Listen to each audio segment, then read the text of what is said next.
Hi, and welcome to my channel and the Billionaire Marriage Brokers romance series. This was and is my first series that I wrote, and it's a little bit older, which is hilarious. As I was doing the audiobook for this, I came upon a part where they use Blu-ray discs, and I was like, ooh, that's a little outdated. But it's still a fantastic story because romance transcends the changes in electronics and all that kind of stuff. So, anyway, have yourself a merry little chuckle at the mention of Blu-ray discs and how excited this billionaire is for his theater room. At the time, theater rooms were all the rage. So, I hope you like it. I hope you enjoy that throwback in time there in this story. I love Janelle and Nick because I think they're just basic people in extraordinary circumstances. And so I actually really, really, really loved Nick. I fell in love with him all over again doing this audiobook because he is probably the most thoughtful person on the planet. And yet he's still a strong alpha male. And that's really a fun combination, not only to write, but to read and to listen to. So I know you're going to enjoy him today. So without further ado, welcome to The Academic Bride, a Billionaire Marriage Brokers novel. The Academic Bride. A Billionaire Marriage Brokers romance novel. Written by Lucy McConnell. Narrated by Christina Dimmick. Billionaire Marriage Brokers weddings aren't your typical arranged marriages. The owner, Pamela Jones, pairs couples with complementary needs and skills. Most of her couples fulfill their contracts and move on, but if she has a good feeling about a match, romance ensues. Follow this modern-day fairy godmother as she brings together brides and grooms who find more than they were looking for in a billionaire marriage broker's match. Chapter 1. Janelle's multigrain pancakes stuck in her throat, and her heart sank as she read the text from her department head, Dr. Ford. Budget cuts went through. The trip is cancelled. Sorry. May have to cut your hours too. Janelle let the phone clatter to the table. Stupid university funding issues. Once again, the powers that be had pulled funding from an academic program and pumped it into athletics, because that's what makes the alumni happy. What she wouldn't give to sit down with some of those highfalutin contributors and explain the importance of the archaeology department. She wasn't the only one having a bad day. Drizzling more syrup on her pancakes, Janelle heard the girl in the booth across the aisle crying quietly. Curious, she glanced over. Two women talked in hushed tones. The older of the two was put together like a 1,000-piece puzzle in an old folks' home. However, it was the younger woman who caught Janelle's envious attention. She had gorgeous black hair that hung so long it was pressed between her back and the booth's red leather seat. The older woman leaned across the table. I've dropped him as a client, and I promise you're next. The younger woman cut her off. I'm done. But you could do 2, maybe 3 more contracts. Think of the money you're throwing away. Janelle perked up. If someone was throwing away money, she'd love to take out the trash. A heap of cash could come in really handy right now. At this point, the only way to get to Guatemala and finish her degree was if she paid for the trip herself. Unfortunately, her checking account resembled a jack-o'-lantern, full of holes and a wicked smile. She didn't dare get her hopes up. The trip would cost more than she could ever make working part-time. There was a sigh. It's not about the money. My mom's sick, I need to be with her. They don't know if, she might not. Oh, darling, I didn't know. Janelle took a sip of orange juice. No matter how hard I think life is, there's always someone who's got it worse. Finishing off her breakfast, Janelle pushed her plate to the edge of the table. Her server, an adorable kid who looked like he belonged in a high school classroom instead of waiting tables on a Tuesday morning, smiled. I'll be right back with your check. Thanks.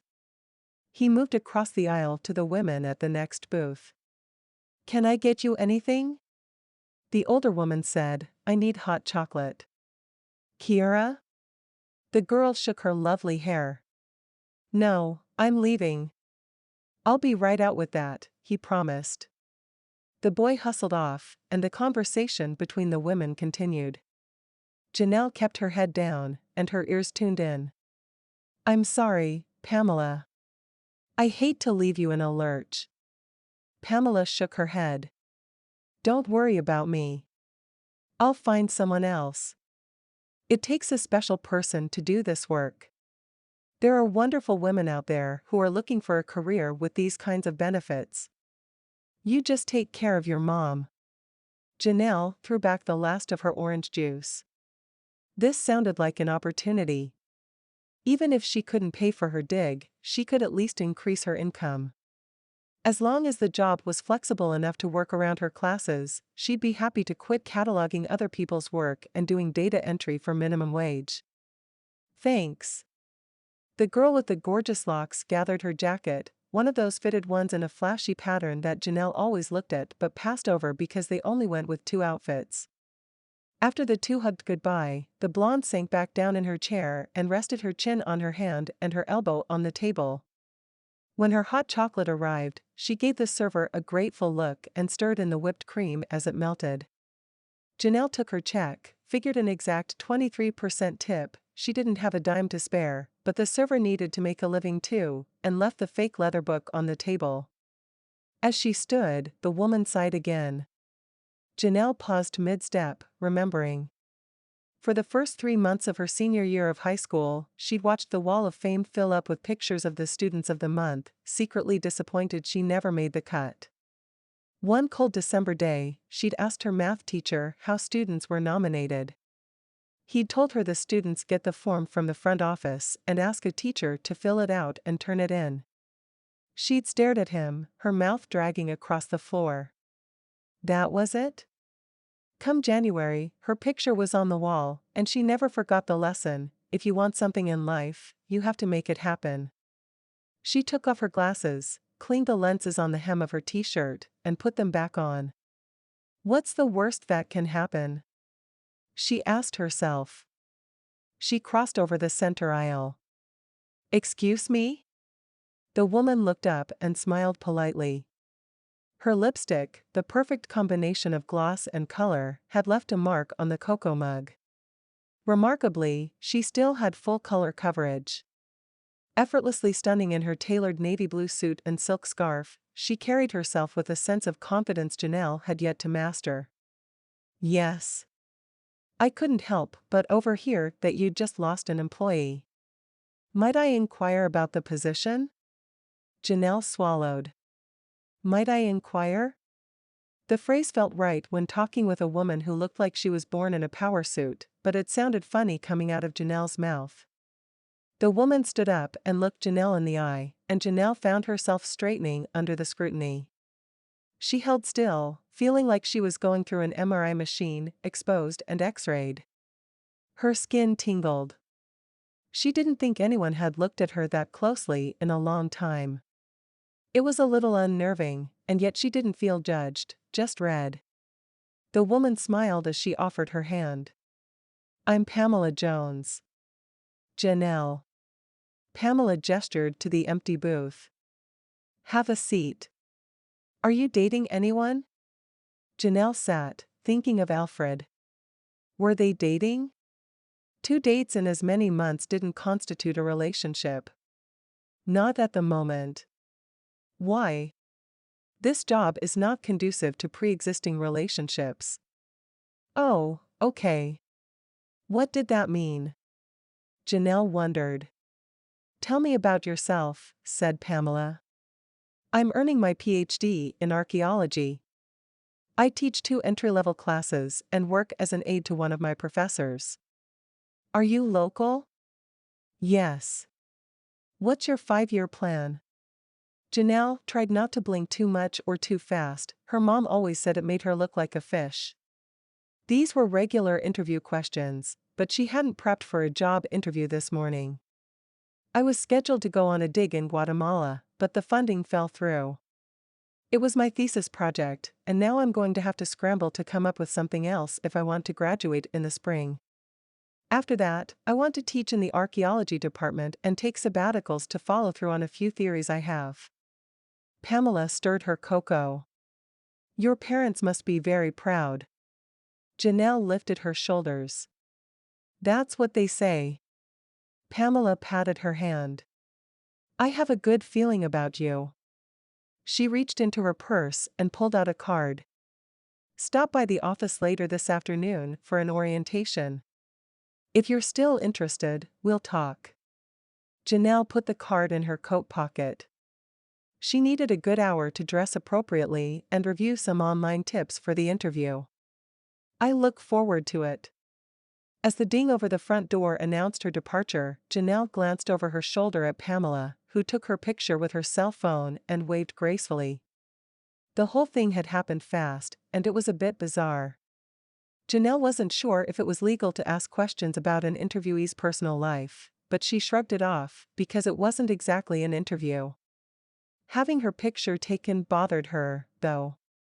Was she going to end up on some random web page? Pamela didn't seem like the shady type, but there was this esoteric aura about her.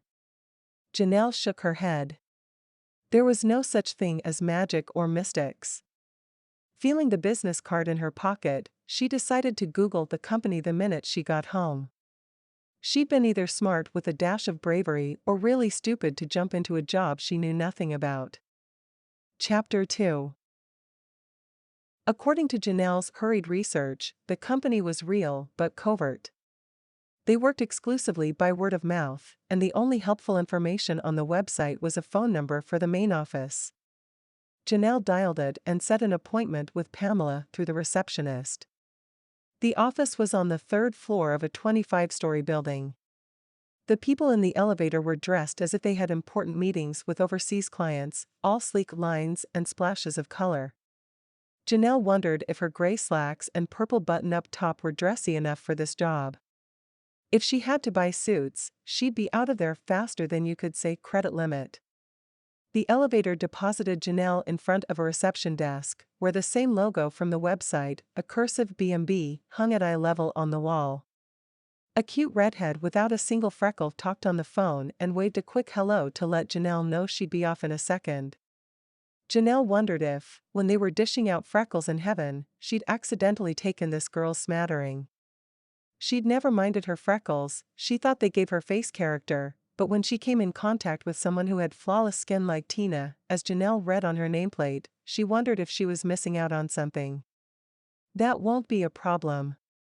We're the best brokers in the business, Tina said into the phone. Janelle worried her bottom lip. Brokers? She didn't have experience brokering anything. She managed her expenses well, but there was no way she was going to tell someone what to do with their money. Off to her left, 3 seats and an ornate coffee table waited for clients. The carpet was short and had that just-installed smell. Tina finished her conversation and turned to Janelle. How can I help you? I'm here for an orientation. Tina checked her computer screen. Janelle? Yes. Harrison is expecting you. If you'll follow me? She got to her feet and headed down the hallway. Harrison turned out to be a 30-something ex-athlete who looked like he could still play any sport. He had a few smile lines and an office that belonged in a decorating magazine. After a quick introduction and a cursory nice to meet you, Tina excused herself. Harrison directed Janelle to a swivel seat at a small round table with a glass top.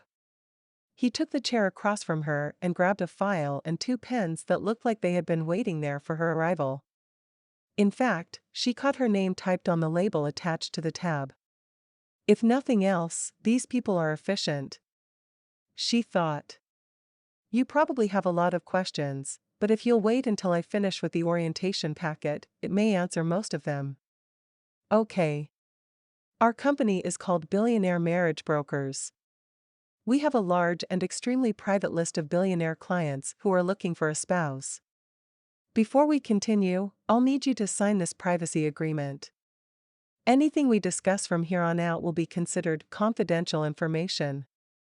Janelle's heart rate spiked, and then her jaw dropped. Was this guy for real? Why on earth would a billionaire need a dating service? She realized she was staring at Harrison like he'd grown horns and quickly composed herself. She would be happy to file profiles or enter personal information into a dating database as long as it paid better than the university lab. She signed the paper, and Harrison flipped it over and picked up the next paper in the stack. I need to run a background check on you if you'll sign this permission slip. Janelle signed. With billionaire clients, they probably expected a clean staff. This is our code of conduct. Oh great, the dress code. She tucked her scuffed shoes under her seat. I'll give you the basic run-through. Page 1, no drugs, drinking to the point of drunkenness, and no smoking. He looked up, and Janelle smiled to reassure him that she wasn't a drug addict or an alcoholic. Initial here. He pointed. She did. Page 2, you will use clean language, no physical violence, no bad-mouthing clients or other employees, you'll dress appropriately for each outing, and do all in your power to maintain the high standards upheld by Billionaire Marriage Brokers. Initial here. Janelle hesitated. Do I have to wear suits all the time? No. Trish will cover your wardrobe at the end of the orientation. Harrison patted the stack of papers. Janelle initialed. Page 3, he continued. Janelle promised all sorts of strange things, including that she would maintain an exercise program, 20 minutes a day or more according to her personal preferences, work to settle differences in a calm voice, that one was strange, she hadn't yelled at anyone since her big brother threw her in the swimming pool on graduation night, and that she'd planned vacations around her client. By the time they were through, she thought her head was going to explode with all the rules bulging out. None of them were really over the top, and she didn't foresee any differences between the way she lived her life and the way they asked her to behave on the job. It did seem strange that they were making her legally promise to keep her area clean, and they hadn't even told her what she'd be doing. She should have asked, but Harrison clearly assumed she knew what was going on, and she'd feel stupid saying, by the way, what position am I applying for? Besides, Harrison might be her new supervisor, and she didn't want to look like a half-wit before she started the job. She decided to write it out and find an opportunity to ask questions later. Harrison flipped the last sheet of paper, one verifying she had a legal driver's license and that her insurance was up to date, onto the top of the pile. He turned the whole thing over, tapped it on the table to align the sheets, and slipped it all back in the folder with her name on it. Checking his watch, he said, your next stop is Kimberly in accounting. She'll be setting up your payroll and expense account. I'll show you the way. Expense account. Sweet. Janelle did a mental fist pump. Kimberly's office was less of a showpiece than Harrison's and more of a workspace. She had several filing cabinets lined up along the east wall, each one neatly labeled. There was a traditional cubicle desk in light gray with a laptop and printer, as well as a plant that looked like it was watered all year so that it would bloom for 3 days. Harrison tapped lightly on the open door before walking in, Janelle a few steps behind. Hey Kimberly. This is Janelle. Pamela wants her on the Ryburn account. Will do. Kimberly chirped. Harrison left without glancing back, and Janelle turned her attention to Kimberly, who had 3 pens sticking out of her messy blonde bun. Kimberly pushed away from her desk and rolled over to one of the filing cabinets. She pulled a file out of a middle drawer and then another from the drawer next to it. She rolled back to the desk and pulled up a credit card site. Flipping open the first folder, which also had Janelle's name on the tab, she pulled out a sheet of paper with a credit card attached. She removed the sticky rubber things and handed the card to Janelle. Sign the back of that, will you? Janelle's palms were sweaty. The deeper she went into BMB, the harder it would be to get out. She hated wasting people's time. But if she backed out now, she'd leave a mess of paperwork. And BMB's employees had all been so kind. She could work with them, she was sure of it. She took a pen from a coffee mug with a picture of the Grand Canyon on the side and signed the card. Kimberly asked her to create a password, type the numbers in on 3 different screens, and wrote them on 4 separate pieces of paper. If you ever need to get in and see what's in the account, this is the place to go. Here's your opening balance. Anything over this amount will have to come out of your pocket. Janelle sucked in. The number was more than she had made in 3 months. What kinds of things am I spending money on? Kimberly put the credit card paper and the credit card. You know, the basics, gas, whatever you need. It will be replenished on the 5th of every month. Do I need to keep receipts? If you'd like. Your account manager will monitor the monthly statements and let me know if anything is amiss. I need your personal checking account information and a canceled check to set up the direct deposit. Janelle dug through her purse for her checkbook. She was digging a hole for herself here. Harrison was an easy bluff: sign a few papers, agree to confidentiality, and promise to keep her nose clean. Not that bad. But Kimberly plowed through credit cards and bank accounts like she was handing out lollipops. Janelle needed a moment to catch her breath. Kimberly wasn't going to give her that moment. You're good to go. I put your salary information in this envelope. Resisting the urge to snatch the green envelope and open it immediately, Janelle asked the first question that came to mind: is the position considered full-time or part-time? Her studies came first, and if this job was going to interfere, she'd have to find a way to leave now. It will depend on the week, the hours change. But it's flexible. You can work out a schedule with Mr. Ryburn. Janelle ran her finger along the envelope. This might work. Sounds good. You'll need to give that to Trish. Kimberly pointed at the envelope. Go down this hall. The first door on your right is the restroom, and the second is Trish's office. She'll give you all the information on Mr. Ryburn and get your calendar set up. Janelle breathed a sigh of relief. Finally, some firm answers. Thank you. No worries. Once in the hallway, Janelle looked around to see if anyone was watching. When she was sure she was alone, she slipped into the restroom, locked the door, and slid open the envelope to check her salary. $400,000. Janelle fell against the door. What in the world was going on around here? Janelle took in the travertine tiles and stained wood moldings. These people dealt in money. For just a split second, she wondered if there was something illegal going on, but Pamela was too put together to be into something illegal. Janelle considered herself a good read when it came to people. Pamela may be high-end, but she was not a crook. Peeking at the sum again, Janelle grinned. She could finance her dig with this money. Then she took a steadying breath. There had to be some sort of mistake. There was no way they were throwing around this much cash on a part-time position. She flipped around, ready to march back to Kimberly's office to set things straight. With her hand on the cool door handle, she paused, remembering the conversation she'd overheard this morning, the one where Pamela mentioned the big money the girl was turning down. If she did this job even for 1 year, she'd not only be able to heat her apartment this winter, she'd be able to buy plane tickets and equipment for her trip. She giggled. She was finally going to get her shot, and this job could make it happen. Who cared what she did? She could do anything for a year.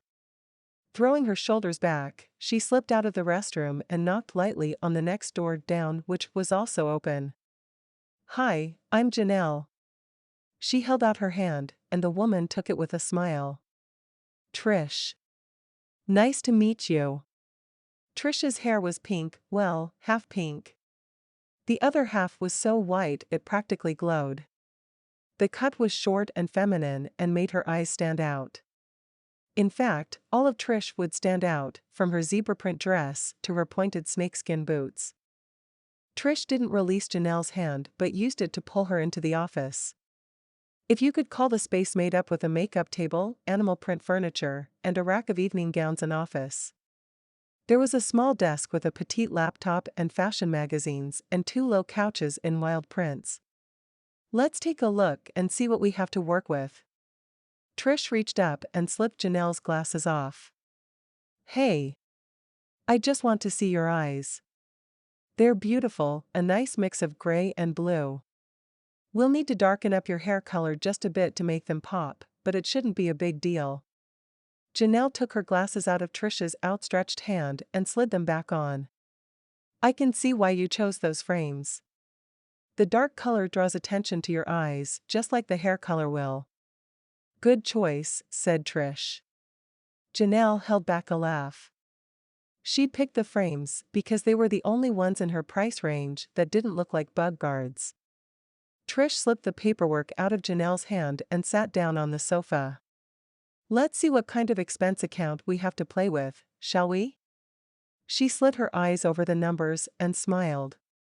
This is great. We can do all sorts of damage with this. She glanced up and took in Janelle's clothes. A tiny crease appeared between her perfectly sculpted brows. Are you free tomorrow? Janelle nodded. Classes didn't start for another couple of days. Picking up the phone, Trish pressed a button. Tina? What's tomorrow look like for me? Can you push that to Thursday? Okay, block me out, I'm going shopping. She stood up and handed the envelope back to Janelle. Bring that card and meet me in the lobby at 8:30 tomorrow morning. Dress comfortably and don't worry about your hair too much. I'll get you in at a salon. Janelle's stomach churned. What started out as a new job was quickly taking over her whole life. New clothes, new hair, money to burn. Well, not burn, but money. It was all a bit much, and she was afraid she was getting in over her head. Are you sure it's okay to use this card to shop for clothes? Trish shrugged. And makeup and hair and massages and lunch with the girls and flowers and whatever else you need, it's your personal expense account. Your free spending money makes it easy to maintain the code of conduct. You're a billionaire broker's bride now, and you need to look the part. Janelle's stomach dropped to the floor and her blood pressure spiked. Excuse me, did you say bride? Chapter 3. Lowering herself into a chair across from Pamela, Janelle held onto the armrests to stop her hands from shaking. Pamela gave her a radiant smile. I'm sorry, I wasn't here to greet you, a friend of mine is gravely ill. He arrived unexpectedly this afternoon and needed some legal advice. She rubbed her lips together and the corners of her eyes dropped. Janelle wondered about the friend, but wasn't about to pry. Besides, before they were done here, she planned to ask a whole host of questions. Since seeing her annual income, she wasn't willing to walk out. How could she, when all she'd ever wanted, all she'd ever dreamed of since she was a little girl digging for dinosaur bones in the sandbox, was within her grasp? She would listen to Pamela. Even if marriage was drastic. Pamela came to herself. Have you ever heard of a mail-order bride? Janelle shook her head, not sure she liked the idea of being a bride, let alone being on order. Before the internet made it possible to e-date someone on the other side of the world, marriage prospects were usually limited to a woman's geographical area. If she were lucky, she had perhaps 15 eligible bachelors in town to choose from. Some towns had more, but most had less. Pamela rolled her hand around as she talked. Factor in other women of marrying age, take out the drunkards, the abusers, and the lazabouts, and you're left with 2 to 3 men. Sometimes, you were left with nothing. Janelle found herself nodding along. Women weren't the only ones with slim pickings. When men went out to homestead a piece of land, they realized there were a lot more single men on the prairie than single women. They also realized the benefit of having a woman as a partner. Though it seems old-fashioned, a partnership made up of 2 people with complementary skill sets is productive and fulfilling for each participant. To find a partner, the men would place ads in newspapers for a bride. After corresponding for a time, or sometimes after just one letter, the woman would board a train or stagecoach, meet the man in his town, and they'd be married and back on his farm before nightfall. Janelle blinked. This woman was delusional. It's not like that anymore. Like you said, people all over the world can fall in love. Why would a wealthy bachelor come to you? They don't need help getting married. Pamela tipped her head. Our clients value what a marriage can bring to their lives and recognize the benefits that come from a union that is beneficial to each party. We offer them the opportunity of marriage without all the fuss. Janelle rubbed her forehead. I don't understand. What exactly would I have to do? Pamela typed a few words into her laptop and smiled. Mr. Ryburn is a new client. He's 32, never been married, no children. He made a fortune building an idea company that focuses on new electronic gizmos. She swiveled the laptop around so Janelle could see the picture on the screen. The guy looked good. Too good. Janelle chewed her lip as she studied his strong jaw brushed with 2-day stubble. It couldn't be that he hadn't shaved for the picture because his neck was smooth. Nope, the look was sculpted, and the barbershop artist did a fantastic job. Mr. Riker's dark brown hair and tan skin gave him a dangerously sensual edge, while his easy smile could transform a tiger into a kitten. She slumped in her chair. Darling, what's wrong? Pamela looked from her to the screen. Guys that handsome never go for the girl who gets straight A's and loves to dig up pot shards. I'm sorry, but... Nonsense. Pamela brushed her worries away. I've already sent him your picture and a brief bio. He's on board. Janelle's skin tingled again. She rubbed her arms to get rid of the goosebumps, eyeing Pamela. What was she, some sort of enchantress? She had to be. Otherwise, Janelle wouldn't be considering marrying a complete stranger. I think I should go. Why? Pamela asked, surprised. Where to start? She thought sarcastically, I think marrying someone for their money is wrong. Which is exactly what you should be thinking. Pamela agreed. Then why? You aren't marrying him for his money, you're becoming a partner in a marriage corporation. I'm not going to lie to you, being a wife is a job. Back in my younger days, it was considered a viable career.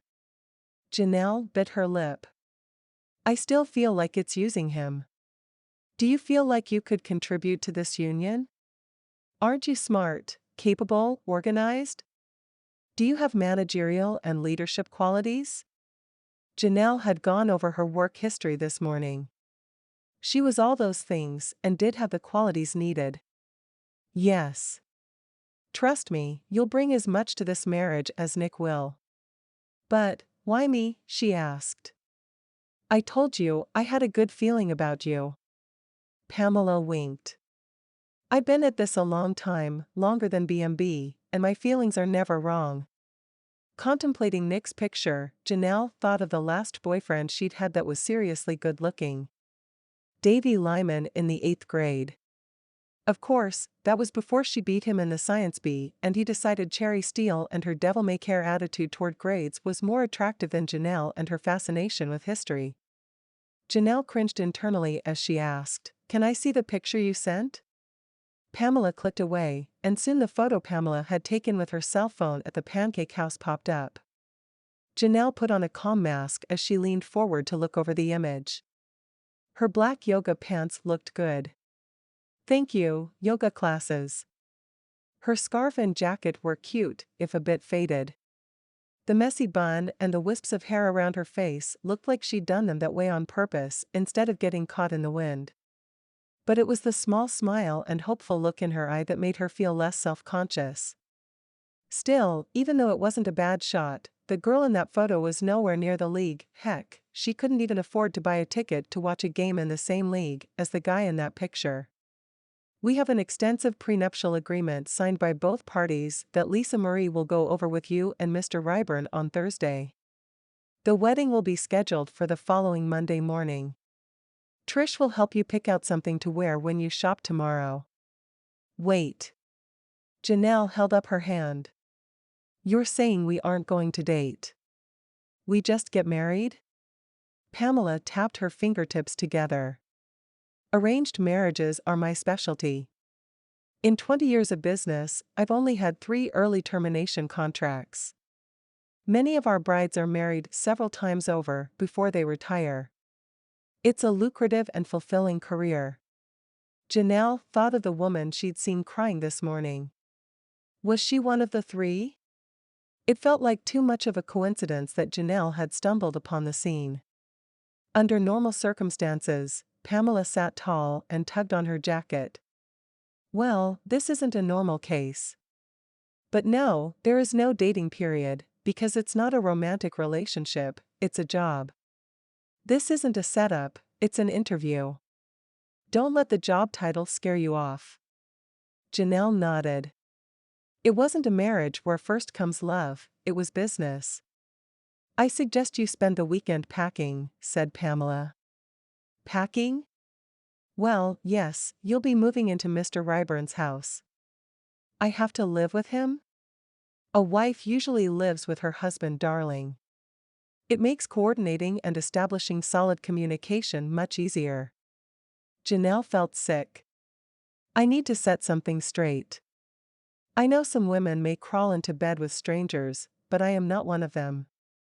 Sheesh, this place was a glorified prostitution ring for the wealthy, she grasped silently. Pamela didn't miss a beat. Mr. Ryburn has renovated a personal suite for you. In fact, he has a decorator standing by to finish up so you can move in on Monday. He just needs to know your favorite color. Oh, that was different. Her own room? Wait, her own suite? That didn't sound so bad. Purple. She bit her cheek. With a little jolt of pain came a modest jolt of courage. So I don't have to have sex with him? Pamela smiled. There's no sexual or physical component to the marriage unless both parties agree to it. Think of it as a business marriage, 2 people contractually coming together to help further one another's goals. After the first year, we have a review, and if things are going well, the contract can be extended. If not, or things change, then we file for a no-contest divorce and the marriage is terminated. I want you to bring a list of your goals on Thursday. The 3 of us will sit down and discuss your goals and his, before you sign the prenup. Janelle relaxed for the first time since she'd heard the word bride. Pamela turned her computer back around and asked, now that you're up to speed, are you ready to move forward? Janelle took a moment to consider her answer. She wanted that PhD more than she wanted anything, ever, and that included the 10-speed she'd begged her parents for when she was 11. When someone had a dream as big as hers, they had to work for it, it doesn't just fall in their lap. She'd been working, scrimping, and slaving like a dog for the last 6 years. What was one more year? But could she marry a stranger, live in his house, and work as his wife? She'd never pictured herself married. At 28, and with an embarrassingly small amount of experience in the dating world, she didn't feel prepared. However, she'd been working since she was 16, so she knew how to work hard. She could do this if she thought about it as a job rather than a marriage. What did Pamela say? It was a contract. She was a contracted employee, and she'd be a good one. I'll do it. Great. I'll send a notice to Mr. Ryburn and schedule the meeting for Thursday at 10. As Pamela's nails clacked across the keyboard, Janelle had the horrifying thought that Pamela had just emailed her fiancé. She wondered what sort of man he was. Was he all business or a playboy? And what prompted him to sign up with a marriage broker? He was gorgeous as all get out and loaded, so. What was wrong with him? Chapter 4. Nick Ryburn turned his phone over and tapped the email from Pamela. His heart did a stutter step. He was officially engaged. The magnitude of the situation wasn't lost on him, and he sank into his cushioned office chair. Engaged. Nick tapped his fingers on the desk. He was either an idiot or a genius for agreeing to marry a woman he'd never met. He pulled his chair closer to the desk. There was no use rehashing the mental debate that got him to this point. He'd given his word, and he planned to follow through. He pressed the intercom button on his phone and could hear the corresponding beep through the open door. He never yelled for his assistant, Brenda, even if the door was open. It just felt rude. "Can you come in here for a second?" he asked. "Sure." While he waited, he forwarded the prenup to his lawyer and asked him to go over it. Brenda came in a moment later with her ever-present smart pad resting in the crook of her arm. "Please shut the door." Nick waited until she'd settled into the chair across from him before he spoke. "I have news." Brenda flipped open the pad and tapped the note-taking app. Poised with her fingers over the keypad, she waited. "I'm getting married next Monday morning." Brenda looked up, but didn't start typing. "You're what?" "I'm getting married." "On Monday?" Nick jumped from his chair and paced. "I signed up for a matchmaking service. We're meeting Thursday morning to sign the prenup, and then the wedding will be Monday." Brenda continued to stare at him like a fish in a feeding pond. She finally tapped the screen. "Do you need a tux, flowers, or reservations for the honeymoon?" Nick closed his eyes and pinched the bridge of his nose. He needed to tell Brenda the whole story or she'd think he was nuts. "What I am about to tell you is confidential." Brenda glared. "Sorry, I know you don't gossip," he apologized. Brenda cleared her throat and moved her hands from the keypad to the arms on the chair as Nick plunged forward. "Don't judge me, okay?" He flopped back into his chair. "I'm so tired of going to functions with women who see my money first and me second. They expect gifts, and not little ones either. Half the time they're crawling all over me in the car on the ride home. It's false and infuriating." Nick ran his hands through his hair. "I'm not looking for a one-nighter. I just want someone I can rely on, someone real. Pamela specializes in bringing two people together who can help further one another's goals." He paused. There was no point in revealing his desire for a family. That wasn't what this marriage was about. For him, it was about putting up a wall between him and the women who thought he could be bought with long legs and a bright smile. According to Pamela, Janelle needed funding for her PhD. As far as reasons went for a short-term arranged marriage, that seemed like a good one. How many people worked on campus for a tuition waiver or applied for grants to support their academic endeavors? He could understand how Janelle would see this as a viable way to fund her education. While the women who chased after him wanted a free ride, Janelle was busy working her way through school. And it wasn't like she was out to trap him into anything. She'd sign the papers and walk away in a year. "We'll be married for a year, and then there's an evaluation. If we want to continue the marriage as is, we can extend it or renegotiate the prenup. If not, we can get a divorce." He forced himself to meet Brenda's shocked gaze. Brenda had been married for 15 years and claimed they were the best years of her life. "I've looked for someone," he continued, "I really have, but I'm tired of it all. I hate the games, the cryptic text messages, and the constant emotional drain. It shouldn't be this hard." He tapped the desk with his shoe. "One of my buddies used this service, and he seems happy with the way things are going. The money chasers leave him alone, and his wife is a wonderful person. So, I decided to look into it.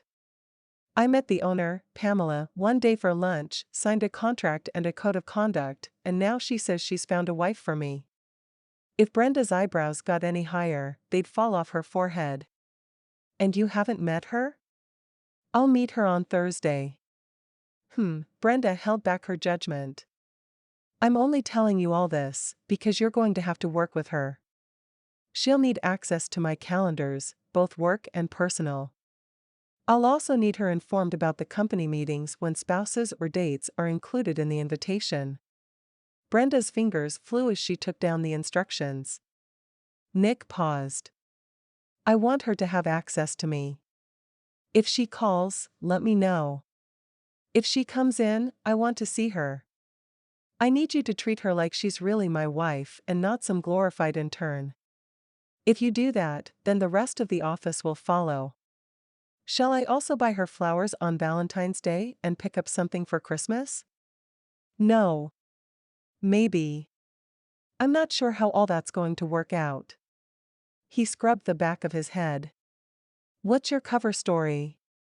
How did you meet? And why hasn't anyone met her before? She waited expectantly. Ah. Well, I'll talk to her about that on Thursday. It would be best if we were on the same page. Nick ran his hand through his hair, cursing under his breath. He needed a haircut. Will you make time for me to get to the barber tomorrow?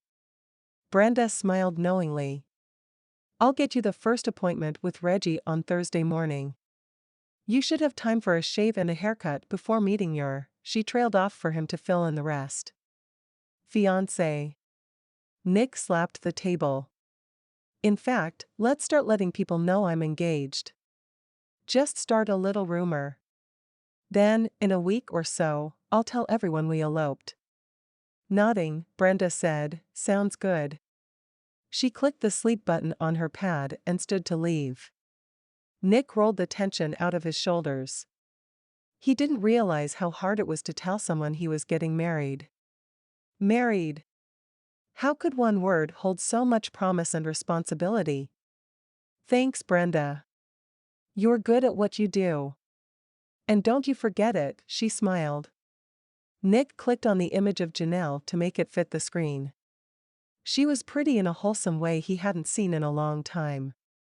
She was more real than he expected, with her hair coming out of the ponytail and her basic attire. She didn't sparkle or flash. He liked it. She was comfortable with her beauty.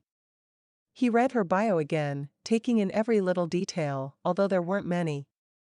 She was almost done with her PhD, and he'd barely graduated with a bachelor's. At least she had goals in life. Most of the women he dated had him at the top of their to-do list. He realized all that was behind him now, and felt free for the first time in years. Instead of the strain and stress of socializing, he'd have a partner who would guard him from the gold diggers, and Pamela guaranteed her brides weren't gold diggers, they were honest and hardworking employees. As she was an equal partner in this contract, though a wife who would share his home, Nick needed to keep a professional distance. If Janelle was as beautiful in person as she was in the picture, staying professional could be difficult. He already felt a connection to her. Another email popped up from Pamela. This one in response to his request for the information for the interior designer. Janelle's preferred color was purple. He quickly scrolled through his contacts until he found the interior designer's number and left a message on her voicemail. Hi. It's Nick. Hey, you can go ahead and finish that suite. Use purple. Thanks. Everything should be ready for Janelle to move in on Monday. His house had 2 suites on the East End. He had his own suite done in tans and natural stone, but no one touched the other suite in the 5 years he'd lived there. When he met with Pamela and she mentioned needing a room for his wife, he felt like the space was waiting for that exact moment. It was going to be a busy weekend. There was a strange thunk under his desk. When he looked, he realized his leg was bouncing. Every time his heel hit the floor it made a noise. Placing his hand on his knee to hold it still, he wondered, am I nervous? He was always a little on edge when signing contracts, but as long as his attorney gave the thumbs up, it was something he got through with a semblance of calm. This was a good move for him. Not only would it take him off the meat market, it would bring someone into his home. He'd built his dream house and then dreaded walking through the door to find it empty. Someone to come home to. A wife. Was going to be very good for him. If it was so good for him, why was his leg bouncing again? Chapter 5. Janelle rolled over, checked the time on her cell phone, and groaned. Shopping day. It wasn't that she disliked shopping, it was just that she'd spent hardly any money on herself for years. Fashion didn't matter when she was sequestered in the library or out in the summer sun on a dig in Utah where no one cared if you wore name-brand clothing. As she made her bed, she found the copy of the 5 love languages Tina had handed her yesterday on the way out the door. "Why do I need this?" Janelle had asked. "It's required reading for all brides and grooms." "Why?" "It talks about the way people receive and give love. We like to use it as a tool to help couples express appreciation." Janelle had cringed at the idea of being part of a couple because it fit like a size too small shirt. Janelle pressed the button for the elevator. "You'll need to read it before your prenup meeting." "No problem." She doubted she would get much sleep anyway. Fluffing her pillow, Janelle acknowledged that she'd been right about not getting any sleep, but the love book had little to do with it. Instead, resurrecting her files on the Guatemalan dig had kept her reading, planning, and daydreaming about what she was going to do with her new income till the wee hours of the morning. She resisted the urge to call Professor Ford and tell him that the dig was back on thanks to some private funding she'd lined up. It was better to wait until she was locked into the contract and everything was sure. Besides, it was all a bit much. Mr. Ryburn might be some kind of a jerk, and Janelle could end up as Pamela's 4th early termination contract. Wouldn't that be a great way to start out on the new job? If all went well, she could live off her expense account and sock away the salary. She could send in the funds and the paperwork to get approval in the first month. Once she got that, she could buy plane tickets and supplies the next month, and it would continue like that until she was knee-deep in ancient Mayan ruins and done with the Ryburn account. She tucked the required reading into her purse and headed out the door to meet Trish. Upon entering the Billionaire Brokers building, she spied Trish leaning against the security guard's desk, looking like a supermodel or superhero with that half-pink hair, waiting for her close-up. Trish linked arms with Janelle, spun her right back around, and ushered her outside and into the back seat of a waiting limo. "We have an appointment in 15 minutes at Salon La Meunier. Depending on how long it takes them to shave off the rough edges, we'll order in lunch or grab something quick. Then we'll spend the rest of the day shopping." In no time, Janelle was caught in Hurricane Trish. She had her hair wrapped in enough foil to receive images from the Mars rover, her feet soaked in a pool where little fish ate the dead skin off her heels. One woman buffed her fingernails and she sat taller, no doubt a byproduct of the massage that took 6 years of grad school tension out of her shoulders. Trish had other brides scheduled at the salon for maintenance, and she took this time to catch up with them, making sure they had their calendars organized and giving them fashion advice for upcoming events. Janelle was introduced to both girls in passing. As she settled into her stylist's station, she gave the other brides a careful once-over. The taller one had everything together. Though she closed her eyes to relish the hand massage, she didn't seem haughty, just happy to have a moment to relax. The shorter girl had a hint of country twang in her speech, and her blonde hair would have made a pageant queen jealous. She talked to her stylist about her little brother, a high school bulldogging champion, saying how much she missed him and was proud of his accomplishments. Janelle's first impression, that B&B brides were gold diggers, took a hit. Janelle put aside her curiosity about the brides and opened her book. She read through the introduction and was halfway through the quiz to find her own love language when her stylist, Claire, scooted her back toward the sinks to wash out the colorant. Once in the swivel chair, Janelle looked for a difference, but her dark hair just looked dark. Claire swung her around and pulled out a pair of scissors. "I want to keep the length." Claire patted her shoulder. "Of course. I'm just going to shape it. How do you feel about bangs?" "I prefer not to have them." "Are you sure?" "They're really in right now. I've never had good luck with bangs. They're so high maintenance." Claire exchanged a look with Trish. Trish backed up Janelle with a shake of her head. Claire sighed with enough drama to fill a stage and agreed, "No bangs." For what seemed like an eternity, Claire pulled and snipped while the pile of hair on the floor grew to alarming thickness. Janelle was sure she'd have nothing left. Claire finally set the scissors down and pulled out bottle after bottle of hair products, slapping them all over her scalp and down to the tips. You have a great wave and I want to use that. She pulled out the blow dryer and a hand-shaped diffuser and set to work. When she was finished, Janelle tentatively reached up to touch her hair. Wow. Claire beamed. Do you like it? Turning this way and that in the mirror, Janelle took in her luscious waves. She rarely wore her hair down, and when she did, she flat-ironed it smooth. Claire had amped up the body, and the romantic waves, cut in choppy layers, framed her face and cascaded down her back. It was a little shorter than before, but not much. Instead of going with one color, I added low lights to your natural shade. Trish stepped forward. I like it.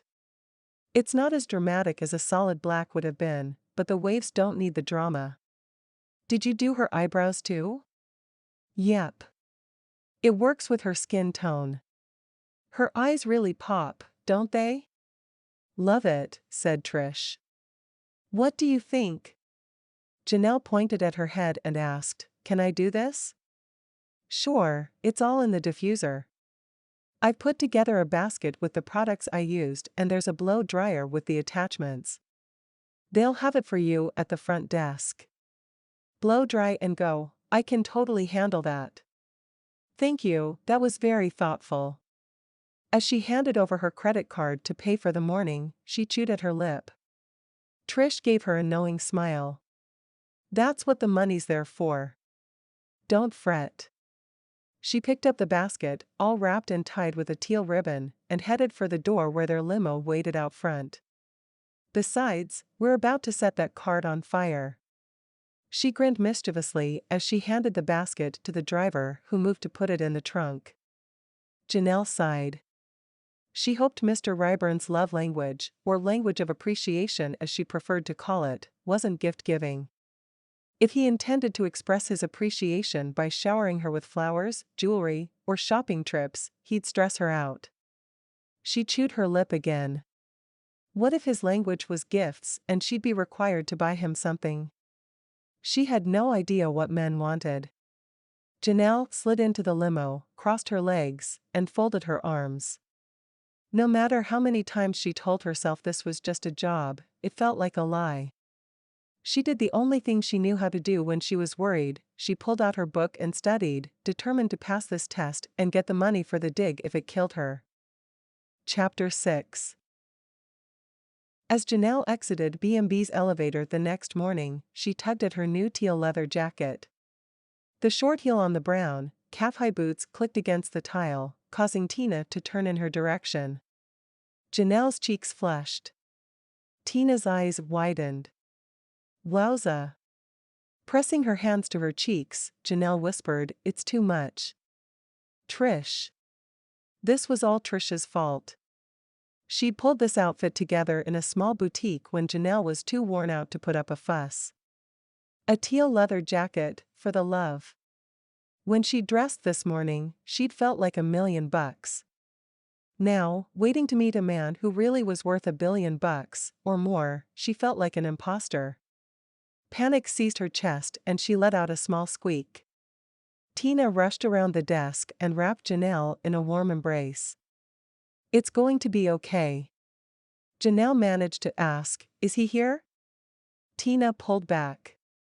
She kept a tight grip on Janelle's upper arms, as if her job was to keep prospective brides from running away. Janelle looked around. She couldn't find the entrance to the stairwell, and since the elevator shut behind her and rushed off to another floor, it wasn't like she had anywhere to go or hide. He's waiting in Pamela's office. Listen, if you need a minute, I can bring you a bottled water or something and you can wait here until you're ready. Janelle shook her head, releasing the floral smell of some product she'd run through her hair that morning. Lavender. The deep perfume soothed her nerves. She looked down the hall. No, I'm ready. As ready as I'm going to be. Just rip off that band-aid and be done with it. Tina let go of Janelle's arms, and Janelle's stomach jerked. She could use a friendly face in the room. Can you bring me water anyway? My mouth is really dry this morning. Sure thing. Just go on in and I'll be right behind you. Thank you. Pressing her lips together to make sure she hadn't licked away her lip gloss, Janelle turned to face her future.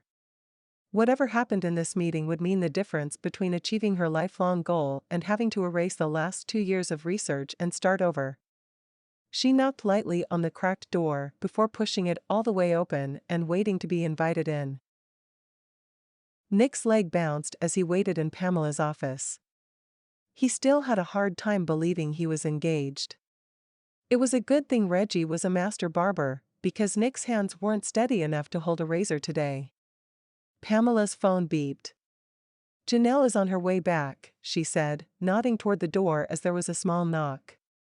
Nick stood to meet his bride and almost fell back into his seat at the sight of her. She was stunning.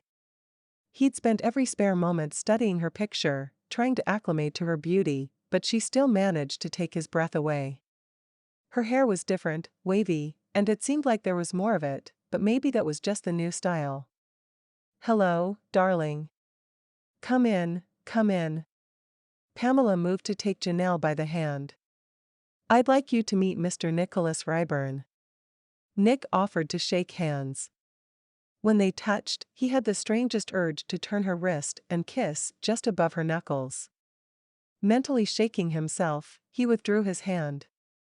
This wasn't going to be that kind of marriage, and he needed to stay professional if this was going to work. One day, he'd have a woman to romance and the family he'd always hoped for. But for now, he needed time away from the singles scene. Janelle pressed her lips and held eye contact. "Nick, this is Janel Fendrick." "It's nice to meet you," she said. "The pleasure's mine." Nick realized it was a true pleasure to finally shake the hand of the woman who had been on his mind for days. Besides staring at her photo, he dodged questions about his engagement and fiancé. Finally speaking to her would take a lot of stress out of his life. "Shall we get started?" Pamela gestured to the 2 seats in front of her desk. Nick put his hand on the back of Janelle's seat and pulled it away from the desk just a bit. He kept his hand there until she'd seated herself. Janelle smiled up at him, and he noticed that her blue-gray eyes, accented with charcoal liner, held a vulnerability that made him want to hold her close and slay dragons. Why didn't he notice them in the picture?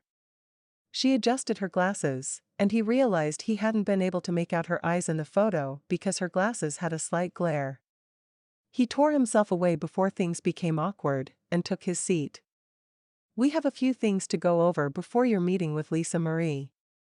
Pamela pulled out a black leather book and flipped open to the first page. "You two will need to pick rings." Nick leaned forward to get a better look at the 5 rings and their descriptions on the page. The rings were included in the fee he paid for the service, so the prices weren't listed. They were big, notice-me rings with real diamonds and expensive metals. "Which one do you like?" he asked Janelle. Janelle rubbed her ring finger. "Are they all that size?" Pamela tipped her head. "These are the rings included in the wedding package. If you want something different, we could send the 2 of you over to the jeweler's." Nick tried to hide his irritation. The rings weren't cheap. Pamela had assured him they didn't charge overhead on the bands, and said he was welcome to pick something out himself and bring it in for the wedding. Choosing a ring for a woman he'd never met was not Nick's idea of an enjoyable afternoon, so he had signed for the invoice and tried to forget about it.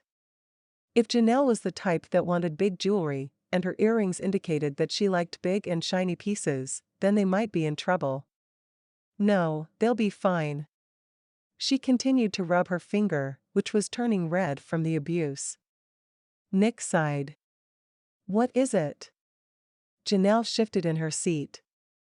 "I work in a lab with a lot of dust, and sometimes I'm elbow deep in plaster. I'm afraid I'd get something that's showy dirty, or lose it in a mold." She shrugged apologetically. "It happened to my professor once. We had to disassemble the display and redo the whole thing." The tension in Nick's shoulders melted away.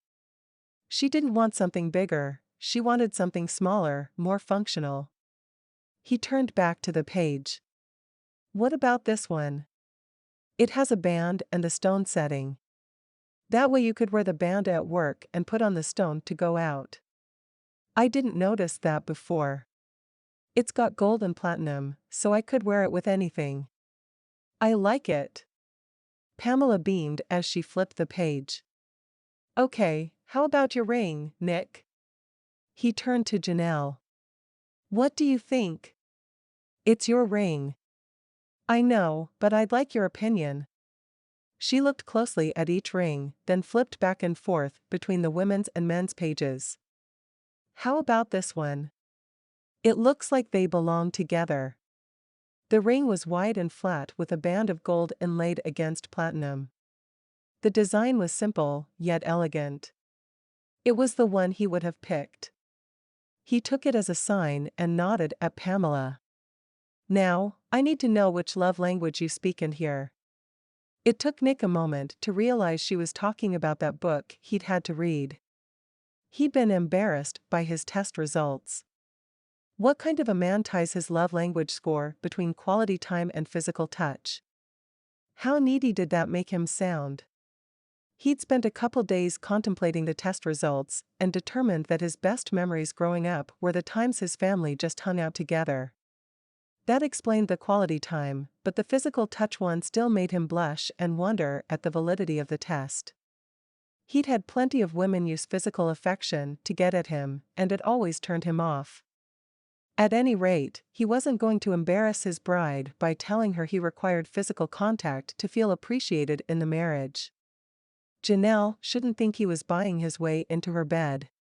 Even though Pamela assured him that Janelle knew that he knew the bedroom boundaries outlined in the marriage contract, Nick didn't want to approach the off-limits area. Curious about her results, he gestured to Janelle, who blushed.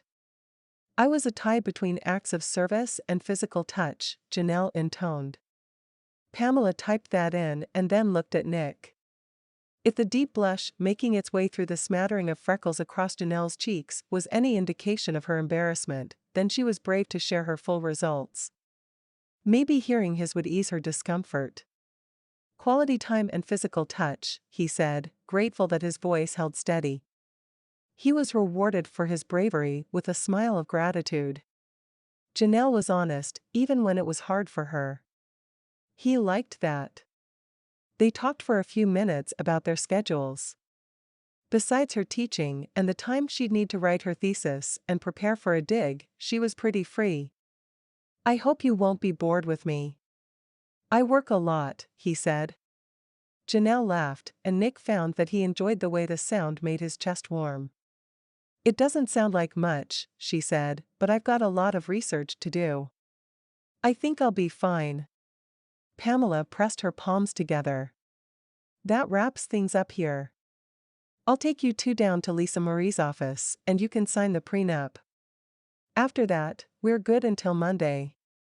She turned to Janelle. Are you packed up? The movers will be there at 7 on Monday morning. You'll have time to give them instructions before you leave for the ceremony. Thanks. That will help out a lot. Is her suite ready?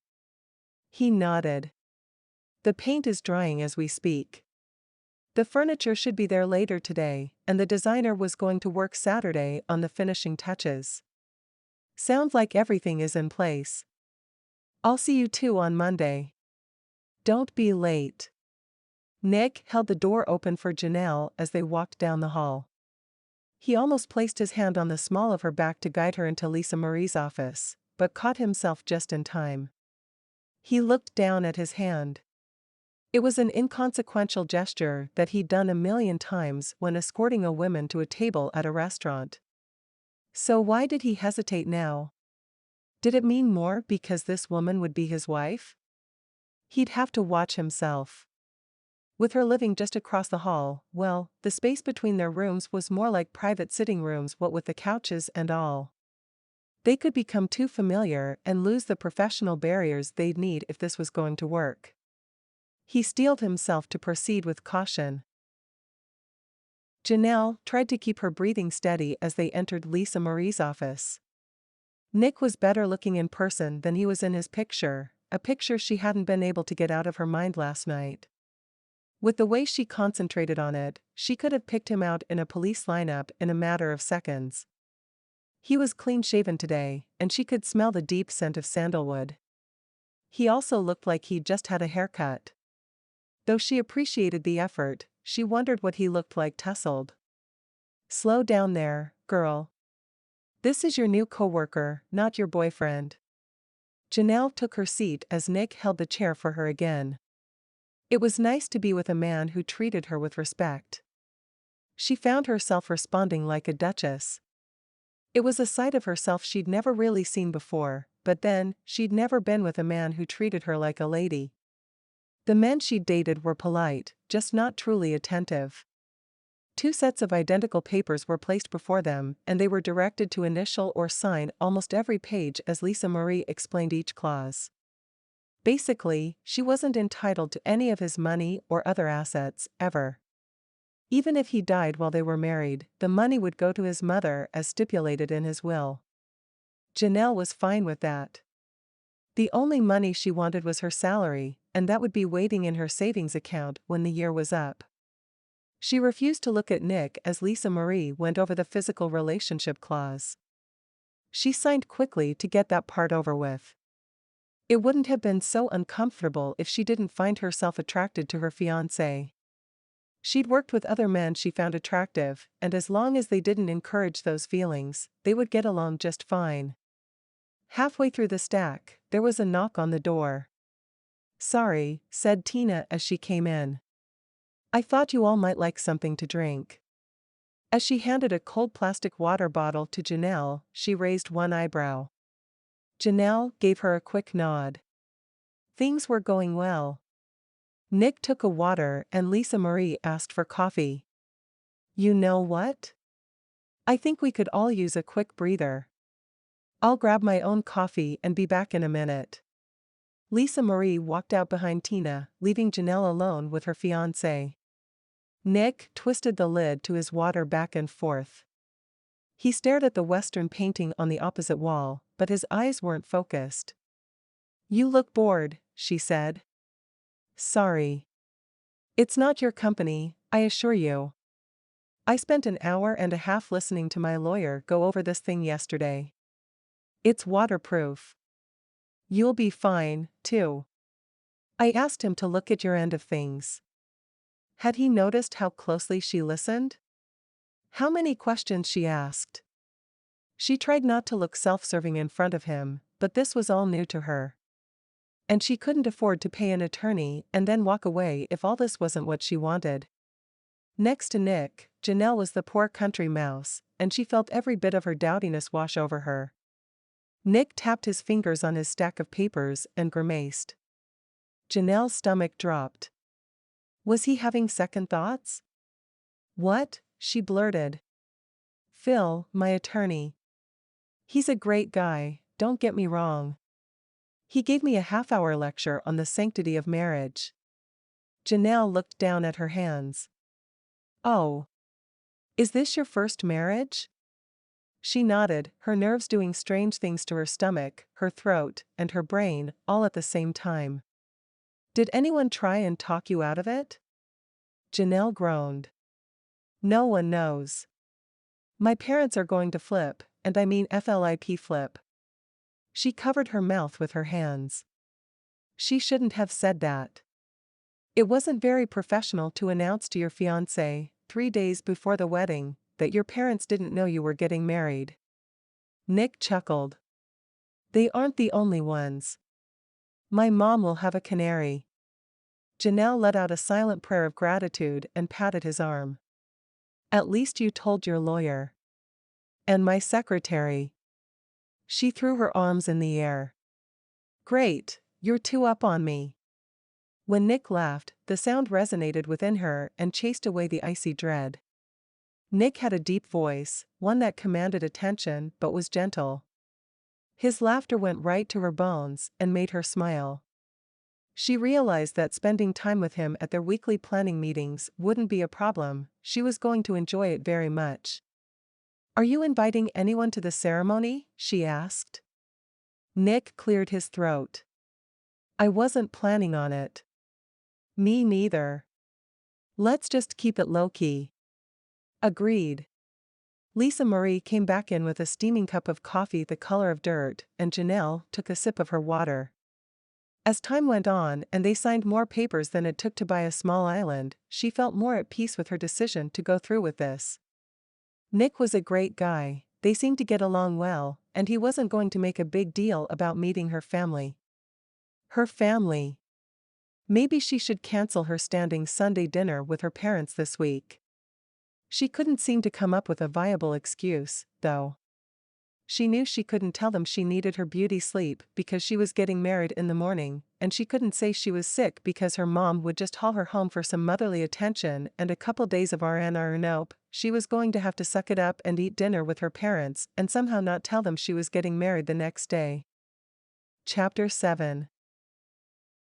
Saturday night, Nick left the charity dinner early. Staying to socialize and flirt didn't seem right, now that he was engaged. He rubbed his tired eyes. Just a couple more days and his life would be different. Attending events used to be fun. Had he changed that much in the last few years? Did he forget how to party? No, he knew perfectly well how to end up being rolled into his car, driven home by someone much more sober, and woken up by a raging headache the next morning. The whole situation didn't sound as entertaining as it used to. Maybe I'm getting old. What's next, a midlife crisis? He rubbed his thumb along his jaw. This whole engaged to a stranger situation could be considered a midlife crisis. He pulled into the 5-car garage that smelled like concrete sealant and shut off the engine. Next to his parking spot was an empty space reserved for Janelle's car. He pulled the keys out and took off his seatbelt. Technically, he wasn't middle-aged, so marrying Janelle and her stunning eyes could not be a crisis. Nodding once, he made his way into the house. The mudroom was in perfect order. He'd have to let the household staff know there would be one more person living there and that they would need to clean her suite as well as his. One more thing to add to his growing to-do list. A wife was a lot of work. He slipped off his shoes and left them next to the bench before heading up to his suite. There was a strange rustling noise coming from Janelle's room, and Nick wondered if the painters had left a window open for ventilation. There were often people in his home when he wasn't there, but they usually cleared out by the time he pulled in. He peered through the open door to see Erica, his interior designer, taking the plastic off a new pillow and slipping it into a pillowcase. Her chin-length hair shook as she puffed it between her palms. His curiosity got the better of him and he stepped into the room. Erica jumped and let out a scream. Nick put up his hands. Sorry, I didn't mean to startle you. Erica pressed her hand to her heart and smiled. I'm sure I'll miss those 5 years you just took off my life, but if you say you like the room, then I'll forgive you. How come you're here? Doesn't Brad take you out on Saturday night? One of the reasons Nick had hired Erica was that she was happily married to one of his oldest friends. Erica grabbed another pillow and started the process all over again. She talked loudly, so he could hear her over the crackling plastic. He's out of town. I was happy to have something to do tonight. Nick took a minute to observe the room. The walls were a light gray with white trim. Erica had a window seat built with bookshelves along one entire wall. The 4-poster bed was draped with purple. He reached out to touch the fabric and found that it slipped through his fingers like warm water. The bedspread was a purple base with gold and silver thread woven through. There were at least 7 pillows in color-coordinated pillowcases or covers. It's tall. The mattress came up to his stomach. If he remembered right, and he was pretty sure he could remember almost everything about Janelle, the top of her head was at his eye level, which would make her 3 inches or so shorter than him. With a mattress this high, Janelle would have to jump to get into bed each night. It's a top-of-the-line pillow top. Your guests will sleep on a cloud. That's good. Erica not only thought of style and design, she'd contemplated Janelle's comfort as well. There was a desk on the same wall as the door to the bathroom that led to the walk-in closet. He walked in to inspect the tile and fixtures since the last time he'd seen it everything was white sheetrock.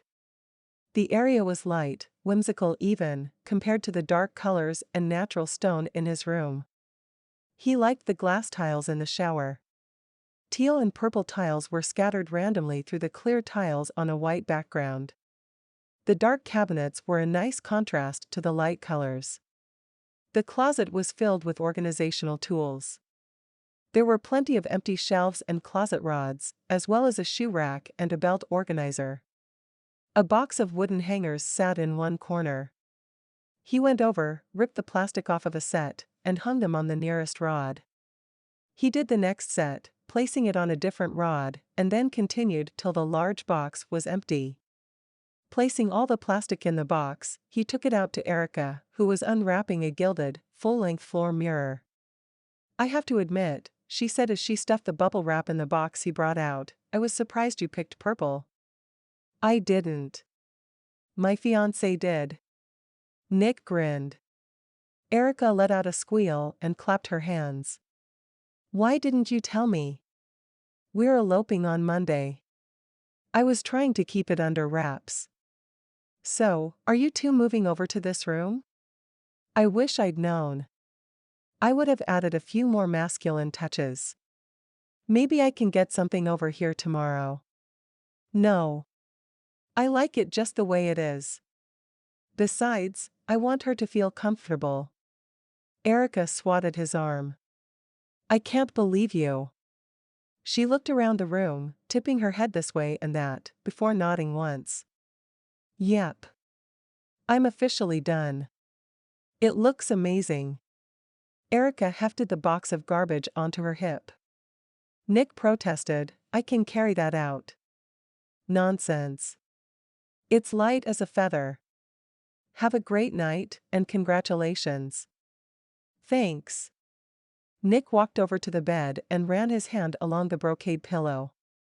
Erica was good. The nightstand coordinated with the bed, but it didn't match the desk.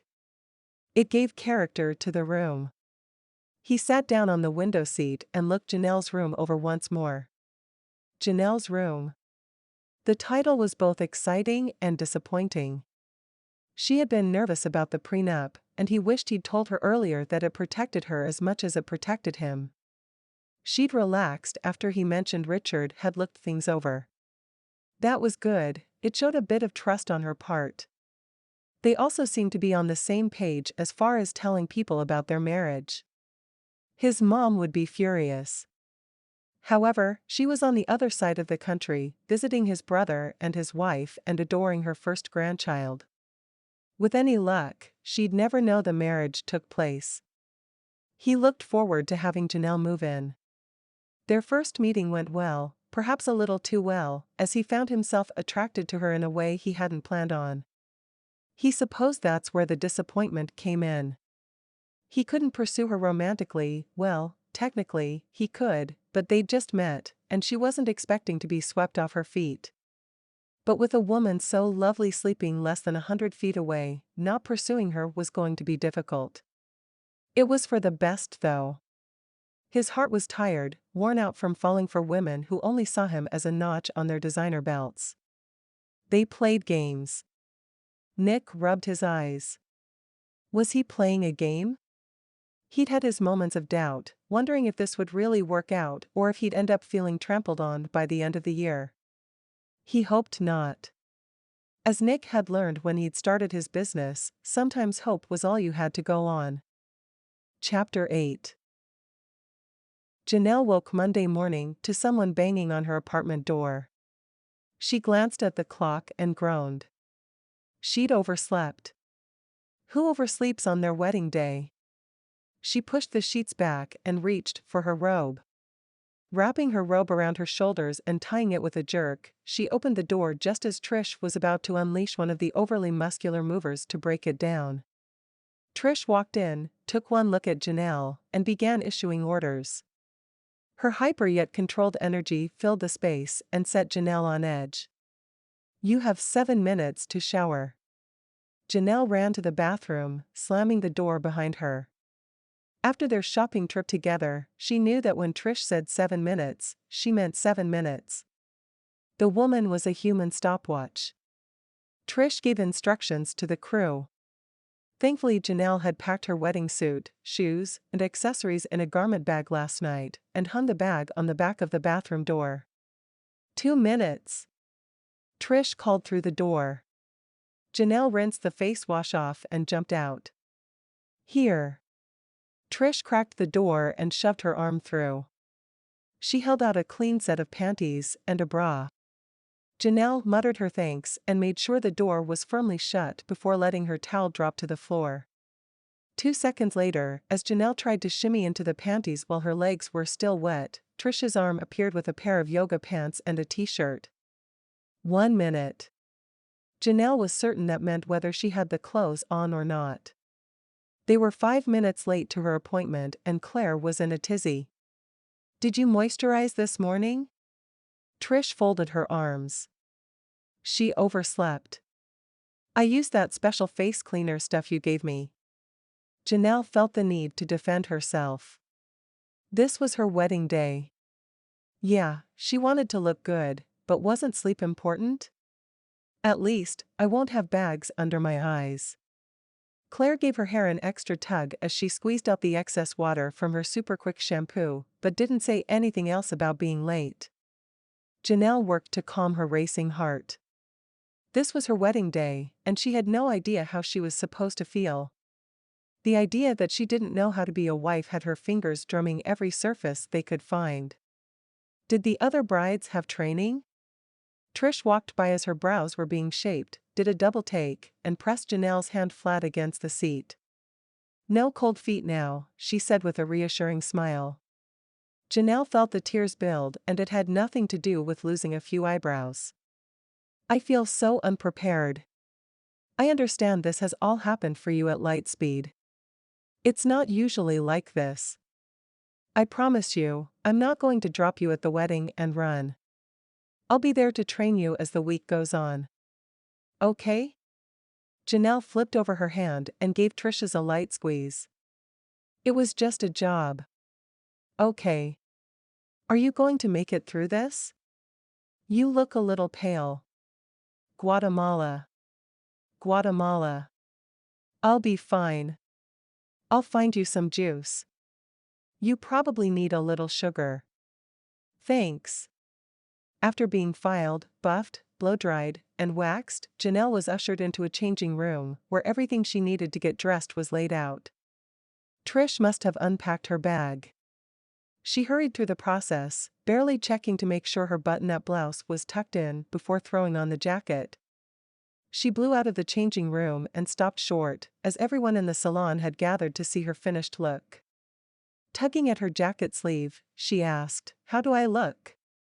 Trish walked over and took her hand. Gone was the hairy drill sergeant. Instead, Trish moved with deliberate steps to the long mirror on the far wall, taking Janelle with her. Janelle hardly dared to look up, but when she did, she smiled. Her hair and makeup were stunning, not too much volume, but enough to consider the curls romantic, and not enough makeup to draw attention, but enough to enhance her eyes and fill out her lips. The jacket fit perfectly, accentuating her trim waistline. The suit had come in black pinstripe, cream, or purple. She'd decided on the purple, because the black looked too much like something you'd see in a boardroom, and the cream looked too much like what a bride would wear.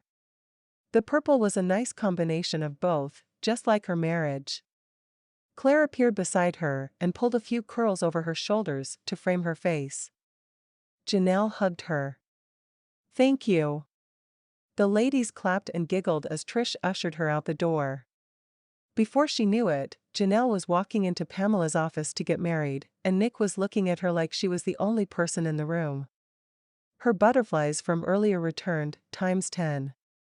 She felt her face flush and thought that if anything, Trish would be happy that she wasn't pale-faced anymore. Nick couldn't breathe. The moment Janelle walked in, looking as beautiful as any woman he'd ever seen, he lost the ability to pull air in through his lungs. He blinked, hoping to clear his head and restart his operating system. Harrison nudged his arm, and Nick looked down to stare at the flowers in his hand rather than his fiancée.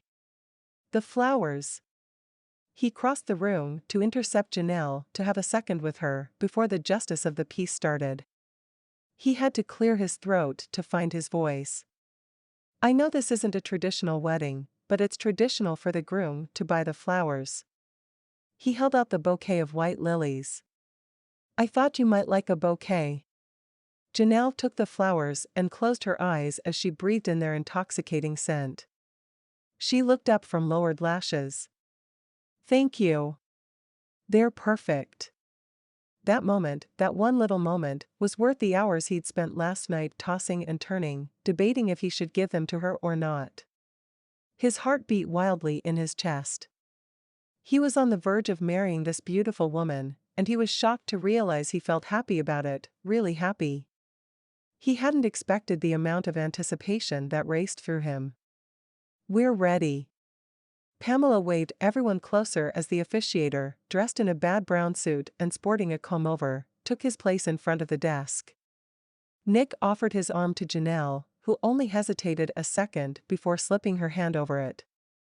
He led her to the front, with Trish on her left and Harrison on his right acting as official witnesses, ring-bearers, and maid of honor and best man. Even with the ring exchange, the ceremony took less than 5 minutes. The justice of the peace refrained from the traditional "you may kiss the bride" line. Nick reeled from being pronounced a husband as Harrison shook his hand and congratulated him. Trish hugged them both, and soon they were standing in front of the receptionist's desk, getting their picture taken. He was sure that once the photos were delivered, he'd look like a man who had a cold glass of water dumped on his head. Pamela congratulated them one last time and then headed back to her office. Harrison slapped him on the back, and soon they were left with Trish, who hugged Janelle again. Take today and get settled in. I'll be over bright and early to help you get oriented. Thanks. Trish tucked them in the elevator and gave them a wave as the door closed, leaving them truly alone for the first time. Though Nick had looked forward to taking Janelle home and seeing her settled in her new room, he suddenly felt nervous about the whole thing. What if she hated it? He didn't know if it was her style. Really, he didn't know anything about her. He should have waited for her to pick things out instead of rushing forward. This all happened so fast, as in 5-minute marriage ceremony fast, and he wanted to slow things down. Would you like to stop for lunch? He asked. Sure. Janelle played with one of the leaves in the bouquet. Her eyes weren't focused on anything in the elevator. Penny for your thoughts? Janelle's head snapped up. I'm not having second thoughts. Wait, what? His hand went out to her elbow, but he didn't make contact. You're having second thoughts? No. Janelle adjusted her glasses and looked at the floor, where Nick was sure his heart had fallen. It just hit me. We're married. Nick waited. Married, she said again as if he hadn't heard her. Or, perhaps, she hadn't processed it yet, like when a computer is loading a web page real slow, so the user clicks on the link a couple times hoping to hurry it along. I know. He pointed at his ring. She looked down at the wedding set on her left hand, looking every bit the woman admiring the ring that represented her matrimonial hopes. But instead of having a bright, happy face, she looked concerned. Taking a deep breath, she shook out her hand, threw back her shoulders, and gave him an honest smile. Sorry. I feel like I've been on a high-speed train since I woke up. I don't think I even ate breakfast. The elevator doors opened to the lobby. As they made their way through the lunch crowd, Nick wondered if she was too nervous to eat this morning. Perhaps she was more upset about the changes taking place than he realized. After all, she was the one who had to move. He handed his ticket to the valet and asked, "Why didn't you have breakfast?" I overslept. He threw his head back and laughed. So much for nerves. He'd probably worried more over the flowers than she worried about moving. It's not funny. Trish almost broke my door down, and Erica about pulled my hair out for being late to the salon. I didn't dare mention food for fear of what the makeup artist would do. The valet arrived with his car, and another valet opened Janelle's door while Nick handed off a tip. As they slipped on their seatbelts, Nick took a moment to appreciate her long legs in the pencil skirt and the way her curls fell across her shoulders. She caught him looking and asked, "What?" As he shifted the car in gear, he threw caution to the wind. He caught and held her gaze. For the record, skipping breakfast was worth it. Her cheeks flushed as she ducked her head and tucked her hair behind her ear. Nick pulled into traffic and thought, that blush was worth it, too. Chapter 9. Lunch went by too quickly as Janelle and Nick traded brief life stories. The more Janelle learned about Nick, the more she respected his position in life. After college, he'd started his computer business while working nights to pay the bills. He struggled for a few years before he finally had an idea that took off in a big way. He used the new cash flow to hire good employees and grow the business. Now, he spent most of his time making contacts and managing departments. As they pulled into his long driveway, Janelle's hand flew to her chest. The house was huge. Easily as big as the whole apartment building that housed her studio rental. Nick parked out front and came around to open her door. Normally, I'd pull into the garage, but who wants to start a tour with the mudroom? If the house was this impressive, Janelle could only imagine how beautiful the mudroom would be. She would have loved to start there, especially if the mudroom led to a kitchen. She'd been cooking over a hot plate for 2 years, and the idea of having an oven thrilled her.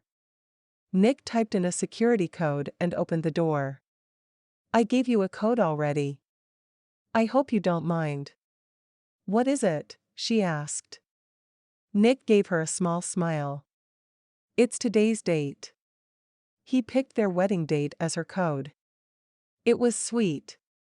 Inside, Janelle wanted to melt like one of those women starring in a romantic comedy. On the outside, she gave him a small smile and said, "That should make it easy to remember." Janelle walked into the center of the entryway and spun in a slow circle. 2 stories above their heads hung an amazing chandelier with dozens of lights. Off to the right was a library, and to the left was an office. Both rooms used dark wood for the shelves and furniture, and both had wood floors covered in beautiful Persian rugs, as well as overstuffed furniture that Janelle knew she'd be comfortable in for hours on end. The office had a desk with lion's paws and a computer. There were wall sconces, cam lights, and small lamps here and there. The rooms could be bright and welcoming or low-lit and intimate. Surrounded by so much wealth and quality, Janelle wondered how impressed she was supposed to act. She'd told him over lunch that she grew up middle class, and suddenly she felt self-conscious for reasons she couldn't put her finger on, and she'd only been in the entryway. She decided there was no harm in complimenting him on his home, as she could see by the hopeful expression in his eyes that he wanted her to like it. "Do you spend much time in here?" She pointed to the library. "Not as much as I'd like," he admitted. "I usually end up spending my time in there." He pointed to the office as his cell phone rang. "Speaking of work, can you hang on just a minute?" "Sure." Janelle wandered into the library to browse through the books, while Nick rushed into the office and opened the laptop. She ran her fingers along the spines, testing the textures of the old covers against her skin. Many titles were classics, though she found a few mysteries and 1 or 2 history books as well. With the rooms open across the entryway, she caught snippets of Nick's conversation, though she tried not to listen in. "Can you put them off?" "No, don't tell them. I'll take care of it." A large book on the coffee table caught her eye. She knelt on the soft rug and lifted the cover to find a stunning photograph of an ancient Mayan temple. Flipping through pages full of breathtaking images, she felt a thrill of excitement. In less than a year, she would be standing at the top of a temple much like the one on the page. "Find anything you like?" Nick asked as he entered the room. "These photos are amazing." He stood near her, and she tipped her head back to look at him. "Have you looked through here?" she asked. "I haven't had a chance." It just got here this morning. She wrinkled her brow. What do you mean? He squatted next to her. Your bio said your dissertation was on the Mayan pyramids.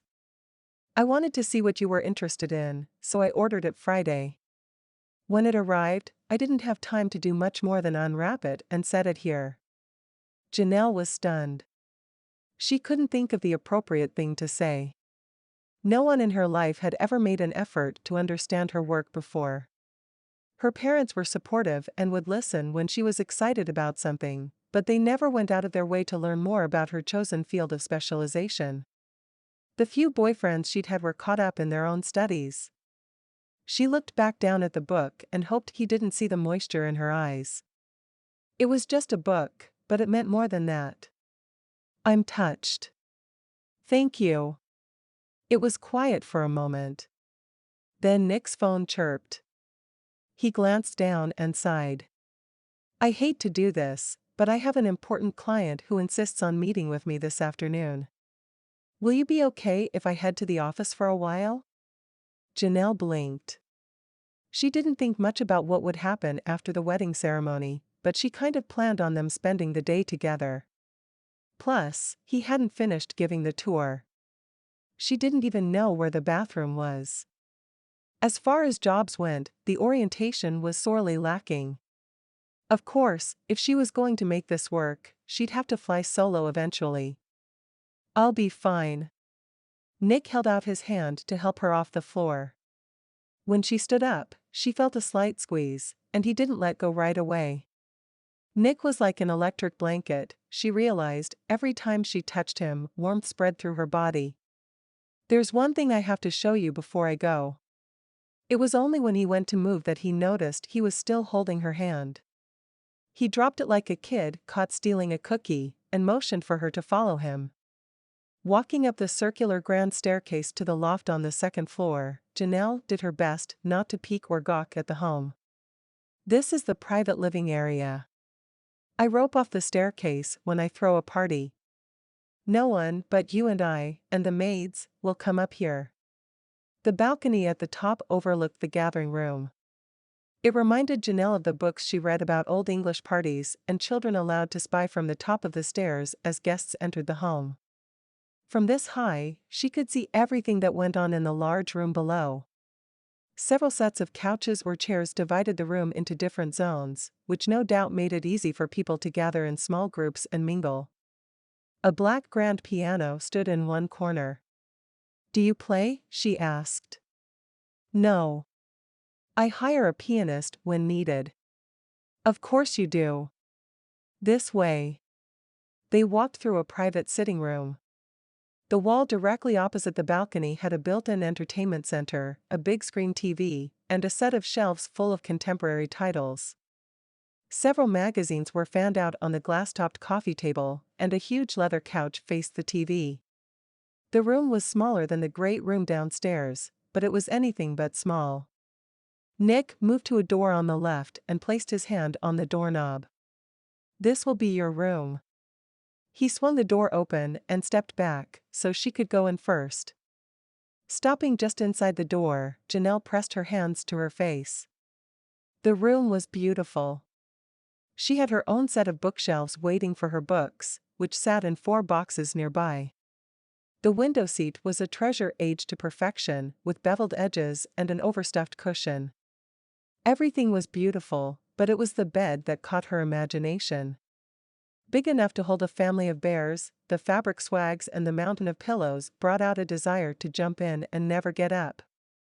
While the room had a feminine feel with deep purple accents, it was elegant and mountains above the dorm-like living she came from.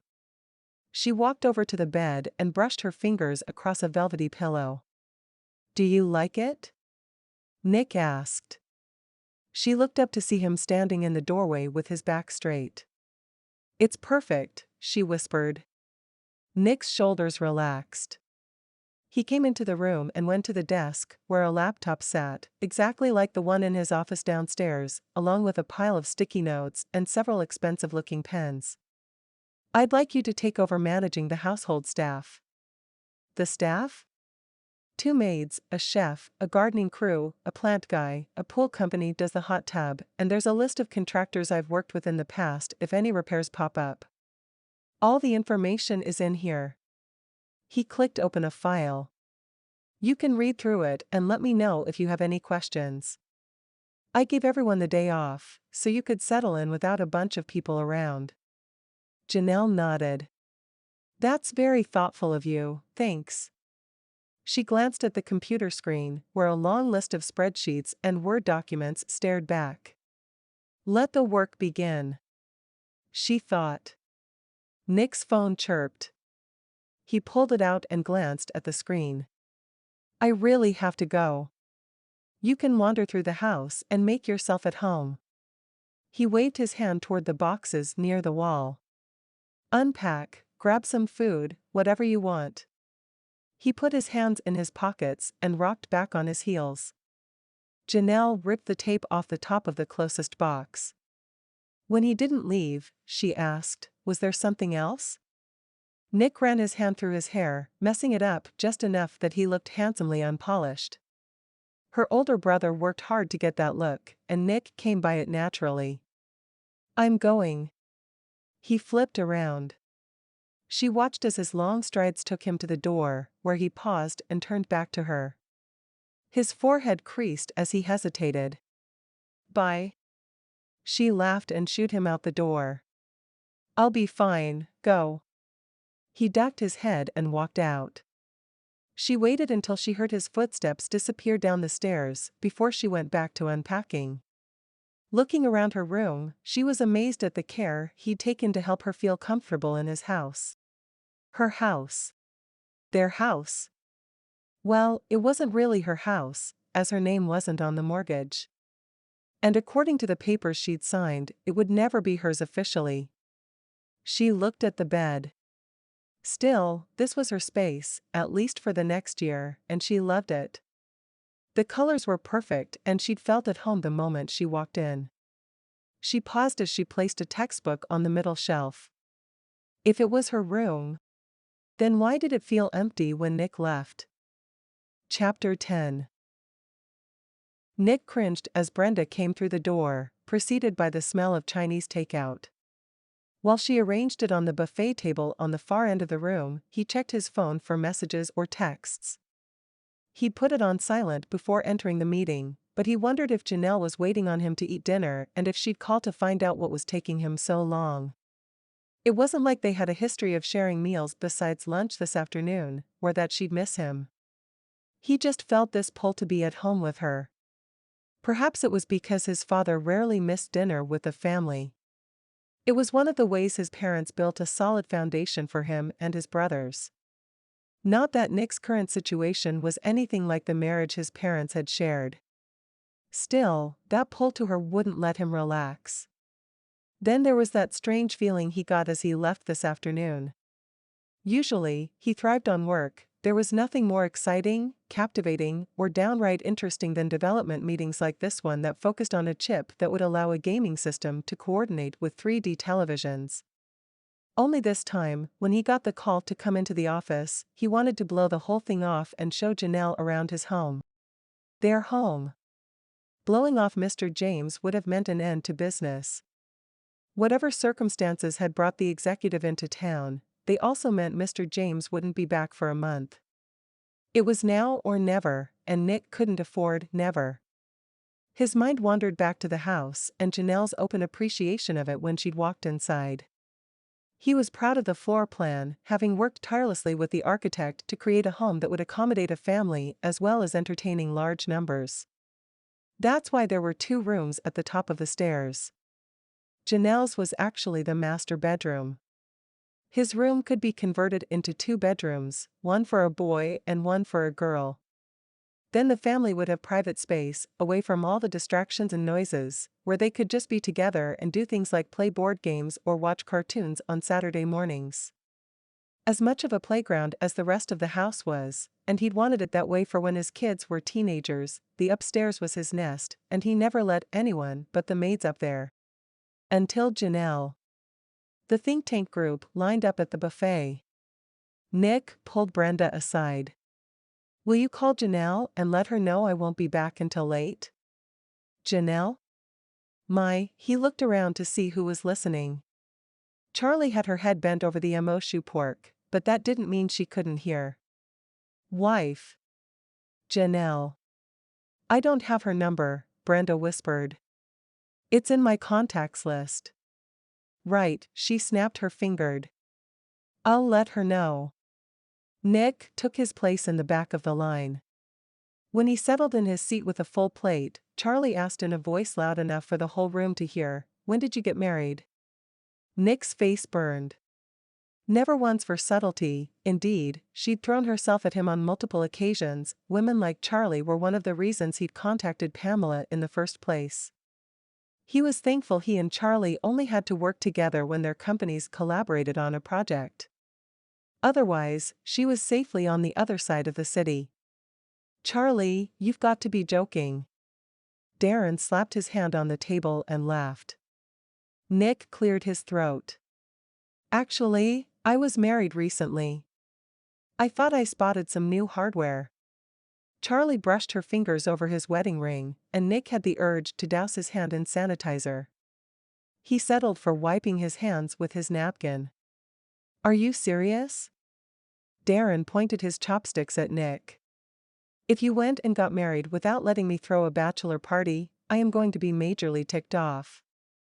Nick held up his hands as if to say, what do you want me to do about it? It's not too late. We could do it this weekend. Darren perked up like a horse at the starting gate. Nick smiled. He could only imagine the type of bachelor party Darren would throw, and he knew full well it wasn't the way he wanted to start a marriage. He said, sorry man, the ring is on the finger. You'll have to work on Trey over there. He looks like he could use a night out. Trey shoved an egg roll in his mouth and lifted his shoulders. Mr. James, head of the partnering company, returned from making a private call in the hallway, and they were soon back to work. As the hours stretched on, Nick's hope of spending the evening with Janelle melted away like a snow cone on a July afternoon. By the time he drove home and climbed the stairs to his nest, Janelle's door was closed and the lights off. He showered and changed as quietly as possible, hoping he didn't disturb her. After setting his alarm, he fell into bed, smiling. It wasn't a bad day. He'd gotten married and sealed the deal on a new chip that was sure to make a lot of money. His smile faded. He would have felt much better if he'd been able to see Janelle before he went to sleep to find out what she thought of the house, and if she'd read over the household account information. And maybe, if he was lucky, to see her blush just once more. Chapter 11. Janelle? Pulling the covers up over her head, Janelle tried to hide from the voice that was bound and determined to ruin her few good hours of sleep. When Nick's secretary called last night to say he wouldn't be home for dinner, she'd asked, "Do you know what time they will be done?" "These meetings have gone on all night before," she explained. "It could be an hour or it could be 6 hours. I'm sorry, I wish I had more information." "No, that's okay. Thanks for thinking to call me. Mr. Ryburn asked me to," she clarified. "Well, thanks. Have a nice night." She'd tried to wait up for Nick, thinking that they should at least say good night to each other on their wedding day. She'd propped herself up in bed with the laptop to familiarize herself with the house accounts. There was a lot more to running the house than she would have ever thought possible. After an hour of checking shift changes for possible overlap, she decided Pamela should have found Nick someone with experience in the hotel industry. But then, Janelle wouldn't be lounging on half a dozen pillows in her own private suite. She gave a wicked little grin. The perks far outweighed the stress. Long after the exterior safety lights clicked on, making her view of the rear gardens enchanting, her wedding day caught up to her. She slid the laptop to the other side of the huge mattress and conked out. Janelle. The voice was in her room. Trish. Her brain caught up to the sound. What is it with you and waking me up? Do you hate me? Janelle threw the covers off her head. Trish waited at the end of the bed, her hair pulled back in an intricate braid that hung over one shoulder and her clothes completely wrinkle-free. The only thing worse than being woken up when you're still tired is being woken up by someone who looks that good in the morning. Trish ran her fingers over the tablet resting in the crook of her arm. You have a meeting with your personal trainer in 15 minutes. Where? Janelle croaked. Trish looked up. Here. Janelle pulled the sheet up to her chin. Not that her pajamas were skimpy, she'd worn a light cotton pair of shorts and a fitted tank to bed. It was the idea of a strange man in her bedroom made her uncomfortable. An image of some guy holding her feet down while she did sit-ups on the plush rug on the floor flashed through her head. He's coming to my room? No, he'll meet you in the gym downstairs. You just need to throw on some workout clothes and I'll brief you on the rest of your day on the way. Janelle stumbled to the closet and pulled out a pair of cut-off sweats, a sports bra, and a t-shirt with a small hole over her left shoulder blade. When she stepped out of the closet, Trish made a face like she'd swallowed bad fish. What are you wearing? Workout clothes? Janelle said like a question instead of a statement. What happened to the yoga pants? Asked Trish as they left Janelle's room. I wear those in public, I'm not going to get them all sweaty. Trish clenched her jaw. Okay, I will put shopping for proper exercise attire on our list of things to do this week. And unless you are going to a yoga class, never wear those in public again. Got it? Janelle nodded absently as she craned her neck to see into Nick's room. It looked like he hadn't slept in the bed last night. A maid bustled out carrying the shirt he wore to the wedding, and Janelle wondered if he'd slept at all or just changed clothes. Janelle nodded a greeting to the maid as Trish started down the list on her tablet. You'll meet with Steve, your personal trainer, every Tuesday morning at 7. Janelle bristled. Why should she have to work out? She wasn't a trophy wife, that wasn't part of the deal. If B&B was trying to turn her into one, she'd have a few words with Pamela. Why do I need a personal trainer? It's part of our ongoing services. We find that people who exercise are generally happier in life, they are better and more creative at problem solving, and can participate in a variety of activities due to their physical stamina. Janelle paused on the stairs. What happens if I get fat? Trish looked over her shoulder. Excuse me? If I get fat, do I get fired? Trish's mouth dropped open. What? No, she exclaimed, offended. Then why do I have to work out? Trish stepped up so they were on the same level and put her arm around Janelle. This marriage is as much about you as it is about Mr. Ryburn. You're a busy student, you teach classes, and you're planning a huge archaeological dig in another country. You need to take care of yourself, and we're trying to help. A personal trainer is a perk. You don't have to work out, but you'll be healthier and happier if you do. Janelle considered Trish's words. It couldn't hurt to get in better shape. She'd need to haul her own gear into the Guatemalan jungle, and she might as well be strong enough to do it. Okay. This guy isn't going to yell at me or anything, is he? Steve will walk you through the machines in Nick's gym so you understand how to work each one on your own. Trish explained as they started walking again. Nick's gym. Was he offered the same perks, or did grooms get off easier than brides? She wondered. On subsequent visits, he'll teach you different types of workouts so you don't get bored. Uh-huh. Does Nick work out? Trish didn't miss a step. He alternates weightlifting and running. Janelle remembered the way Nick's suit fit and his broad shoulders. Yeah, he works out. She smiled to hers. She quickly changed her focus from Nick's physique to Trish's instructions. Now, after your session, you'll have time to shower and get dressed for the day. Then you'll meet with the staff. Did you read the information Nick put together for you? Yep. Wait, how did you know about that? Standard procedure. Nick gave us a job outline when he signed up. They reached the bottom of the grand staircase and crossed the gathering room to the stairs that led to the basement. This level was just as impressive as the rest of the house. The theater room was located under the garage, the game room was insane, the gym was immaculate, the mother-in-law apartment was stunning, and a hot tub waited off the patio. There was also a bar, a pool table, a water feature, a reading nook, and a couple of guest rooms. Janelle could spend weeks down here. We'll have a short break for lunch and hit the stores for some workout clothes. I have to be back to the office by 3, so you'll have some time this afternoon to input your school schedule into the system. I have a new phone for you. Janelle started to protest. There was already so much new in her life that she was off balance. Trish held up her hand. We kept your old number. The new phone is compatible with Nick's.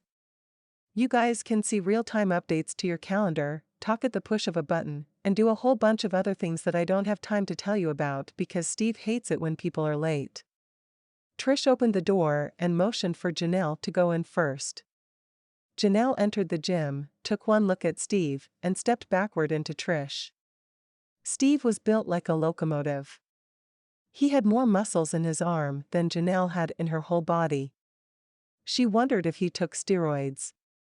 Steve smiled in welcome, and Janelle thought her heart would jump out of her chest in fear. He looked at her like the mechanic looks at her car every time she brings it in.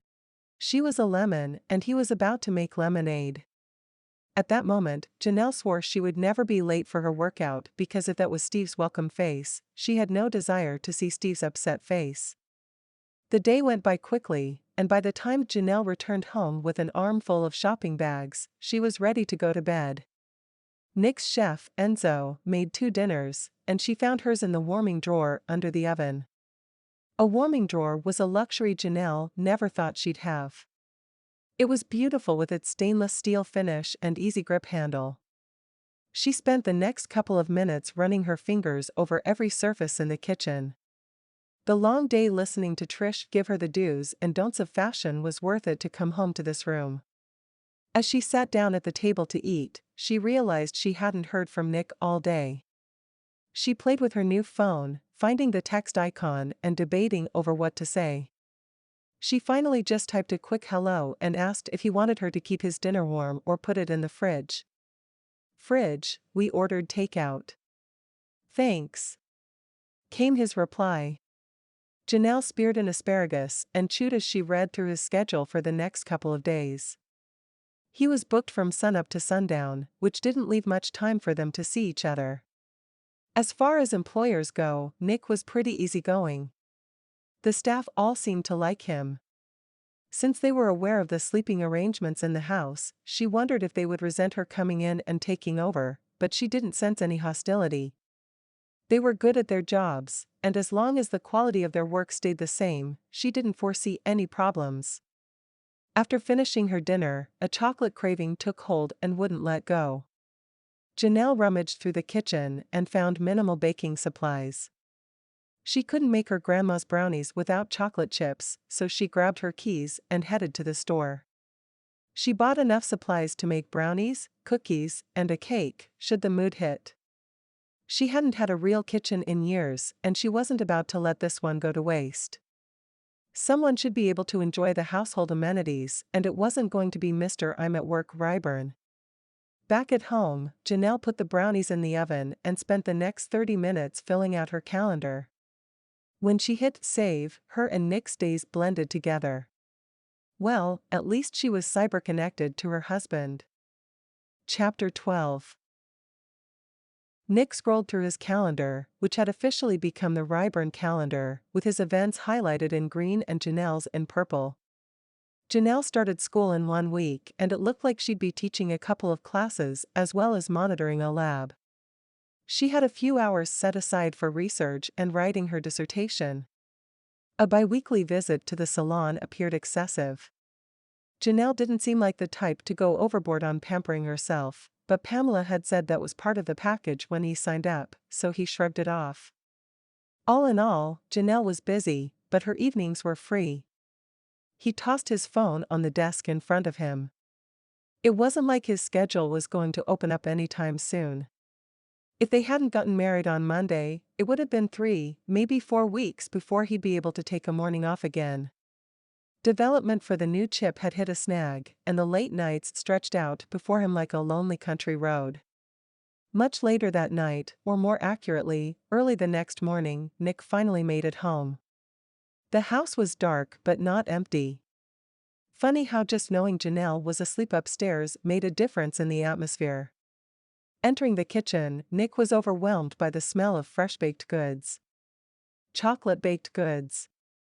He followed his nose to a white plate holding a large brownie, covered in thick chocolate frosting and topped with chopped walnuts, waiting on the bar. There was a purple post-it note next to the plate that simply read, "For Nick." He fished a fork out of the cutlery drawer. This brownie demanded a tool for consumption. He took the plate and the note over to the table to eat. After 2 heavenly bites, he needed milk and opened the fridge to find a half-gallon of chocolate milk, only partially drunk, waiting on the shelf. Nick shook his head in amazement. He could get used to having Janelle around real fast. The brownie disappeared in no time. Nick leaned back in his chair and rubbed his belly. For some reason, he was proud. Proud that this brownie came from the kitchen he'd designed. He downed the last of his chocolate milk and set the glass in the sink, pondering the strange effect Janelle had on him. He hadn't seen her since the wedding, and yet she'd managed to make him feel cared for just by leaving a brownie. Pausing at the top of the stairs, Nick noticed Janelle's door was slightly open. If they were more familiar with one another, he'd consider it an invitation to let her know he'd made it home. Even though they were married, they weren't familiar, yet. He grinned. There were ways to fix that. He ran back down the stairs to his office and wrote his own post-it note, sticking it just inside her door. Nick quickly got into bed, shut his eyes, and willed sleep to come before he thought any more about how close he and Janelle could really become. Chapter 13. The next morning, Janelle found a post-it note on the light switch just inside her bedroom door. It said, "Best brownie ever. Couldn't find the pan, please make more. Grandma always said her brownies were magical." Perhaps they were. She flipped the post-it over, wondering if Nick was still in the house. She wasn't about to go knocking on his bedroom door. Maybe she'd catch him in the kitchen. Throwing a robe on over her pajama bottoms and tank top, Janelle ran down the stairs. She pulled up short at the sight of Nick rinsing his bowl in the sink. She'd forgotten how stinking gorgeous he was. He was already dressed for a day at the office, and his blue shirt did amazing things with his eyes. Squaring her shoulders, she tried to appear casual, like she didn't feel at all conspicuous in her bathrobe in a stranger's house. Funny, she'd only been here a few days, and already it felt like home. "Morning," she chirped. Nick looked up from the soap bubbles and fumbled with his bowl. Janelle opened the freezer and pretended not to notice the flush climbing up his neck. Recovering quickly, Nick replied, "Good morning." Retrieving 2 individually wrapped brownies from the freezer, Janelle held them out to Nick. "I, got your note. If I'd known you wanted more, I wouldn't have frozen them." But, she pumped her eyebrows. "You haven't lived until you've tried Grandma's brownies frozen." "Really?" Nick looked intrigued as he accepted both brownies. "Go on." Janelle inclined her head. "I just had breakfast," he hedged as if he was breaking a law. Janelle crossed to the pantry and found the oatmeal. "I won't tell." Nick grinned wickedly, and Janelle's grip tightened, bending the cardboard oatmeal tube. He sucked in a breath as his teeth cut through the cold frosting. He chewed slowly. Turning away, Janelle was able to regain her thoughts. "Well." She measured out a serving of oatmeal and added water. "Good, right?" "Oh, my, gafraid," he said with his mouth full. Janelle laughed. "I'll take that as a yes." She put her bowl in the microwave and set the cook time. Nick took another bite. Tipping his head to the side, he looked from the brownies in his hand to the freezer and back. "What?" Janelle asked. Nick swallowed. "I'm not sure frozen is my favorite. You like them better at room temp? I think I'm going to have to try both, together, in order to figure it out." The microwave beeped, and Janelle retrieved her breakfast. "Are you trying to tell me you need more?" she asked over her shoulder. "There's a whole pan's worth in the freezer." Nick tore open the freezer. He looked in and then shook his head. "I just don't see how those are going to last." He snatched 3 bags. "They're disappearing fast." Janelle laughed. "Okay. Lucky for you, I bought enough supplies for 2 batches." She'd bought enough for 4, but she had a feeling Nick didn't need to know that. "No rush." Nick snatched another brownie baggie. Janelle's hand went to her hip. "No rush? At this rate, they'll be gone by dusk," she teased. She didn't mind at all that Nick loved her baking. Nick lifted his shoulders. "I'll be gone all day. I need to stock up." In that case, Janelle retrieved a brown lunch sack from the pantry. "You'll need a way to carry them." Nick's eyes sparkled. "Good idea." Janelle opened the bag and Nick emptied his hands. After folding over the top, Janelle handed it to him. Nick leaned over and kissed her cheek, causing Janelle's heart to thump loudly against her ribs. "Thanks for the sweets." Nick's breath caressed Janelle's cheek. Paralyzed by the jolt of desire that coursed through her, Janelle didn't reply as Nick pulled away. They made eye contact, and he looked as surprised as Janelle felt. Have a great day." Her words came out raspy, and her stomach flipped. Nick stepped back. "I will, now." He blinked twice and then held up the lunch sack. The movement was an afterthought, and Janelle wondered if he'd meant that something other than the brownies had improved his day. Grandma's magic brownies broke the ice between Janelle and her husband. Later that day, she received her second text from Nick. "How was class?" Janelle stared at it for a moment. Should she answer right away? She checked his calendar. Nick was in a budget meeting.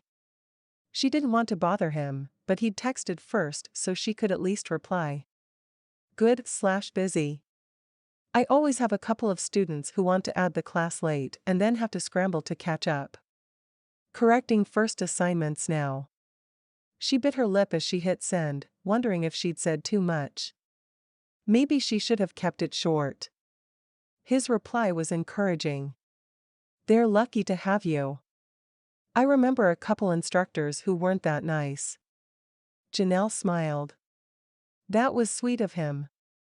She stared at the phone. Was she supposed to text back? Ugh. She was so unskilled at flirty conversations. It gave her way too much time to second-guess herself, and she much preferred to see the guy's face.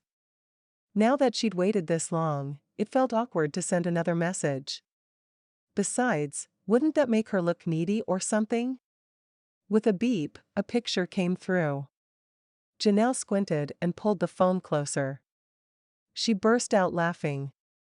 The image was of the bottom of the lunch sack, where one lonely brownie, with smashed frosting no less, awaited its fate. "Wow, you have a serious chocolate problem." Winky face. "I'll see what I can do to help." Not fair to tease. "No teasing, what time are you going to get home?" There was a delay, and Janelle tapped her fingers on her desk. Was she being too presumptuous? Eventually, his answer came. Sigh. "Late. Sorry." The disappointment ran deep. Deep enough that it made Janelle wrap her arms around her middle. She was usually pretty even-keeled, she didn't get too upset about things, or too excited about them either, unless they involved Mayan mummies and tombs. What was it about Nick that caused these caveman reactions, or rather, cavewoman reactions? First, she'd had the desire to taste the chocolate on his lips this morning, and now she felt let down enough that all she wanted to do was blow off correcting papers and hit the hot tub for some R&R. That type of thinking was so unlike her. With a start, she realized Nick was waiting for her response. No worries. Chocolate will keep. Thanks. Winky face. Janelle looked at her desk calendar. Since she'd explained, as much as the confidentiality agreement would allow, the private funding she procured for the expedition to Professor Ford, he'd helped her create a timeline to complete preparations for the dig. She might not be in the right mindset to correct papers, but she was always ready to work on her thesis. Even as she perused applications from grad students who wanted to be a part of the crew, her mind wandered back to Nick. He'd looked so good this morning, his hair still wet from the shower, and the way it felt when his lips brushed her cheek. If a kiss on the cheek felt like that, she could hardly imagine how incredible a real kiss would feel. The image of Nick pulling her close overtook all thoughts of applications. Janelle spent a few minutes in her new happy place before jerking herself away. Crossing her arms on her desk, she dropped her head onto them. Stupid cavewoman. Chapter 14. Over the course of several days, Janelle and Nick began communicating through sticky notes, desserts, and texts. Much to Janelle's relief, their texting communication came easy as long as she didn't analyze the breaks.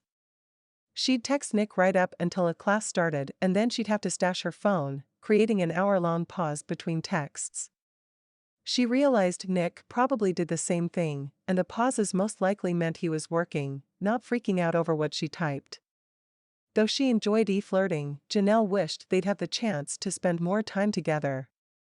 Their weekly planning meetings were held over the phone instead of over a meal, and usually happened during Nick's lunch and her short break between classes. He swore that would change as soon as this project was over. Phone conversations were quick and to the point and left a lot to be desired. But this is what she'd signed up for, and as far as jobs go, this one was cake. For Janelle, the next month was a whirlwind of new students, new responsibilities, new clothes, and a new home. The house was great. In fact, it was better than great, it was her private playground. She ran every morning on the treadmill, except for Thursday mornings when Steve worked her through a new type of torture. The morning he tried to get her to Zumba was a morning she'd never live down.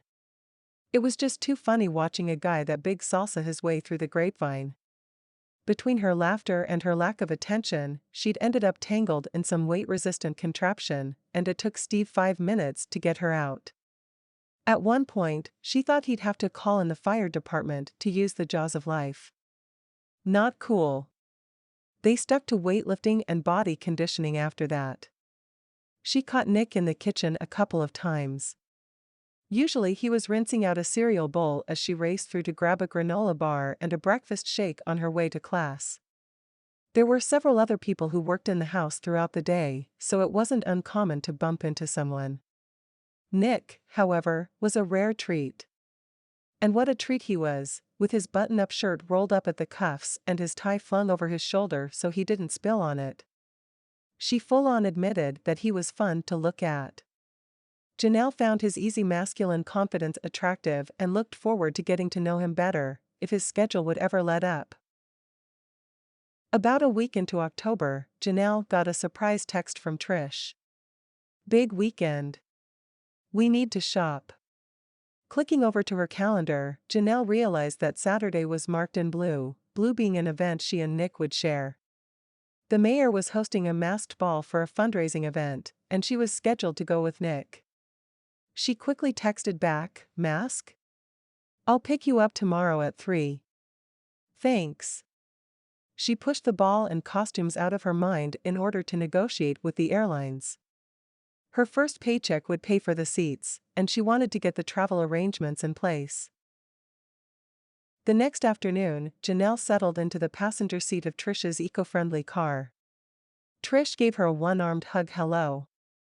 How are things going?" Janelle shrugged. "They're fine. Are you excited about the ball?" "More like scared out of my mind." Trish patted her hand. You'll be fine. Janelle thought about it. She was pretty used to the idea that she was married. Besides the move and the new apartment, there wasn't that much that changed in her life. She still did all the things she did before, she just slept in a different place and had much better technology. She smiled as her phone chirped. How's your day? Nick asked. Good. Shopping for something for the ball. Can you grab me something too? Janelle felt her skin grow cold. She'd done other odd errands for Nick over the past month. Mostly stuff for the house, like letting the electrician in or making sure he'd set the security system in the morning before she left, but she'd never shopped for him. She pressed her hands to her cheeks. What is it? Asked Trish. Nick wants me to pick him up something to wear to the ball. So, I've never bought anything like this for myself. I have no idea what women are supposed to wear, let alone a guy. That's why you have me. Text him back and tell him you have it covered. If you say so. Janelle typed, no problem. Thanks. Any chance you're making brownies tonight? Janelle tipped her screen so Trish couldn't see it. I was in the mood for peanut butter cookies. With chocolate chunks? Maybe. Can't wait to try them. 2 hours and a dozen dresses later, Janelle finally had a complete look for the ball. The store had a complimentary costume for a man and Trish swore it was perfect. It's better that you go as a matching couple to solidify your marital status in people's eyes. Nothing says solid couple like matching costumes, she said. After saying goodbye to Trish, Janelle hauled the garment bags up the stairs to her room. The enormous walk-in closet was only partially filled with her things, so she had a full rod to commit to the dress and suit. As she pulled the heavy skirts out so they wouldn't wrinkle, she debated on taking Nick's to his room. In all the weeks she'd spent in the house, she'd never once set foot in the master suite. It was just too personal to walk into a man's bedroom, and she wanted him to trust her not to snoop, so she gave him his space. At 1 o'clock on Saturday afternoon, Brenda marched into Nick's office and kicked him out. You have to stop at the barber's for a shave before the ball tonight.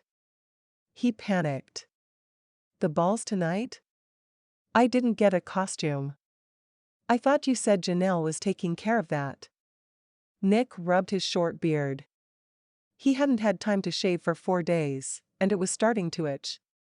He quickly texted Janelle, did you find a costume for me? Yes. Hope you don't mind, we match. Nick grinned. He'd seen couples come in matching costumes to previous fundraisers and thought the idea was great. Don't mind. Can you send a pic? When the image came through, he groaned. She'd gone medieval on him. The pants would most likely be tight, and the lace at the collar would itch. The evening just went from bearable to stifling. Do you like? It's fine. I'll be home by 5:30. As Nick slid his phone into his pocket, he realized that this was the first night since they'd been married that he would be home before dark, and the first time he'd take his wife on a real date. Over the last several weeks, he'd spent a lot of time texting her and even more time thinking about her. He was nervous that he'd built her up in his mind only to be disappointed that night. He showed the picture to the barber, and the man shaped his scruff into a pointed goatee and trimmed his hair so it looked more like he meant to have longer hair and not so much like he hadn't had a haircut in 6 weeks. He liked the length, but the waves tended to get unruly if let go for too long. Making it home with seconds to spare, he rushed up the stairs. Janelle's door was open. Nick paused at the threshold, acutely aware that this moment marked a change for him and Janelle. They'd been friendly and flirty for a month, just not in person. The stranger he'd brought home on their wedding day was long gone. He'd connected with Janelle, albeit through text messages, in a way that was hard for him to believe. Their connection was obvious by the way she got his jokes, encouraged him when he was discouraged, and kept a steady supply of home-baked goods on hand. He knocked before pushing the door open wide. She wasn't in the room, but he could hear music coming from the bathroom. He went to the closed door and knocked loudly. There was a scream from the other side, and he quickly yelled, "It's Nick." "Nick? You scared me. Sorry. I need to get my costume. It's in here, just a second." Nick placed his hand against the doorframe and tapped his finger while he waited. It didn't take long before Janelle opened the door. Her hair was already piled on her head in a fancy array of curls. Soft tendrils framed her face, and Nick noticed she had a long and elegant neck. "I was just about to put on the gown. Your suit is in my closet." Following her into the master closet, Nick took in her cotton shorts and tank top. She had a thin frame, but her body had shape. She looked fit and healthy in a way that had his mind blinking like a cursor waiting for someone to type a word. "Here you go." Looking quickly to the clothes on the hanger so she wouldn't notice him noticing her, Nick suppressed a groan. No doubt Dylan would have a field day with his ensemble. He usually went as James Bond, and one year he donned a Zorro costume, but he had never worn lace. Maybe he could leave that part off. He grabbed the hanger. "How long till you're ready?" he snapped. "About 20 minutes. "Perfect, I'll meet you in the sitting room." Hurrying, Nick chastised himself for being short with Janelle. He'd have to communicate clearer.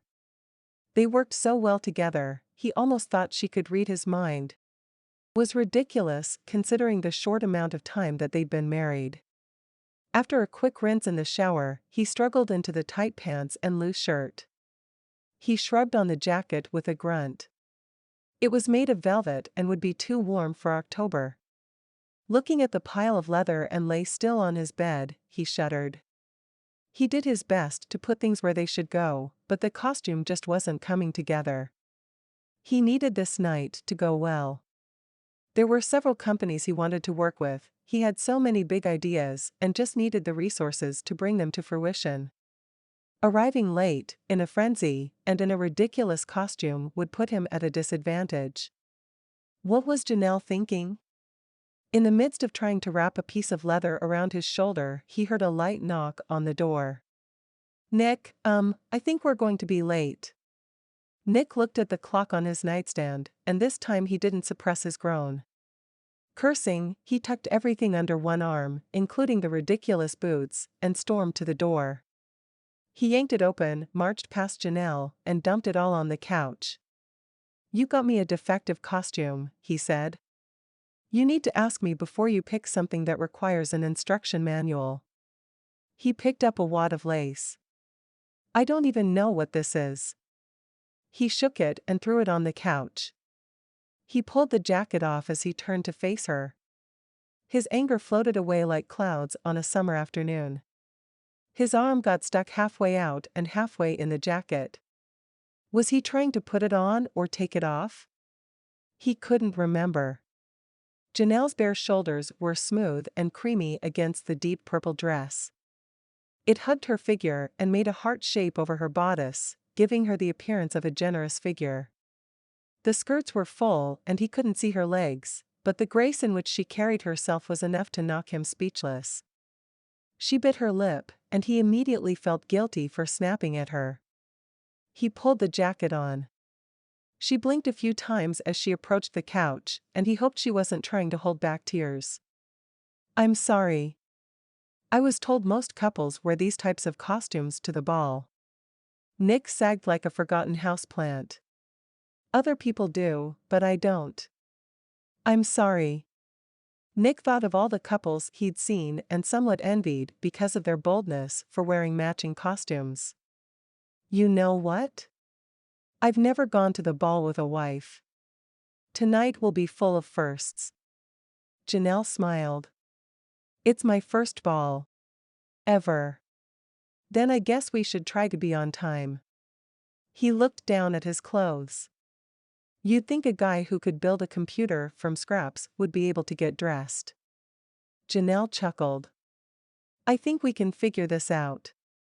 She pulled his arms straight out to the sides and told him to keep them there. Then, she proceeded to wrap the leather pieces around his forearms and tie the laces. She grabbed what turned out to be a belt and slid it around his waist.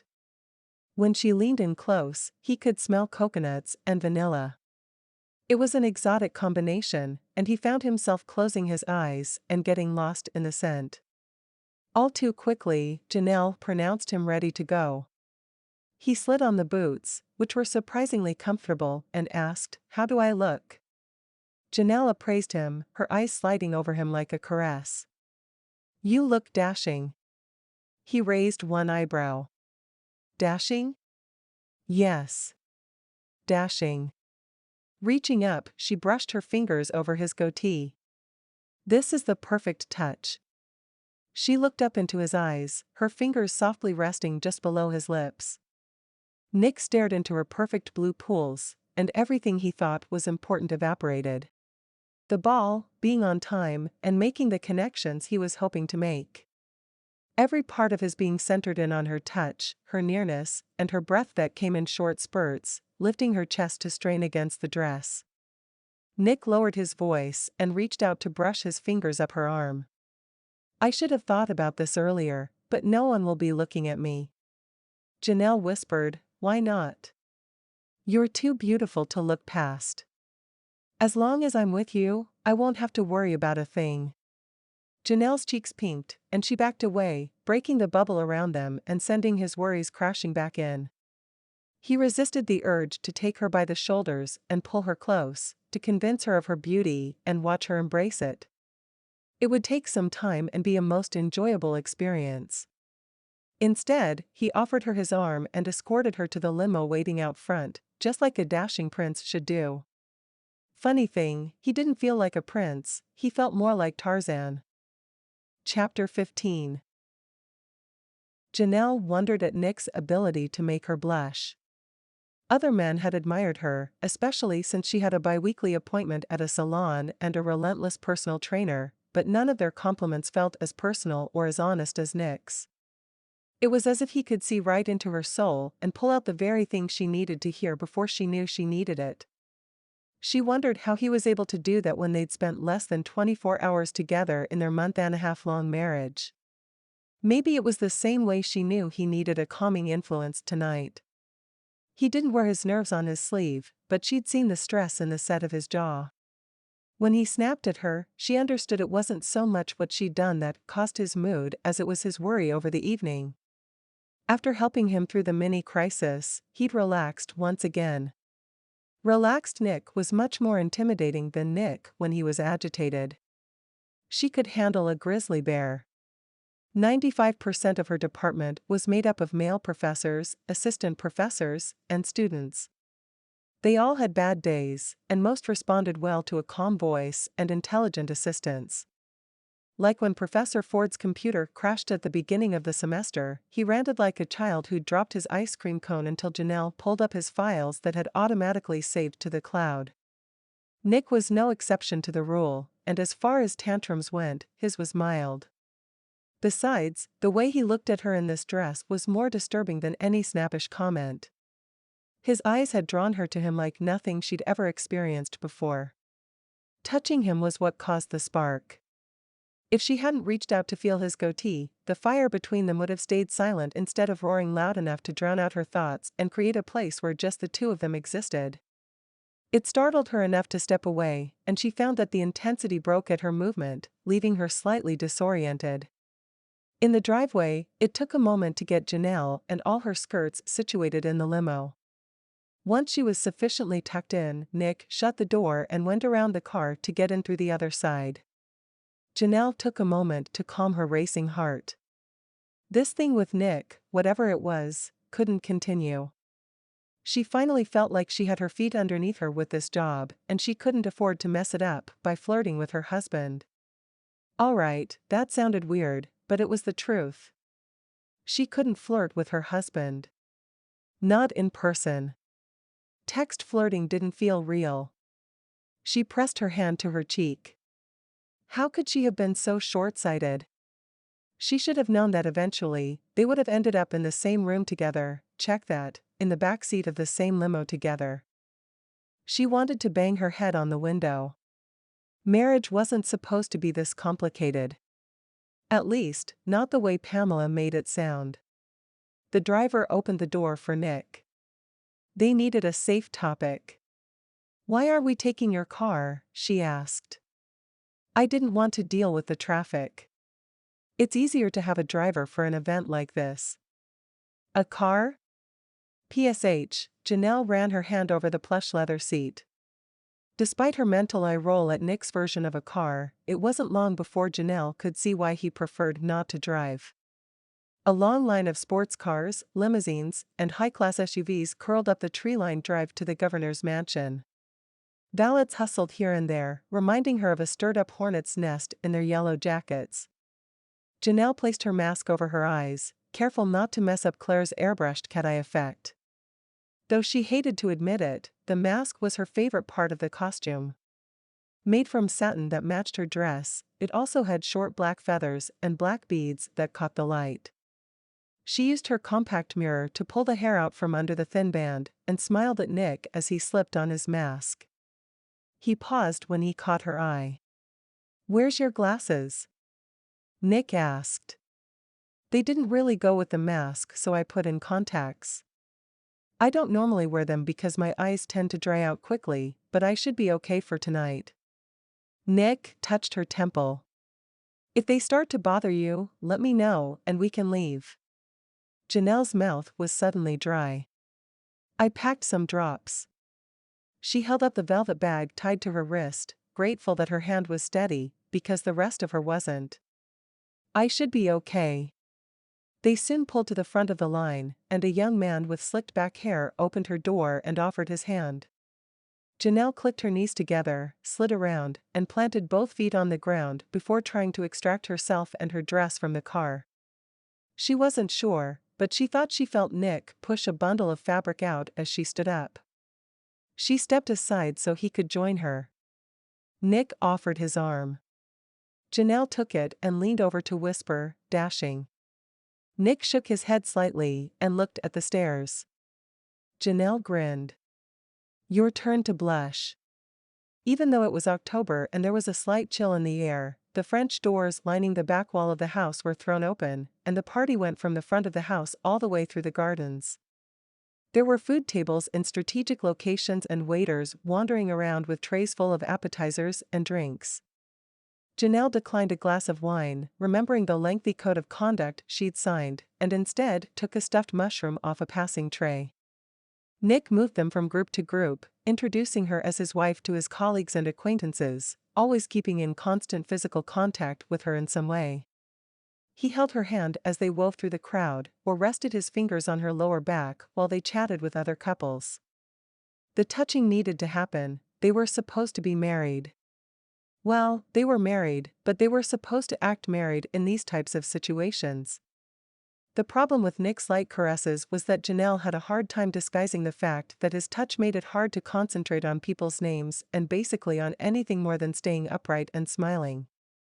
Actually, smiling wasn't hard, the way her heart fluttered made that part easy. Most people offered congratulations on their elopement. A few women looked her over like competition they wanted to destroy in the most harmful way possible. Janelle ignored them. Each time Janelle heard Nick say, "This is my wife, Janelle," her stomach did a little flip. She held tight to his arm, not ready to go solo among so many strangers. Nick. A buxom blonde, wearing an angel costume Janelle was sure wouldn't get her to heaven, wrapped her arms around Nick for a full-body hug. Janelle stepped back, allowing him space to greet his friend. "Nick, you look positively scrumptious tonight." Janelle's blood heated. Nick did look scrumptious, but this woman had no right to look. Nick wasted no time in saying, "Charlie, I'd like you to meet Janelle." He stepped away from Charlie and put his hand on Janelle's back, urging her forward. "Nice to meet you," said Charlie, in a tone laced with everything but nice. Janelle glanced at Nick and his frozen smile, and back to Charlie with her gaze traveling over Nick's body. Nick nudged her again, and Janelle took it as a signal that she'd have to be the forward one. "It's nice to finally meet some of Nick's associates." Charlie cleared her throat. Some of us were beginning to think he made you up. Nick scratched at his neck and pulled the lace away from his skin. He hadn't touched it all night, but for some reason, it bothered him now. Janelle looked back at Charlie and wondered what had gone on between the two of them. Nick gave Janelle a help me look, and she jumped to the rescue, all too happy to have the go-ahead to get rid of Charlie. You know how it is. New love is a whirlwind, and sometimes, she placed her hand on Nick's arm and looked deep into his eyes. Struck by the depth of attraction she found looking back at her, Janelle said the first thing that came to mind, her voice all breathy and aching. It's too extraordinary to share with the world. Nick slid his hand around Janelle's back. They stood that way, lost in each other, until Charlie cleared her throat again. Well. Charlie lifted her champagne glass. To the happy couple.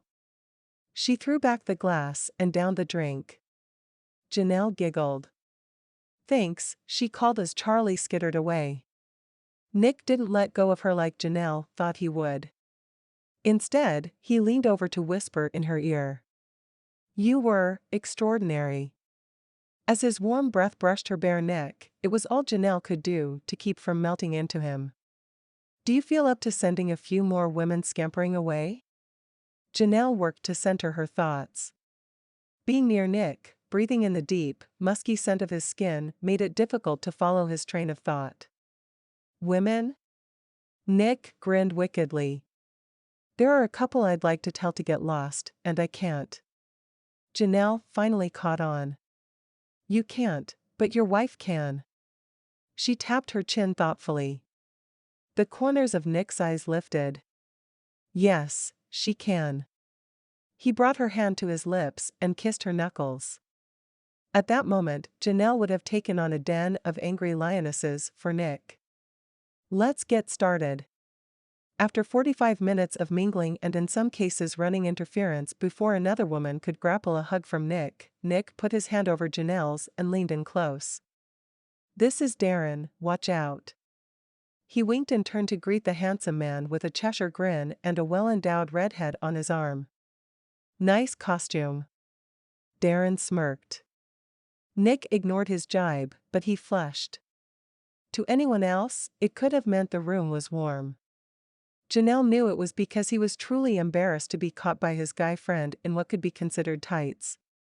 It wasn't the first jab at his manhood because of the costume. Every time someone teased him, Janelle's guilt dug a little deeper.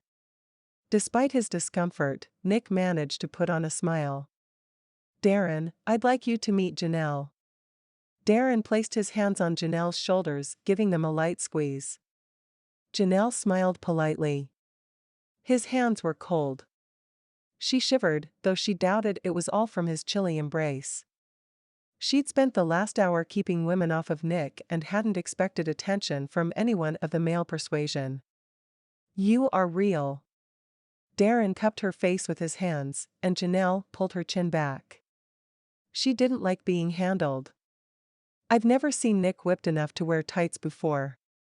Laughing, he let go of her face and wrapped one arm around her shoulder and the other around Nick. His poor date had a smile plastered on as if she enjoyed the show, but she looked more like she wanted out of the night. Janelle hated the way Darren harped on Nick's costume. She felt bad enough already. Nick, you dog. You really did get hitched. Darren dropped his arm around Nick, but kept a tight hold on Janelle, crushing her to his side. I can see why you've kept her to yourself for so long. Darren's eyes slid down her face and to her chest. Janelle placed both palms on his side and pushed hard enough to create an acceptable amount of personal space between them. The moment Janelle vacated the property, Darren stayed, plastered herself across his chest. Janelle gave her a sincere smile, hoping she wouldn't blame her for Darren's behavior. He hadn't introduced the woman and Janelle had no idea what her name was. The girl ignored Janelle and whispered something in Darren's ear. He gave her an appreciative look and said, in a second. Fine. I'm going to the powder room. She sulked away, leaving a trail of heavy perfume in her wake. Darren looked Janelle over again, and she had to force herself not to throw her arms across her chest to shield it from his view. She loved this gown, loved the way it made her feel feminine and delicate, but the way Darren looked at her made her wish she'd bought the Yeti costume instead. "Nick, where did you find her? And can you get me one too?" Nick took Janelle's hand, laced his fingers with hers, and pulled her partially behind him. "Sorry, you'll have to find your own." Taking the not-so-subtle hint to back off, Darren stepped away and grabbed a drink off a passing tray. "See you again soon, Mrs. Ryburn," he said as he left. Nick tugged Janelle around and she tipped her head back to smile up at him. Their eyes met, and they shared a silent understanding. She'd keep away the easy women, and he wouldn't let men like Darren, or Darren himself, come near her again. When she finally tore herself away from Nick's gaze, Darren was long gone. She breathed a sigh of relief. At midnight, everyone removed their masks. There was another hour of mingling, and then the party started to thin out. Janelle had never been introduced to so many people in one night. Her head spun as names and faces blended like chocolate chip cookie dough. When they left for the night, she leaned her head back against the headrest in the limo and sighed. Nick laughed. "You did great." He patted her hand and then pulled away.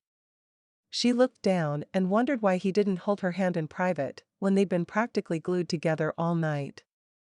His constant physical contact didn't get any easier to think through as the night wore on, but it did become natural. According to their love language test, they both showed affection, or appreciation, through physical touch. Patting her hand was nice, but Janelle thought the gesture was a bit underwhelming. Perhaps the hand-holding and caught-up-in-each-other moments were just for show on Nick's part. Wait, on Nick's part? Weren't they for show on her part too? Not if she was honest with herself. She'd enjoyed every moment of being held by Nick and let herself be a part of him and his life for the night. She felt silly thinking there was something more in his attention than giving the right image to their marriage. Of course, that's all he wanted. He'd asked her to become a buffer between him and them. Well, she'd buffered, and her pride felt every blow.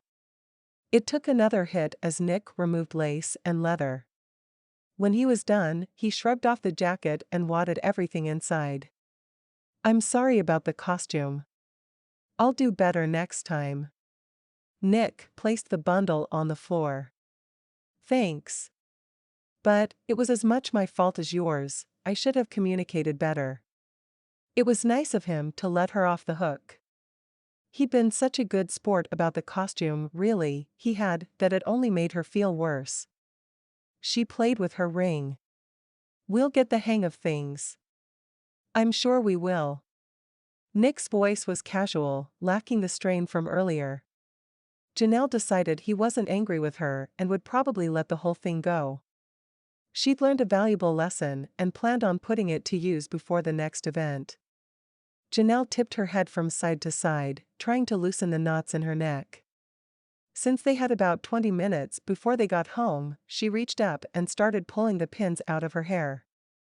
Claire didn't believe in hairspray, but she must own stock in the bobby pin company. There were enough pins in Janelle's updo that she'd be stopped and strip-searched by airport security. She lifted her hands to her hair. "What are you doing?" asked Nick. His eyes were wide as if she were doing something improper. Janelle wanted to put him at ease. "I think Claire has found a new way to torture people." She pulled a pin out and held it up. "Death by bobby pins. Here, will you hold these?" Nick slowly opened his palm and, one by one, she laid the pins inside. Just before they pulled into the drive, her dark cinnamon hair finally came loose and tumbled around her bare shoulders in large curls. "Thanks." She scooped the pins from his hand, her fingertips brushing his palm. The air grew heavy and warm as she became aware of the way Nick watched her. His broad chest fell with each quick breath. Before she could meet his gaze, her door opened and the driver said, "Miss?" She took the exit, hoping the crisp air would cool her cheeks. They walked to the front door, keeping space between them as the wheels of the limo crunched down the gravel drive. Nick entered his code, and the lights automatically came on. Janelle lifted her skirts and headed quickly for her suite.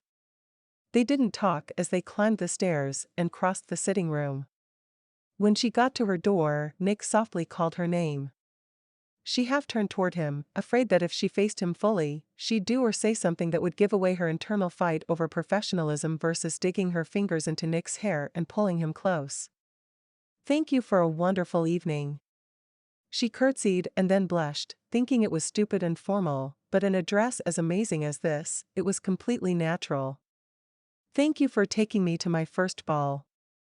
He nodded, and she gave a little wave before closing her door behind her. As she sank against the wood, she realized she'd been holding her breath. Chapter 16. Nick changed into pajamas and climbed into bed. The evening exceeded his expectations. If he hadn't been married to Janelle, he would have kissed her at least a half-dozen times. He had a beautiful wife, whom he was attracted to at every turn, and he was afraid to kiss her, afraid of ruining what they had, which was sweet. He enjoyed their texting banter and notes, looked forward to it when he got up in the morning. Why would he mess that up? Punching his pillow and rolling onto his side, he mentally berated himself for his cowardice. The fact of the matter was that he entered into a contract for a business wife, not a love match. He needed to remember the purpose of his marriage. It wasn't to find a soul mate, it was to find a partner. There was a huge difference between the two. Wasn't there? Janelle held up her end of the bargain. She was brilliant at keeping women off him. Of course, in order to send the message, she was often close enough he could smell her vanilla shampoo or feel her skin brush his. Holding Janelle was instinctive. Rolling to his other side, he felt a surge of anger as he thought about Darren's behavior. It was obvious the guy made Janelle uncomfortable, and the way he held her face made Nick want to shove him into the seafood buffet. After kicking off the blankets and tossing a few more times, Nick decided sleep was not going to happen. He needed to calm down, so he got up to raid Janelle's cookie jar. As he rounded the corner of the gathering room, he saw a light on in the kitchen. So much for trying not to wake up Janelle. She was sitting on the counter in a pair of black spandex shorts and a pink tank top, holding a pint of ice cream wrapped in a dish towel on her lap. Her hair was still down, brushing her bare shoulders, and he remembered the excruciating pleasure that came from watching her slowly remove the pins to free it in the soft light of the limo. She smiled shyly when she saw him in the doorway. "Ice cream? What flavor?" He opened the silverware drawer and grabbed a spoon. "Mint brownie." He groaned. "You know all my weaknesses." She laughed. "I highly doubt it." He stood in front of her and dipped his spoon into the pint, taking a generous portion. She had her glasses back on, and he decided he liked the way they perched on her face. "Hey." She pulled the carton close and gave him a dirty look. He rested his free hand on the counter next to her as he finished off his spoonful and reached for more. She let him have another taste and then quickly downed 3 small bites. "Not so fast," he warned, teasing her by moving his spoon closer to the pint and then pulling it away. "I have to, or you'll eat it all." He reached again, but she pulled the carton behind her. He reached farther and soon they were teasing and wrestling for the next spoonful. Janelle giggled when he tickled her side. She turned quickly and their faces were close enough that he could feel her breath on his lips. Neither of them moved, and then, with each heartbeat, they drew closer together. He didn't want her to back away this time, to break the spell. They weren't in a crowded ballroom or the back of a limousine. They were in his kitchen, his home, where it was perfectly natural for a husband to kiss his wife. With or without a contract. He reached up and traced his thumb across her jaw, giving her one last chance to tell him no. She closed her eyes and sighed, tipping her head into his hand. His spoon clattered as it hit the counter and Nick brushed his fingers up her arm to her neck. Janelle dropped the ice cream behind her and hesitantly threaded her hands into his hair. As their lips met, she pulled him closer. He deepened the kiss, the flavors of chocolate and mint feeding the fire building deep inside. He kissed her jaw and her neck before coming home to her lips. He couldn't get enough of her. She was all the security and acceptance of family, the challenge of a new product, and the excitement of jumping out of an airplane rolled into one beautiful woman. Her reception made him powerful, strong, and yet he wanted nothing more than to protect her and hold her close, to show her the feelings pulsing inside of him. When they pulled apart, gasping for breath, barely an inch separated their mouths, and yet it was too much. Nick swallowed and Janelle brushed her fingertips across his goatee and then jerked.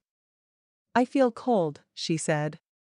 Nick couldn't imagine what she was talking about, he was burning up inside. Janelle's eyes grew wide, and she pushed him back.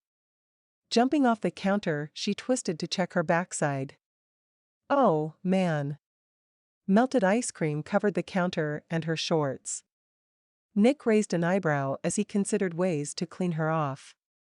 Janelle read his look, and her cheeks took on that pink color he adored. She swatted at his arm and ran to the linen drawer. Grabbing several cloths, she doused one in the sink, wrung it out, and tossed it to him. "You, wipe off the counter." Nick chuckled. "I knew things were getting warm in here, but..." "Ha, ha." Janelle threw the towel she used on her shorts in the sink with a sigh.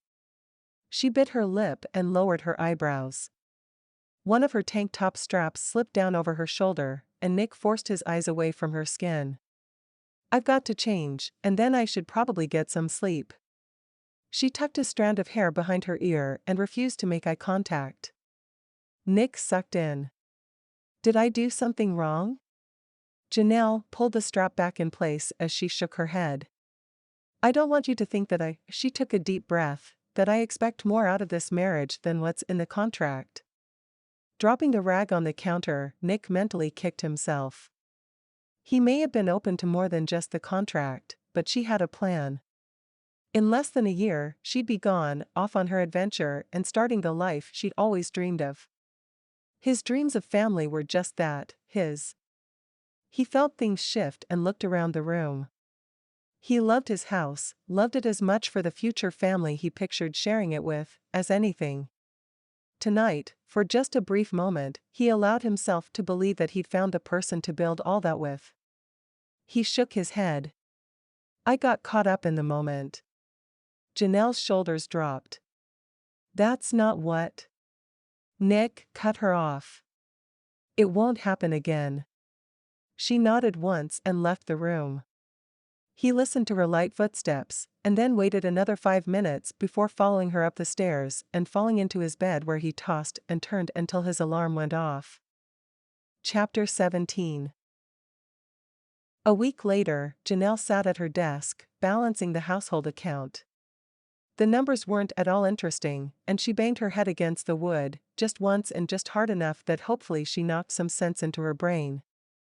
For a whole week, Nick had been avoiding her, and they were back to communicating through text with a rare phone call thrown in. She knew he was busy, every moment on their calendar was filled with green appointments, but she felt as though she had been pushed aside. They'd had such an enchanting time at the ball. Could she use that word, enchanting? Sure, she could. She'd been in a gown and he'd been a gentleman. And then that kiss. That kiss made her cheeks flame every time she thought about it. She couldn't stop thinking about the way his hair felt between her fingers or the way he held her as though she was breakable though his passion was unmistakable. She dropped her forehead to the desk with a thunk and left it there. After the kiss, she'd tried to tell him that she wasn't kissing him to get something out of him. She'd noticed that in people at the party. They played up to him, complimented him, and then asked for a donation to their charitable cause or for the opportunity to pitch an idea. She wasn't like those people. Okay, technically, Nick's money was the reason she entered into the marriage. But it wasn't like she was after his house, business, or investment. In fact, she wasn't even sure if he had investments. She'd contracted for a finite sum, a sum she worked for. She got a paycheck, but that wasn't what she saw when she looked at him. What she saw was the way his eyes brightened when she blushed, or how he anticipated her needs and met them without making her feel indebted.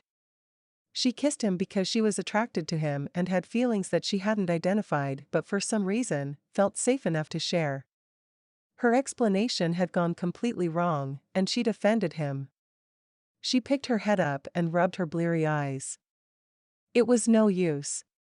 She needed to see him again. He didn't want to see her, at least, that's what 100 green appointments on their calendar told her. Her phone alarm went off, warning her that it was time to leave for class. She reluctantly rubbed at the red spot on her forehead before putting her phone in her purse and slinging it over her shoulder. She made her way to the garage, grabbing a jacket from the coat closet before climbing into her junker. When she turned the key, nothing happened, not even a whir-whir. She bit back a curse. Of course this would happen on a test day. Any other day of the semester, and she could call in sick. If she didn't administer the test today, the whole class schedule would be thrown off, and there was always at least one student who would complain to the department head. With the paperwork for her project in review, the last thing she needed was a complaint. No, not today. She tried again with the same result. As she offered up a prayer for help, the garage door went up. Janelle whipped around to see Nick's car pull in. Her jaw dropped. He wasn't supposed to be home at this hour. In fact, his calendar said he had a meeting with his HR director, Robert. She knew because she pored over his calendar like a teen girl over Cosmo. She looked up, silently asking God if this was his doing. Nick climbed out of the car, his phone pressed to his ear, and looking every bit as wonderful as the night they'd kissed. Janelle let out a wistful sigh. He was clean-shaven, and for a brief moment Janelle wondered what it felt like to kiss him without the goatee.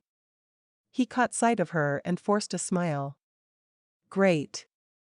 She'd been downgraded to the same smile as Charlie. Janelle climbed out of her car and leaned against the door. Rob, I love that idea. Nick put his thumb over the receiver and raised his eyebrows. Everything okay? My car won't start. You have class, right?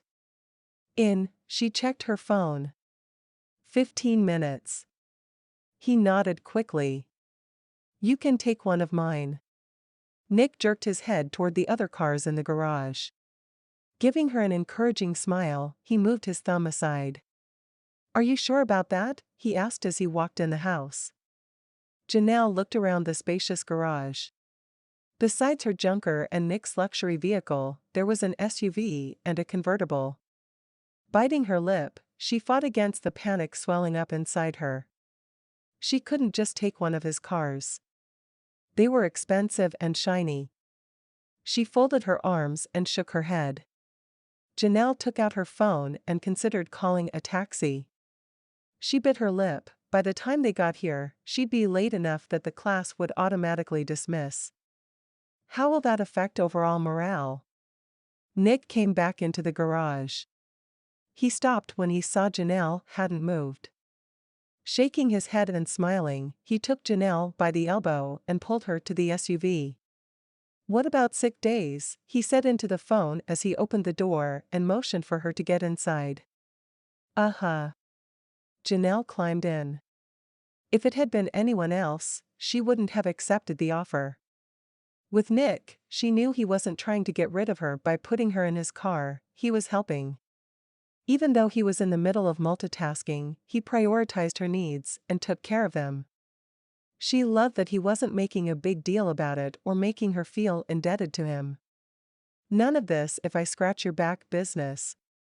Nick tucked the phone against his shoulder, grabbed the seatbelt, and leaned across her to click it in place. Janelle felt her pulse quicken as his scent washed over her. Nick put the key in the ignition and the car came to life. He pulled the phone away from his ear and leaned back, the smell of his shaving cream hanging in the air. She's yours until you get yours fixed, or, he glanced over his shoulder at her rust bucket and turned back, lifting one side of his mouth in a crooked grin. Have it recycled into something useful. He used the same teasing tone he'd had when trying to steal her ice cream. Janelle's breath caught, and the air between them charged with memories of the last time they were this close. Janelle tipped her head, considering Nick's nearness and the way it made her feel. "Hello? Nick, are you there?" Robert's voice interrupted their space. Nick stepped back. "Have a good class." He was back on the phone before Janelle could tell him, "Thank you."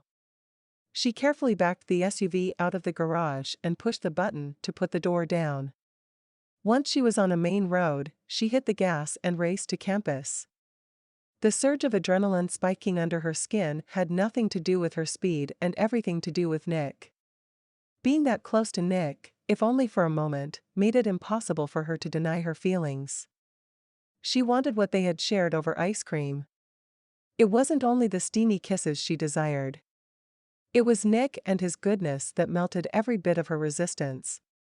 He was such a good man, everything she'd ever needed or wanted and didn't know she was looking for. He took care of her without making her feel incapable. It wasn't that she couldn't buckle her seatbelt, it was that he'd wanted to do something for her, something that said he cared. She couldn't deny it any longer. She was falling for him, and she needed to act on it before they grew further apart. Class was a blur as half her brain worked over the problem of how to show Nick she cared when he was determined to avoid her. Thankfully, she'd taught the same chapters every semester and could do it on autopilot. As soon as class was over, she jumped back in Nick's SUV and drove home, hoping to catch him. The sliding garage door revealed his absence. Janelle dragged her feet up the stairs to her suite. Flopping onto her bed, she stared up at the ceiling. There had to be some way to connect with Nick. Some way to let him know she was willing to explore more between them. He could keep the money and the stuff, she wanted the man. Chapter 18. Nick wasn't sure if Janelle planned to go home after her class, but he wasn't taking any chances. He'd moved too fast the other night with that kiss and assumed too much. Putting himself out there and being rejected was downright embarrassing, and he wasn't about to make a fool of himself twice. He entered his office elevator and ran his hands through his hair. Nick considered his biggest advantage in the business world was his ability to read people. If that was true, how could he have misread Janelle? Her every action and reaction that night told him she wanted him just as much as he wanted her. Caught up in replaying the tug-of-war over ice cream, trying to decide where he went wrong, Nick didn't pay attention as Darren threw his arm between the almost shut doors. "Hey," said Darren. "Hey," replied Nick as he stared at the carpet. "Man, you don't look so good." Darren shoved Nick's shoulder. "Old lady troubles?" "You could say that." "Blow her off. Let's go to Vegas this weekend." Nick barely held back his surprise. "I'm married." "Right. It's obviously not agreeing with you. You need to play. Be free." Nick considered it. He had the money, he had the time, and he had enough troubles. A weekend in Vegas would be easy. The image of Janelle leaning her cheek into his palm came to mind. Nope. There would be no trip to Vegas. Not as long as his ring was on her finger. No, that was a lie. Not ever again. He'd tasted something much sweeter than anything he'd ever find on the strip. Just like when a new product rolled out, a benchmark was set and there would be no point looking at an inferior product. Not that Janelle was a product. Janelle was his, and he was hers. At least for the rest of the year. Nick wanted to honor that, honor her. Would she know? Probably not. Especially since he was doing everything he could to avoid her. But he knew, and that was what mattered. Chapter 19. Janelle walked through the lab on autopilot. The smell of ancient dust tickled her nose. For days, she'd wandered through life completely wrapped up in her thoughts of Nick. He never made it home before she went to bed, and he was gone before she woke up. They were going to have to meet up at some point. Janelle wanted that point to be sooner rather than later. The more time that went by, the lonelier she felt without his notes or texts. She tapped lightly on her advisor's door and waited for his invitation to come in. Professor Ford sat behind his cluttered desk, his glasses perched on his forehead. Janelle sat down in the green leather seat across from him. "You wanted to see me?" she asked. "Yes, I got an email from my buddy in T-Call. He said you haven't sent the request forms or filed for the permits." Janelle jolted as though she'd stuck her finger in a light socket. "What? They aren't due until the 25th. Professor Ford's eyebrows shot up.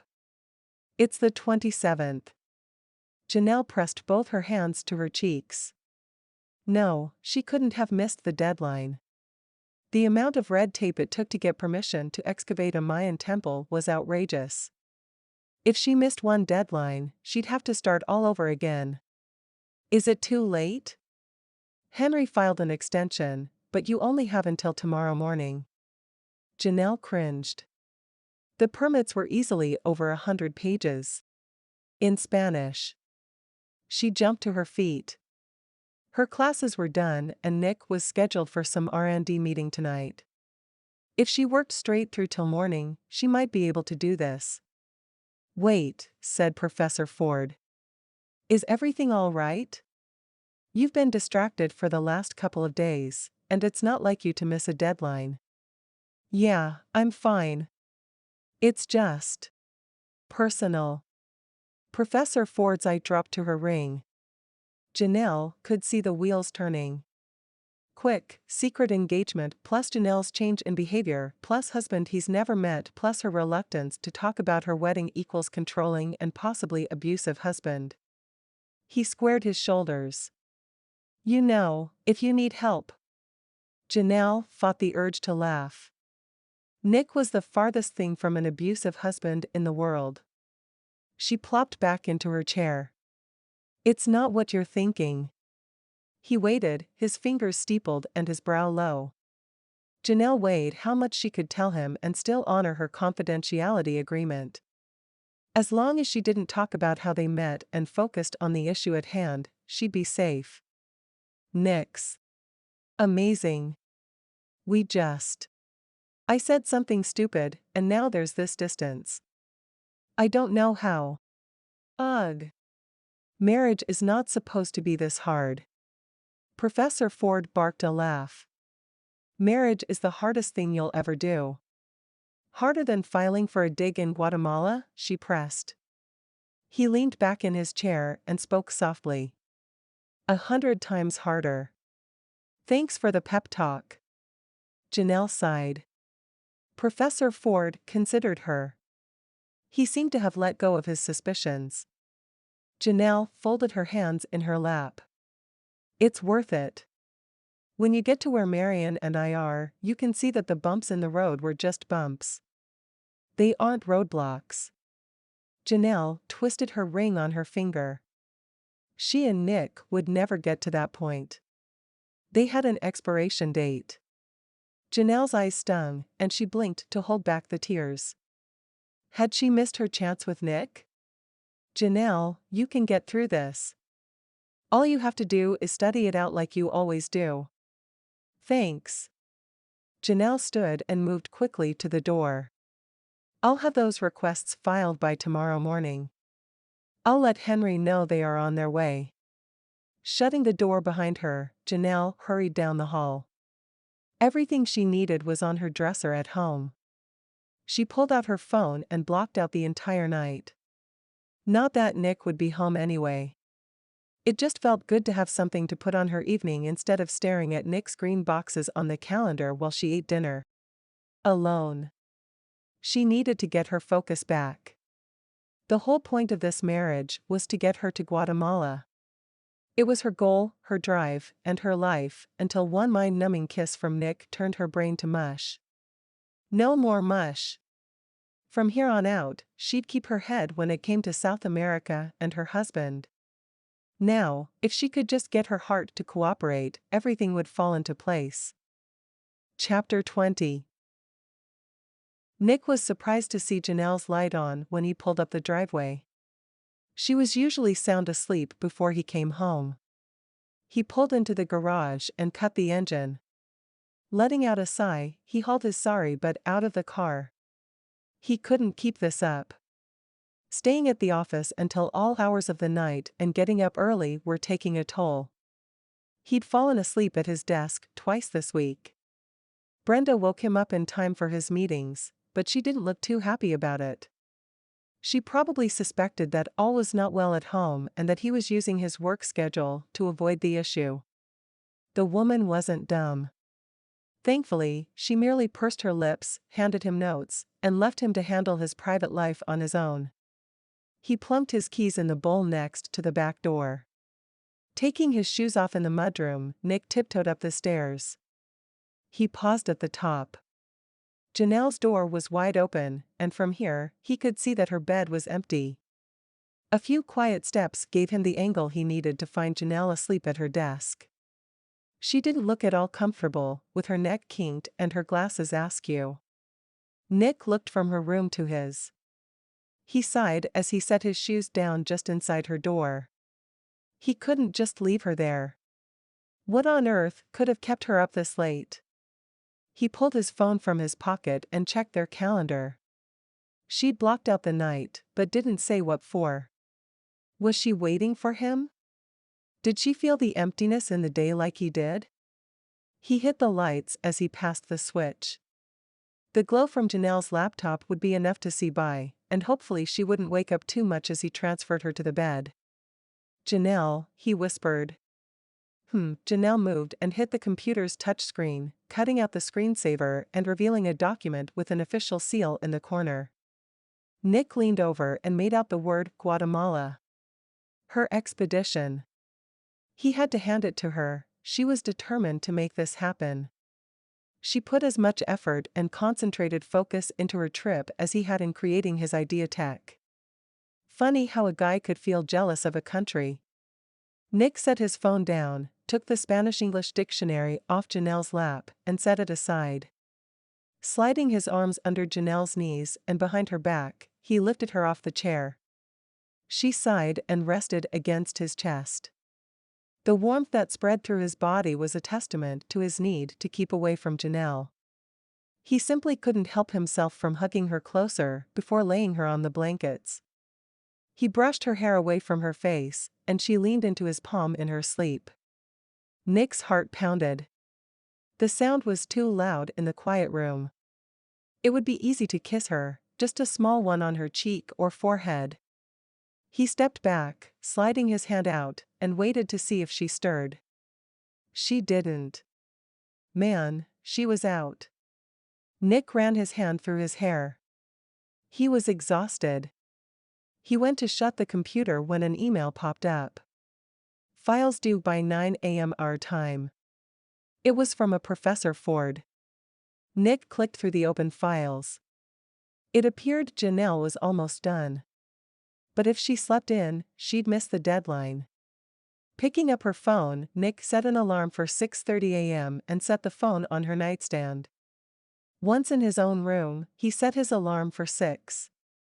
That would give him enough time to shower and shave before Janelle's alarm went off. He could make sure she was up before he left. Shaking his head, he wondered if he really would be able to keep his distance from her. It seemed every time he got near her, he couldn't help but find a way to be close. Like when he buckled her into the car. She could have done that herself, but he wanted the excuse to touch her. He was definitely drawn to her. But he'd misread her once already. Unless she gave him a clear sign, he'd keep his feelings to himself. Chapter 21. Janelle woke in a panic. She couldn't remember going to bed or setting her alarm. She pressed her hand to her cheek. The only thing she remembered was a dream about Nick tucking her in bed. She rubbed her face. It was so real. Stumbling to her desk, she found her glasses and slid them on. The room was still dark, and the sun wouldn't be up for at least an hour. She turned on the lamp and sat down to get to work. Now wasn't the time for dreams, at least not the kind she was having. The dream she needed to focus on was the one about to evaporate if she didn't get her permit papers turned in. Her phone chirped. Probably Professor Ford. She pressed the speakerphone button without checking the caller ID. Hello? Hello, is Nick there? Asked a woman's voice. Janelle gave her phone a funny look. Who would call her phone looking for Nick? Brenda, is that you? No, this isn't Brenda. Can I please speak to Nick? Nick's busy at the moment. May I take a message? Janelle sorted through her notes. No, you may not. I want to speak with Nick. Who was this chick? She thought Janelle didn't like the idea of any woman thinking she could demand Nick's attention like that, and she fully acknowledged that her hackles were up. You can't speak with Nick right now, but this is his wife and I'd be happy to take a message. The woman didn't say anything as Janelle tapped her fingers against the desk. Did you say wife? The woman finally asked. Yes, I did. She pushed the button to take the phone off speaker and pressed it to her ear. How long have you been married? The woman's voice sounded small, and Janelle wondered if she'd been too harsh. If this was a business associate, she could have handled it more professionally. Of course, if it was an ex-girlfriend or one of those women from the ball, she needed to be firm. 3 months. Well, the woman huffed. That explains a lot. Excuse me? Tell Nick that his mother will be there in 15 minutes to congratulate him on his wedding. Click. What? Janelle pulled the phone away from her ear and saw the home screen. Her phone had a picture of a Mayan temple for wallpaper. This phone had plain blue wallpaper. How did she get Nick's phone? Her dream. It wasn't a dream. Nick had tucked her in bed last night. He must have accidentally switched their phones. She looked at the doorway in horror. What had she done? Breaking into a run, Janelle screamed, Nick, as she burst out of her bedroom door. With every step, she cursed under her breath. Racing across the sitting room, she ran through his bedroom door and pounded on the door to the bathroom, where she could hear the shower going. Nick. She pounded again and the water turned off. The door flew open just as she considered slamming her shoulder into the heavy wood. Nick stood there with a towel wrapped around his waist, his hair plastered to his forehead and water trickling down his immaculate body. Janelle stared for a full 5 seconds before she remembered why she was there, and a fresh wave of panic made her hands shake as she held up his phone. You took my phone. Nick raised his eyebrows. Sorry. Janelle waved her hands. No, you took my phone and I answered this one, and it was a woman and she was demanding to speak to you, and I was mad 'cause she called my phone and I thought she was a stalker ex-girlfriend and I told her we were married. Janelle pressed her free hand to her cheek. I told her we were married, Nick. Keeping one hand on the towel, Nick placed his other hand on her shoulder. It's okay. We've told lots of people we are married. Janelle's voice wobbled. Not our parents. Nick took the phone out of her hand and checked the caller ID. His face went pale. Janelle felt stupid. I'm so sorry. She'd ruined everything. She said all the wrong things. Any trust they'd developed over the past 3 months was too vulnerable to withstand a blow like this. Nick tossed the phone on the bed and ran his hand through his hair. She was going to find out sooner or later. Tears came, telling Janelle she was more sensitive when it came to Nick than even she had realized. The moment he'd buckled her into that SUV, her heart grabbed a hold of him and she didn't want it to let go. If she'd ruined things, she'd never forgive herself either for causing trouble with his family or for falling in love. Janelle gasped. Was she falling in love with Nick? Janelle looked into his worried eyes. Nick was kind, he cared for her and for her comfort, working hard to make sure her needs were met. He did small things that showed her she mattered to him, from loaning her his car to buying a book about the things she studied. He laughed with her, teased her, and when they were together, she felt complete. And while her stomach flipped and her heart lifted when he touched her, it was more than that. The feelings she had were long-term, like the feelings she had for her family. They were always there and would always be there, never fading, but growing stronger as the years went by. Yep, she loved him. As the weight of her realization hit her, she grabbed Nick's hand, and a small sob escaped. "What's the matter?" Janelle shook her head. Now is not the time to bare her soul. She said, "She's on her way over." "No.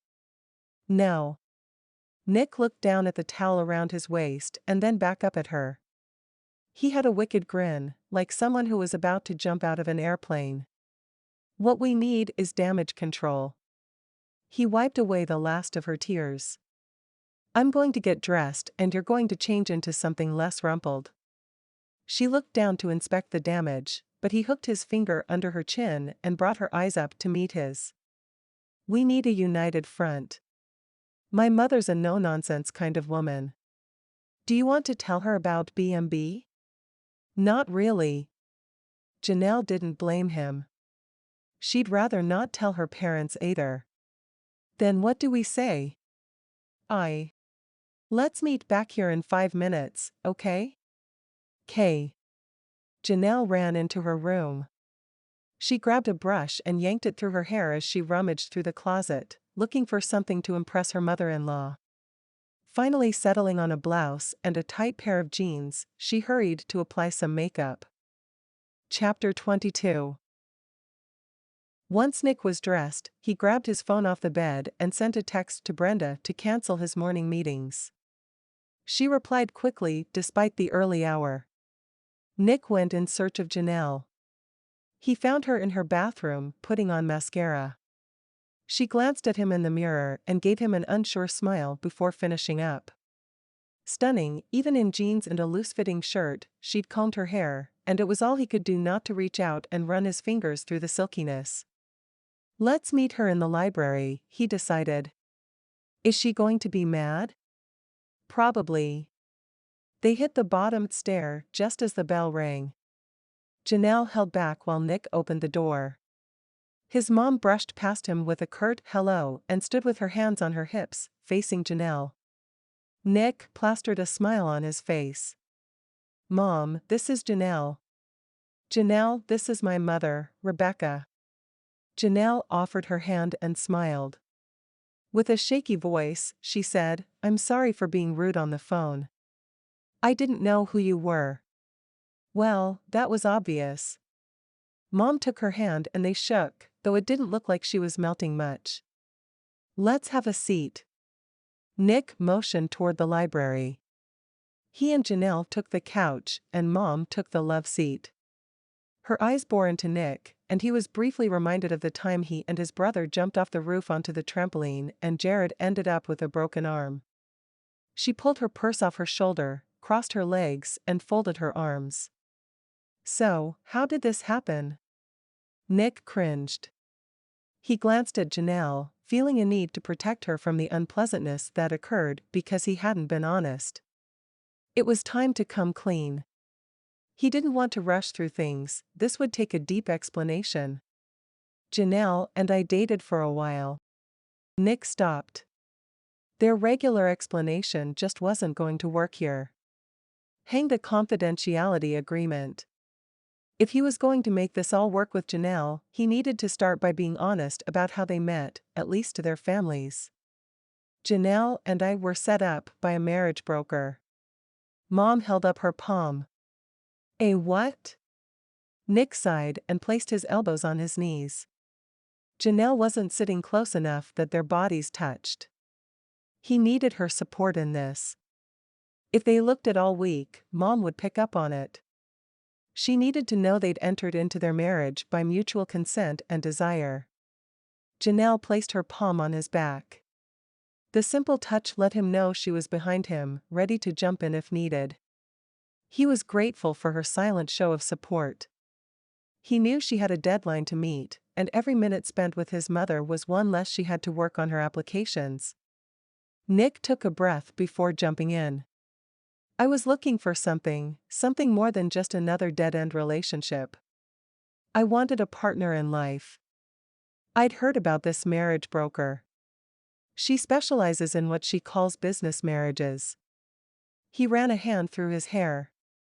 I signed up for her service, and about 2 months later, I met Janelle to sign the prenup and we were married. Wait, you didn't know her before you married her? No. I don't understand. How could you want to marry a person you'd never met? Mom's forehead wrinkled. The brokerage specializes in creating mutually beneficial relationships. He explained. I see. Mom turned to Janelle. And what do you get out of this? Janelle cleared her throat. I lost the funding for my PhD, and this will take care of that. So you married him for his money. Mom's accusation was in her voice and her glare. Nick leaned back so his shoulder touched Janelle's. Janelle stiffened. As per our contract, I earn a salary. I don't want, nor do I expect, anything more than the money I earn. Uh-huh, and how do you earn that money? Mom's eyes flicked over Janelle. Nick sat up taller. It's not like that. Then, what's it like, Nick? You've been avoiding me for 3 months, and then I find out that you're married to some woman I've never met and whom you didn't meet until the marriage. What am I supposed to think? Janelle turned to see what he would say. Nick swallowed. Our marriage helps us both. Janelle is invaluable here. I don't know what I'd do without her. Janelle smiled up at him. Really? Yes, really. Janelle's cheeks turned pink. Nick watched the color spread, relishing the thought that his happiness was her happiness. This woman undid him. Nick leaned closer, his heart beating wildly. Nick. Focus. Mom stood up, slinging her purse strap over her shoulder. How is a business marriage supposed to really help you? She may be a fine business partner. Mom sniffed. But don't you want love and children? Nick rubbed his jaw, unsure of what to say. He did want those things. He wanted them with Janelle. He wanted Janelle. Nick studied her. She was his equal in all the right ways, yet she wasn't his clone. She was quite different from him. Those differences didn't weaken their relationship, they strengthened it. Perhaps, if given time, Janelle would see they were a match that could last much longer than a year. He stood up and offered his hand to help Janelle off the couch. Now was not the time to bombard Janelle with declarations of love and ask her how many children she wanted. Right now, he needed to get his mother out of their house, so Janelle could finish her application. Mom had a right to be upset and worried, as any good mother would be, but he didn't want to attack something he held dear. His wife. Though Mom was a good person at heart, she often put up a hard shell that came across as gruff and uncaring. He turned to his mom. I know this has been a shock. Mom harumphed.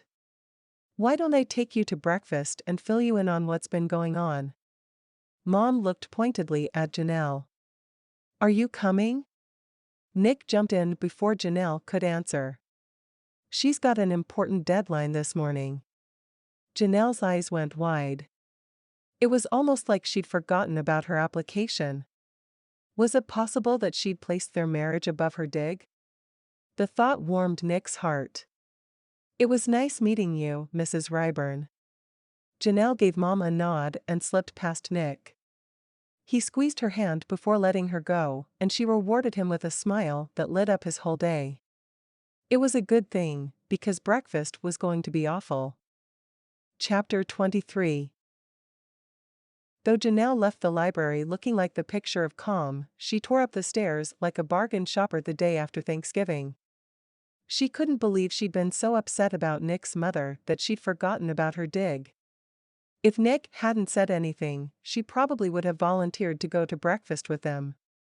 Then all her hard work and her marriage to Nick would have been for naught. She paused at the door. Would it have been for nothing? If she never went to Guatemala and still got Nick, would she be okay with that? A quick check of her heart told her she would. She loved him more than she loved the idea of a Mayan dig. And that was saying something. Glancing at her computer, she had to wonder if Nick felt the same way. What if Rebecca, her mother-in-law? What if she talked him out of their marriage? What if she convinced him that it was as crazy as she thought it was? Pamela had called Janelle a business partner, but was Janelle really all that? She didn't feel like she brought as much as Nick did to the marriage. He was making her dreams come true, and she just kept his home life moving along. Was that really a balance? She guessed it was. By doing what she did, she freed Nick to pursue his dreams at Idea Tech. It's not crazy. Janelle sank into her chair. It's wonderful and messy and better than anything and everything. She sighed. Life with Nick would be a challenge, but a good challenge, like pushing yourself to accomplish something worthwhile, something that made you excited to wake up every morning. Despite the ring on her finger, Nick wasn't a guarantee. She needed to finish these forms. Strange how her old plan became her backup plan, and her backup plan had become her new plan. With a small smile, and the image of Nick in a towel tugging at the back of her mind, Janelle worked for an hour, making painfully slow progress. Fighting against the panic, she plowed forward. At 7:30 a.m., her phone rang. She hit the speaker button without looking at the caller ID, then panicked, wondering if Rebecca had her number. "Hello?" she asked tentatively. "Hi." Janelle's fingers skittered across the keyboard at the sound of Nick's voice. She hadn't expected to hear from him. Hi. How was breakfast? There was a pause. Do you want the truth? Always. Janelle braced herself. Not great. Janelle groaned. She hates me, doesn't she? I don't think she hates you personally. I think she hates the idea that I got married and lied about it. Nick, I'm sorry. We should have been honest with her from the start. Janelle's stomach dropped. She hadn't been to see her parents since before they got married. In the beginning, it was difficult to come up with an excuse for Sunday dinner. Last Sunday, she'd rattled off a reason without even thinking hard. She needed to fix that. Her parents didn't deserve to be left in the dark. You're quiet. What are you thinking? Asked Nick. About my parents. Do you want to invite them over? Janelle paused. I should probably talk to them alone first. It would be better, especially with my dad. Let me know what you need, okay? I'll do whatever I can to make this easier on you. Janelle cradled the phone to her ear. Thanks. There was a pause, and then Nick asked, Are you busy? Janelle considered the books and papers strewn across her desk. Just a bit. Jerry from HR is on his way over. He should be there any minute. The doorbell rang, and Janelle cringed.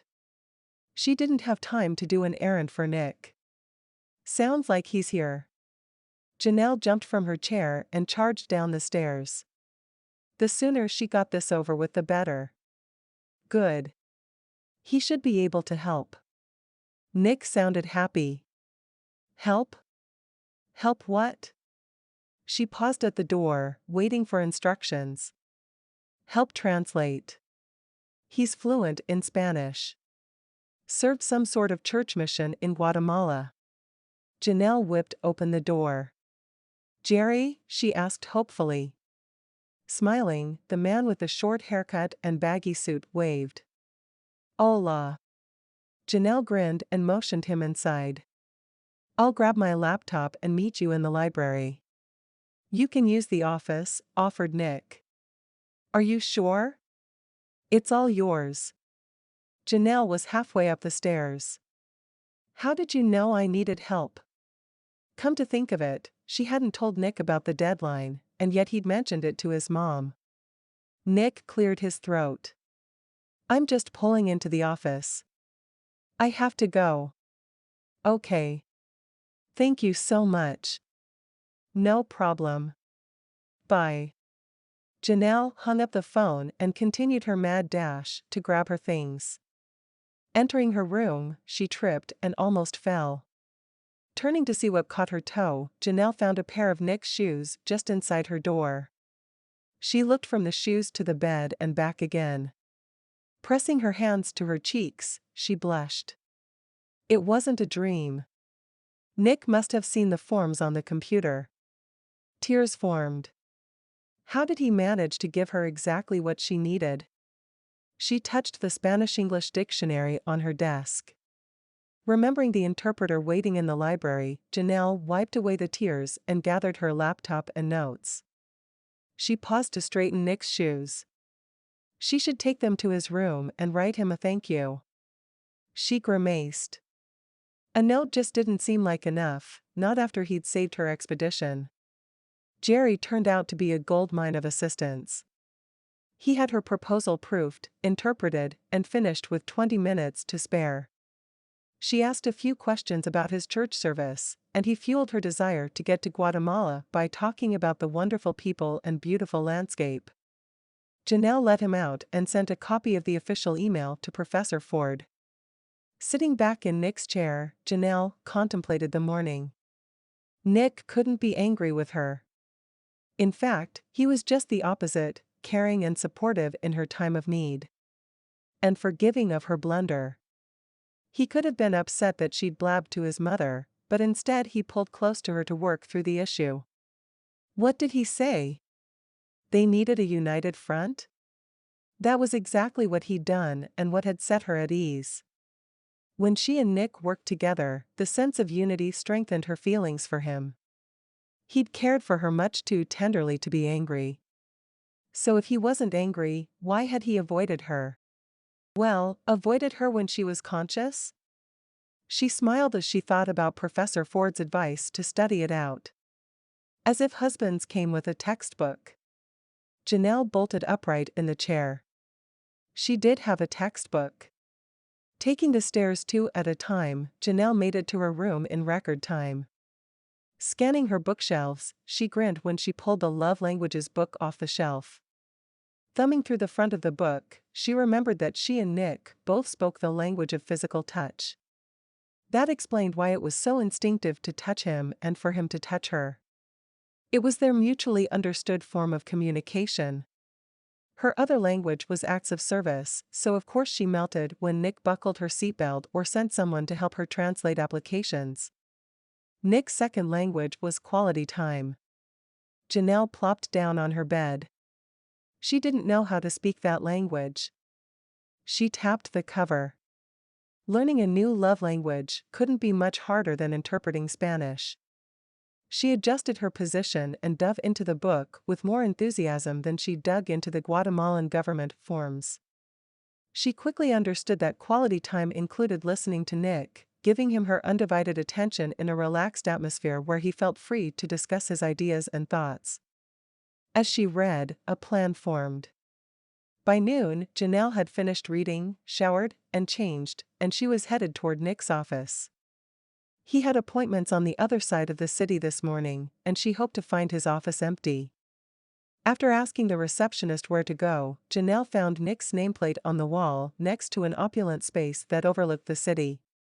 She waited for his assistant to get off the phone and then gave her a friendly smile. "Hi, I don't believe we've met. I'm Janelle." She extended her hand. "Oh, my goodness." Brenda jumped to her feet and came around the desk. She took Janelle's hand, and instead of shaking it, she pressed it between her palms. "I've heard so much about you." Janelle used her free hand to tuck her hair behind her ear. "Really?" Brenda nodded and in a conspiratorial tone said, "Did you bring brownies?" Janelle laughed. "I'll make you a deal. If you help me get a night off for Nick, I'll make you a whole batch." "Done, I'm a sucker for chocolate." Some things are universal. Brenda went back around to her computer and pulled up Nick's calendar. Janelle brought out her phone and did the same. Her heart stuttered. What if Nick didn't want her? Let's see what we can do here, said Brenda. Janelle pressed her lips together. She'd never know if she didn't try. Chapter 24. What about sales? Nick asked Brenda as she straightened up his office, putting files away and snagging his empty soda can. They're done. There has to be someone I can meet with. He clicked through his contacts list. Brenda dropped the can in the garbage by his desk and gave him a stern look. You've spent the last week and a half managing this company to death. You're micromanaging your managers and they are going to revolt. Go home. Nick checked his calendar one more time. His spot was empty, the first and only empty spot for the next few weeks since he'd spent every minute he didn't have a meeting lining up a meeting. This could be bad. He didn't want to go out with the guys. However, he didn't want to go home. What if he bumped into Janelle in the kitchen, or worse, the hot tub? He'd managed to smooth things over with his mother. She was still miffed, but the time limit on the marriage contract and the prenup helped to ease her concerns. He was sure, if she spent some time with Janelle, she would love his wife just as much as he did. When he'd helped Janelle into bed the other night, he'd had to exercise huge amounts of self-control not to kiss her forehead. Her forehead, for the love of Pete. Every time he got close to Janelle his body hummed with joy, and when they touched, little explosions of happiness filled his chest. Kissing her was like standing in the middle of a fountain of euphoria, it shot up, around and through him. He couldn't resist that much pressure, it was good pressure, he quite enjoyed it, but it would lead him to places Janelle didn't want to go. He should spend his spare time working on a way to win her over. As he stared at the calendar, a cell filled in with purple. Janelle had something going tonight. Nick pulled the phone closer to his face. Her post said she had a dinner appointment. That was strange. Janelle never scheduled appointments in the evening. He clicked on the slot to see if there was more information, but the comments section was empty. She wouldn't be meeting another man. Their prenup specified no dating other people while they were married. Up to this point, Janelle had lived not only by the letter of the law, but by the spirit of the prenup. She'd been his dedicated wife in so many ways that he couldn't imagine she would change now. Besides, who would she meet? Nick's stomach tightened like a fist. He had no idea who she would meet up with, but it was highly possible that there were dozens of men on campus lining up to take her out. What if one of her professors asked her to dinner to discuss her project? Would that be considered a date, or would it get around the prenup? He ran his hands through his hair, and the feel of Janelle threading her way through his hair and pulling him closer rushed over him. He needed to figure out where she was going. He could text her. She always answered his texts. He stared at his phone. A text wouldn't tell him what he really wanted to know. If he hurried, he could see her before she left. He wouldn't have gotten to this point in life if he couldn't spot a lie from a mile away. Grabbing his jacket, he hurried out the door. Brenda waved as he passed her desk. At every red light, he checked the clock on the dash. Janelle's dinner was scheduled for 7, if he didn't get there before she left, then he'd be forced to wait up for the answers he was determined to get.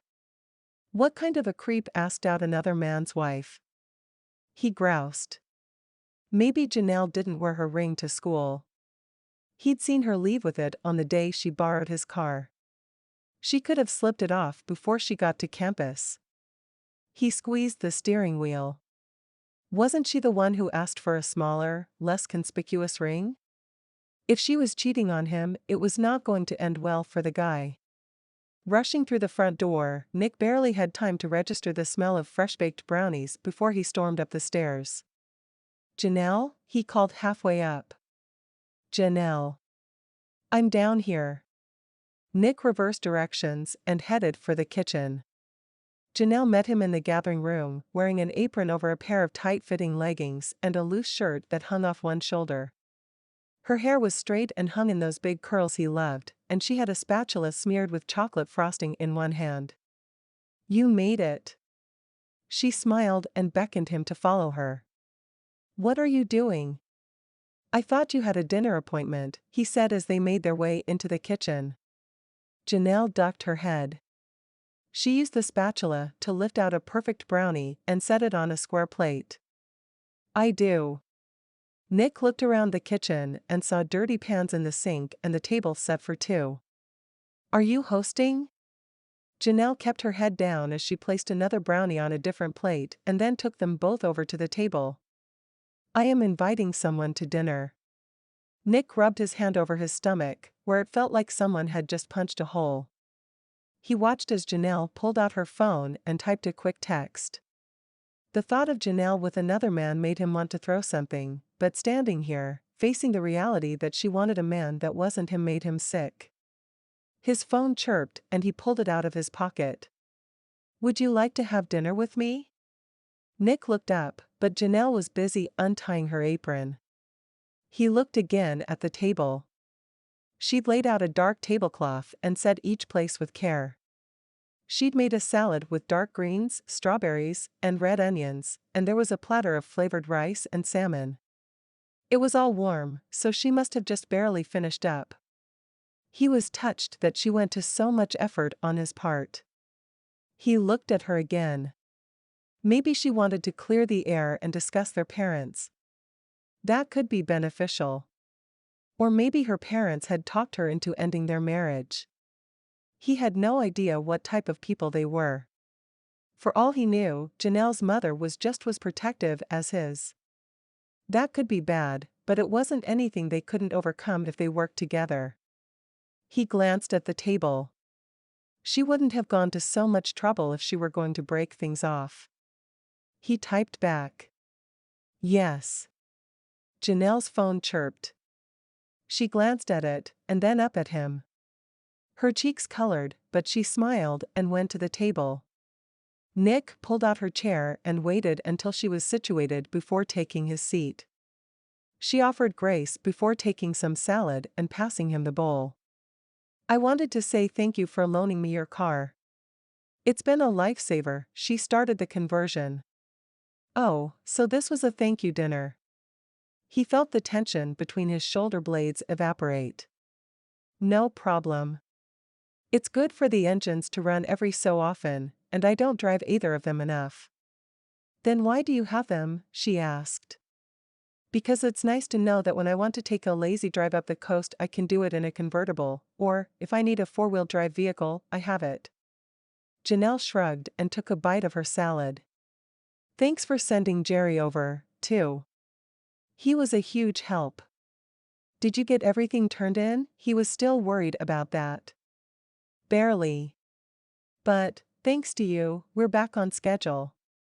"Good." Nick tucked in, determined to show her he enjoyed her cooking.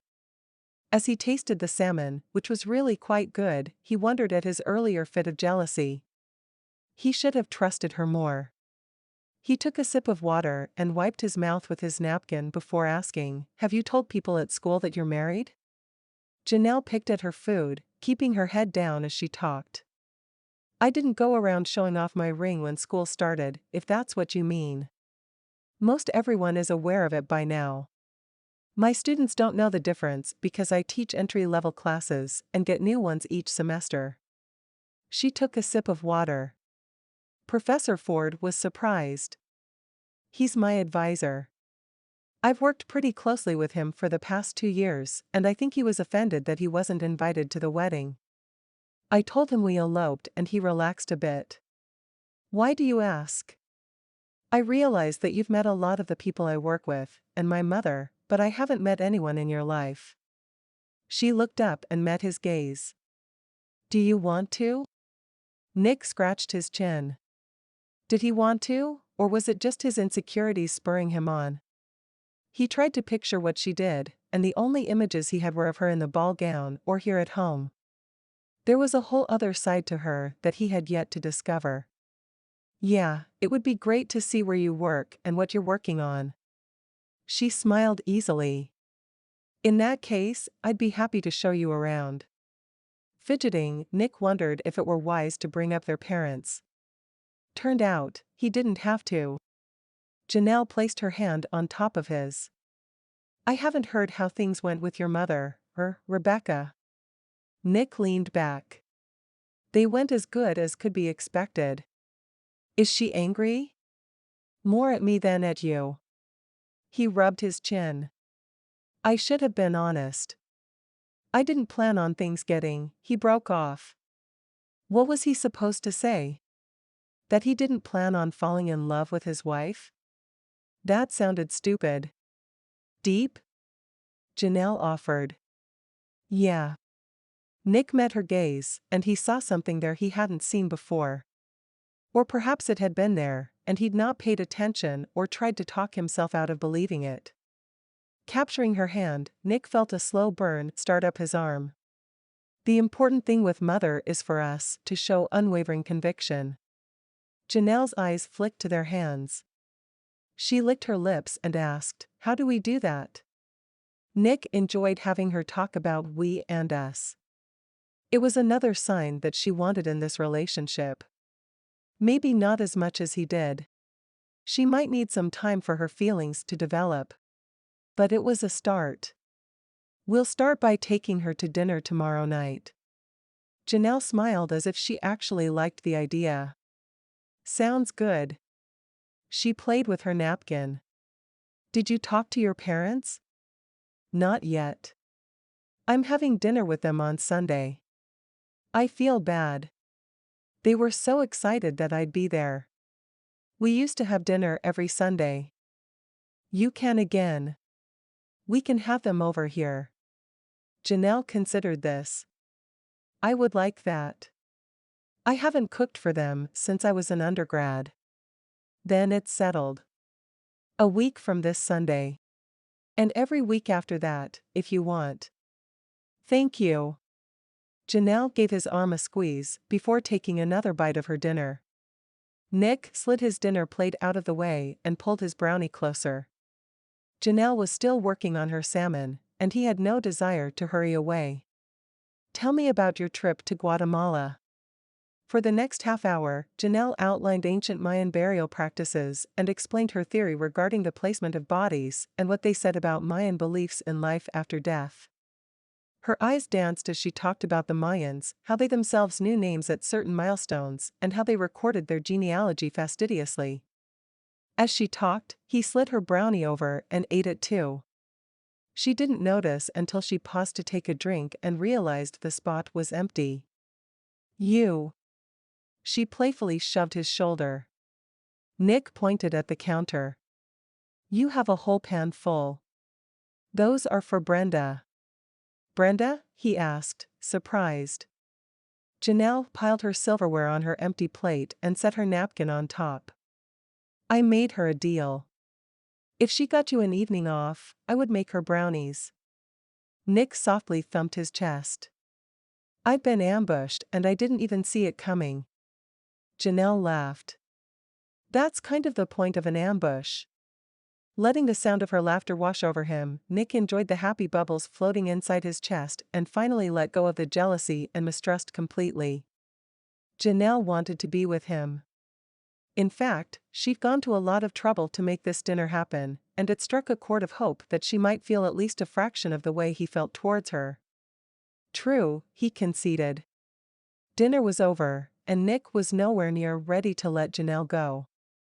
After using his napkin one last time, he asked, what else did you have in mind for tonight? Janelle stood up and took her plate to the sink. What, a home-cooked meal and one ill-begotten brownie aren't enough for you? Nick lifted one eyebrow. You didn't plan anything else, did you? Janelle bit her lip.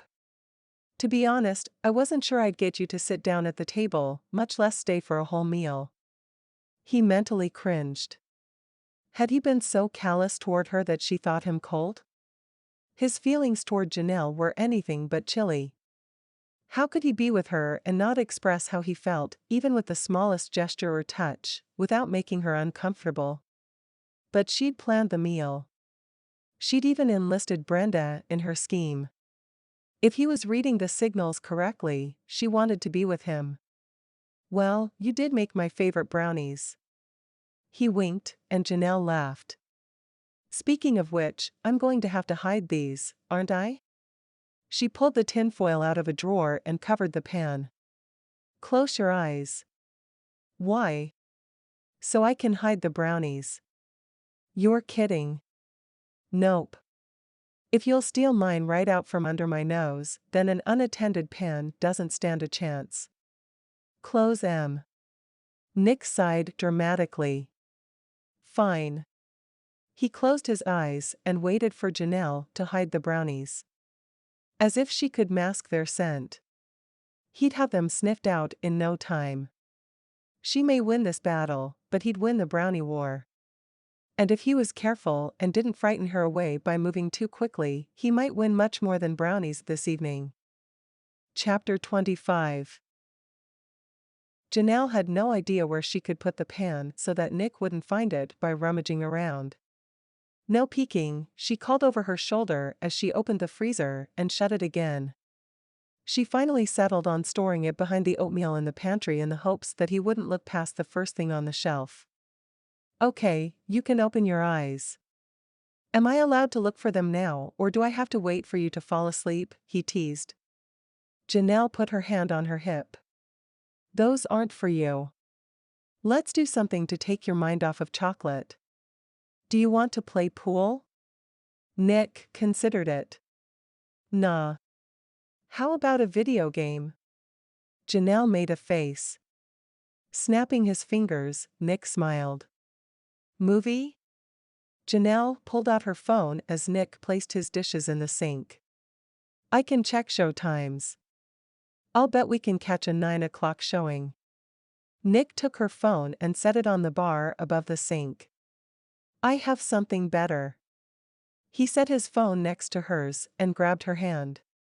It was such a natural extension of their easy conversation over dinner and light teasing that she didn't think much of it until he gave her a little squeeze. Then she had a hard time focusing on anything except the thrill of being close to him once again. Before she knew it, they were in the home theater room under the garage, and Nick flipped on the stage lights. She'd only been in here once before when she'd explored the house on their wedding day. Several rows of theater seats were placed on risers so that each seat had a clear view of the screen that took up the entire far wall. The final row wasn't seats, but a long black leather couch. Instead of the traditional theater decor, the room was decorated like a pirate ship, with heavy timber, thick ropes, and a ceiling that looked like the night sky dotted with 1,000 stars. Nick opened a cupboard on the wall opposite the screen to reveal an impressive collection of movies. "Do you have a preference?" I'm not a big fan of horror, but I don't mind action/adventure." She looked over the titles and pulled out one that was still in the wrapper. "I haven't seen this yet." Nick opened another door to reveal a laptop computer, a Blu-ray player, and several other black boxes all connected with 100 different wires. "Okay. While I get this calibrated, will you pop some popcorn and bring in some drinks?" "Sure." Janelle slipped out, grateful that Nick could figure out all the techno stuff and all she had to do was work the microwave. She could do computers, but she preferred trowels and shaker screens. By the time she got back, Nick was sitting on the couch with a pad. "What's that?" She plopped the bowl of popcorn between them so it wouldn't tip over, and set their drinks in the cup holders on the back of the chairs in front of them. "The whole system can be operated from this pad." Nick touched a picture of a light, and a slide bar popped up. He slid it to the right and the lights brightened, he slid it to the left and they were plunged into darkness. Next, he touched the movie icon and then tapped play. As the disc loaded, sound blasted from the speakers. Janelle pressed her hand to her chest, wondering if that's what it felt like to break the sound barrier. Nick hurriedly pressed a few icons, and the roar came down to a reasonable level. He looked at her and they burst out laughing. "I should have checked that first," he said. "What?" Janelle cupped her hand around her ear. "Movie techs are the worst?" Nick smirked and threw a piece of popcorn at her. She threw one back, and he grabbed a handful. Janelle grabbed his wrist. Wait, the cleaning service will kill me if we get popcorn all over. Truce? Nick tipped his head to the side and lifted one corner of his mouth. Okay, but only for the maid's sake. Janelle tucked her feet up on the couch, which wasn't hard to do. The seat was as wide as a bed and just as soft. She concentrated on the popcorn and tried to ignore the thoughts of beds and Nick that continually distracted her from the movie. Before long, their shoulders touched and the popcorn was half gone. Janelle ignored her cold feet for as long as she could. She tried to tuck them closer, but it wasn't helping. After fidgeting for a few minutes, Nick asked her if she was okay. I always freeze at the movies. Aren't you cold? Hang on a sec. Nick went to the pirate chest at the end of their row and pulled out a blanket made with some type of fur on one side and flannel on the other. Janelle put the popcorn bowl on the floor. Nick sat close and threw the blanket over both of them. Then he wrapped his arm around her shoulder. Your arms are like ice. Chuckling, Janelle said, it's just like a real theater. Nick rubbed his hand up and down her arm to warm her skin. As he did, she remembered him brushing her arms as they kissed in the kitchen. She felt heat flood her face, and she leaned against his chest so he wouldn't see her flush. Nick adjusted so he could slightly recline into the corner of the couch, not letting go as he moved. Janelle found a spot to rest just under his chin that was extremely comfortable. Being with Nick, relaxed and close, was easy and right in a way that she'd never found with any other man. Her earlier worries that he would hide away from her or brush her off seemed ridiculous. Instead, he teased, flirted, and even looked for a way to extend their time together. Being wrapped up in Nick's arms made trying to watch the movie as difficult for Janelle as doing geometry while patting her head and rubbing her stomach.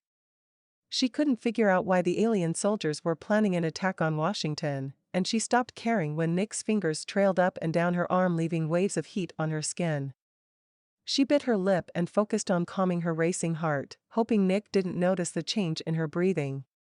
She'd planned dinner so they could get through the awkwardness created by her unfortunate choice of words with his mother, and it worked. The easiness of their relationship had returned. With it came a whole other level of feelings she'd only allowed herself to peek at.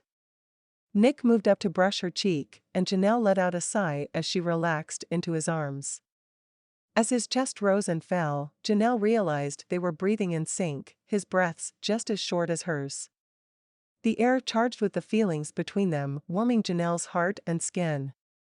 She tipped her head to see if Nick was as affected by it as she was, and found him watching her instead of the movie. As their eyes met, he sank lower into the couch, placing her above him and running his thumb along her lips. Nick's eyes held a question wrapped in a promise. Janelle's breath caught. Here was the man she'd fallen in love with, and he loved her back. The evidence was clear. Janelle traced the outline of his lips with her finger as her hair fell to the side, blocking out the big screen. She leaned down and he lifted up to meet her halfway, pulling her with him as he fell into the cushion. Janelle sighed against him as they kissed slowly, luxuriating in the joy of finding the one who cherishes you. Nick was masculine and gentle, and Janelle wanted nothing more than to spend every moment of the rest of her life wrapped in his arms. Nick's face was smooth under Janelle's fingers, and he smelled like he'd put on aftershave that morning, and only a hint of it remained. As long as she lived, she'd never forget that smell and the way it sent her heart soaring. They continued tasting, kissing, and being lost together in the haze of happiness. They only touched the tip of the island they were creating, but it filled Janelle with a sense of awe that such a place even existed. When the final credits stopped, there was a loud, high-pitched whistle through the speakers that sent Nick diving for the control. Janelle laughed and rolled her eyes. Stinking sound, guys. Nick gave her a look, and her heart stutter-stepped. His hair was disheveled and his shirt rumpled, and he was the most attractive man she'd ever seen. And he wanted her. The wonder of it left her gasping. Reaching for one of the bottled waters, she took a long drink, feeling pleasantly tired out. After pressing several buttons, the noise stopped and Nick dropped next to her. Janelle offered him the water, and he finished off the bottle. "Do you want to put in another movie?" Nick asked. His lazy smile and contented look were all Janelle needed. She shook her head and wrapped her arms around his middle, resting her head in that space, her space, between his chin and shoulder. He played with her hair, running his fingers down the length of it and then twirling the end. The soft touches lulled her into a state of happy oblivion, and soon she was fighting to stay awake. Nick lay down on the couch with his head on the armrest and pulled her to him. She snuggled into his arms, happy that they fit so well together, and closed her eyes as Nick kissed the top of her head. "You can sleep. I'm not going anywhere." Janelle slid her hand over his chest and across his body. "No meetings? Promise." Before she dropped off, the thought crossed her mind that she was finally going to sleep next to her husband. Chapter 26. Janelle awoke to the sound of a vacuum coming through the closed door and the feel of Nick tucking her hair behind her ear. She smiled shyly as he kissed the tip of her nose and said, "Morning, beautiful." "Good morning." She looked around. The room didn't have any windows, and she couldn't tell how long they'd slept. "What time is it?" "It's after 8. She groaned. "I have a class at 11. Thankfully, it wasn't a Tuesday morning, or Steve would have stormed through the house, blowing his whistle and demanding she'd give him 20. Nick chuckled, and Janelle placed her palm on his chest to feel the deep sound against her skin. "I have a meeting at 8:30. He picked up her hand and pressed his lips to her palm. "I'll cancel it and we can have breakfast together." "I'd like that." Nick stood up and then offered her a hand. As he stretched his arms out to the side, he said, "I don't know about you, but I have this strange craving for oatmeal." "The brownies." Janelle dropped the blanket she was folding and made a mad dash for the door. Nick was right behind her as she passed the maid and ran all the way up the stairs. She barely made it to the pantry door before him, where she turned her back to the door and barricaded the brownies. "If you want these brownies, you'll have to go through me." Placing his hands on her hips, Nick leaned down to whisper, "Gladly." As his warm breath tickled across her neck, Janelle felt her resolve slipping. He kissed and nuzzled his way along her jaw and her arms moved around his shoulders. When their lips met, the kisses were strong and passionate, and Janelle found herself swept away to that place where she was surrounded by the feel of Nick's lips against hers, his warm breath on her skin, and his arms crushing her against him. Nick pulled back and touched his forehead to hers. Janelle held onto his arms, not ready to let go of this thing they were sharing, the connection they'd formed. She closed her eyes, breathing in the scent of him and storing it away. "You know what?" Nick asked. "What?" Janelle breathed. "I'm really glad Brenda sent me out the door last night." Me too." Nick stepped back, ran his fingers down her arms, and grabbed her hands. "I'm thankful enough that I'll deliver those brownies myself." Janelle gave him a dubious look. He smiled. "Scout's honor. You know, I'll text her to find out if they got there." Dropping her hands, Nick grabbed his phone. "I will send you a picture of her holding the plate to prove how happy last night has made me." Janelle felt her cheeks flush.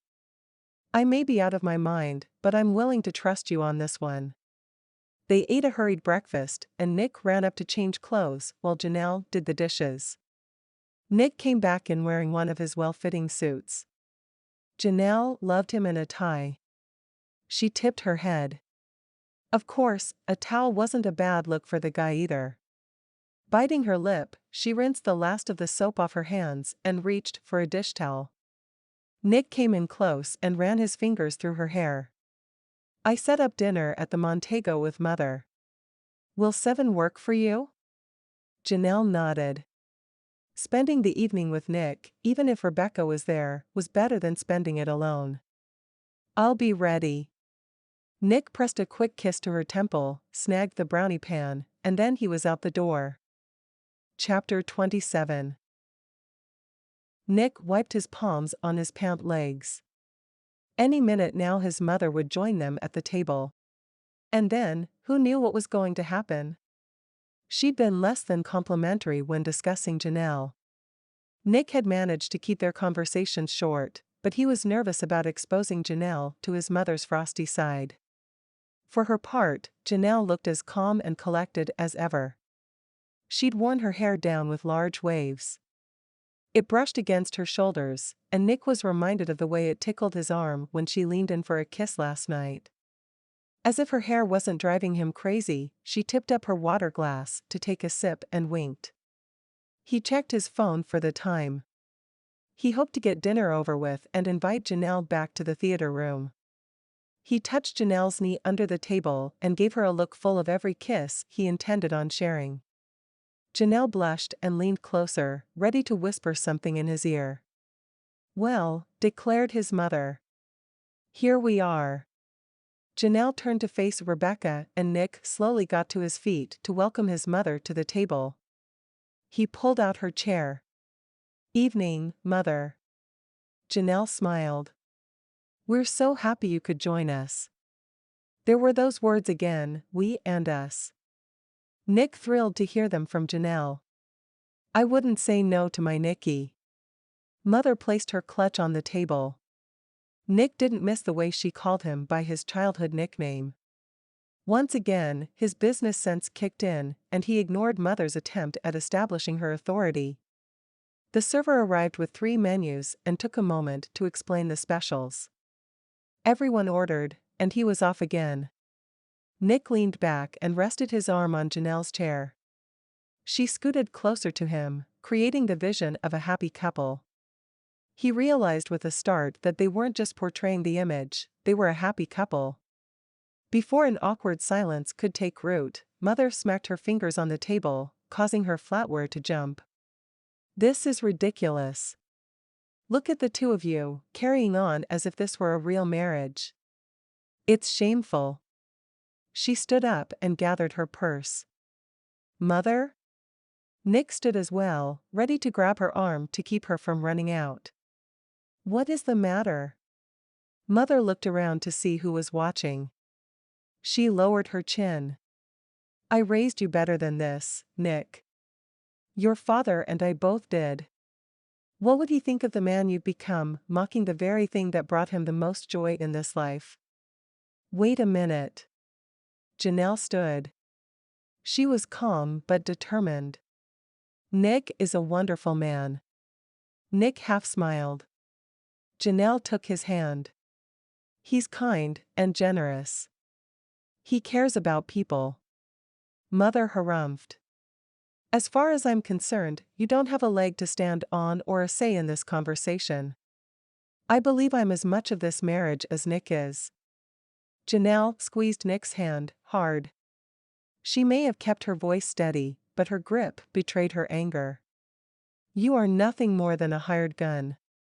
Nick lifted his hand. "That's enough, Mother. Janelle has done nothing to earn your scorn. She's a gold digger." Janelle sank into Nick's seat as if his mother's words had pushed her down. "Mother," he said, exasperated and angry beyond belief. Dropping to one knee next to Janelle, he pressed her hand to his heart. Turning to Mother, he said, "Janelle is nothing like any woman I've ever dated before." He turned back to Janelle, though he continued to speak to his mother. "It doesn't matter how we met or how quickly we married. What matters is that Janelle is amazing. She's thoughtful and kind, beautiful and down to earth all at the same time. What really matters is that I love her." Janelle placed her hand against his cheek, unable to grasp the words.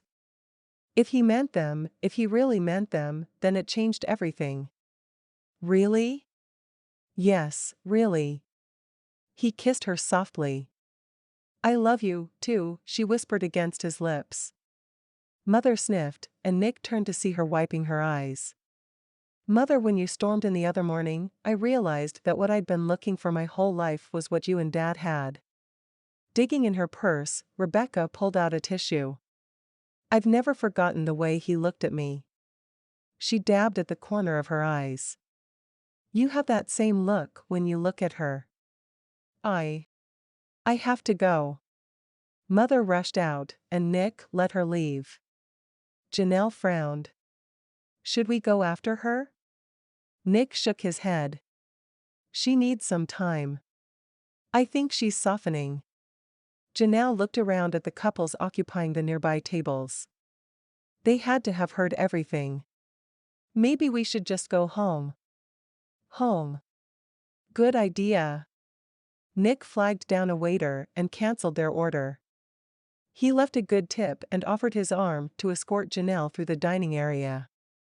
They didn't say much on the way home.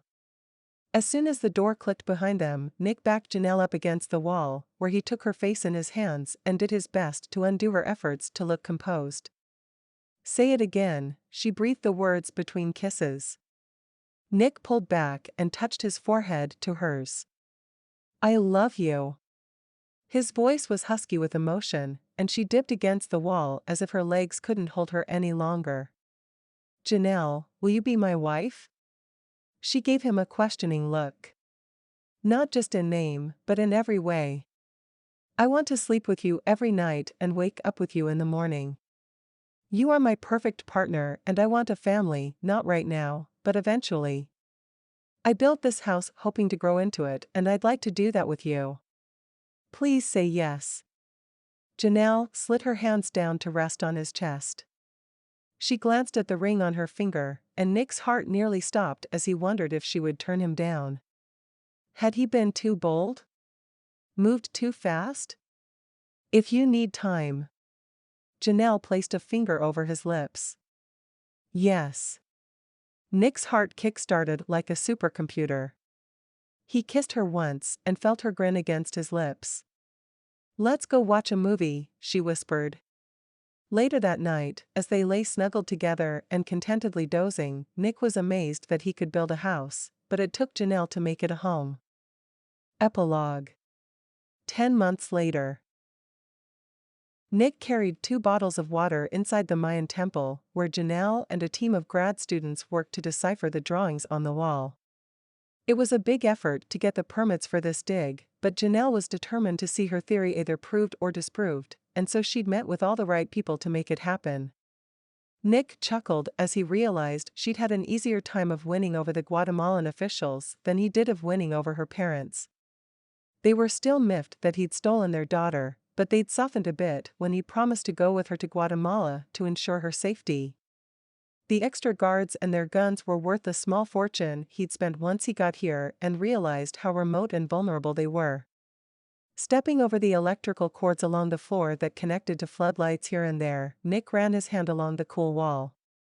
Without the power, they'd be in complete darkness even in the middle of the day. When he reached the end of the tunnel, he found Janelle squatting in front of a plaque to the right of a sealed-off doorway. She drew a copy of the picture in a sketchbook. He touched the bottle to her shoulder, and she looked up and smiled. Thanks. Any progress?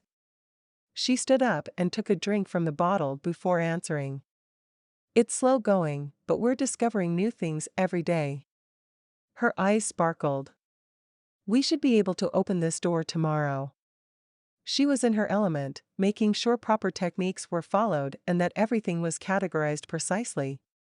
What can I do? Will you draw these characters on this side while I finish up over here? Sure.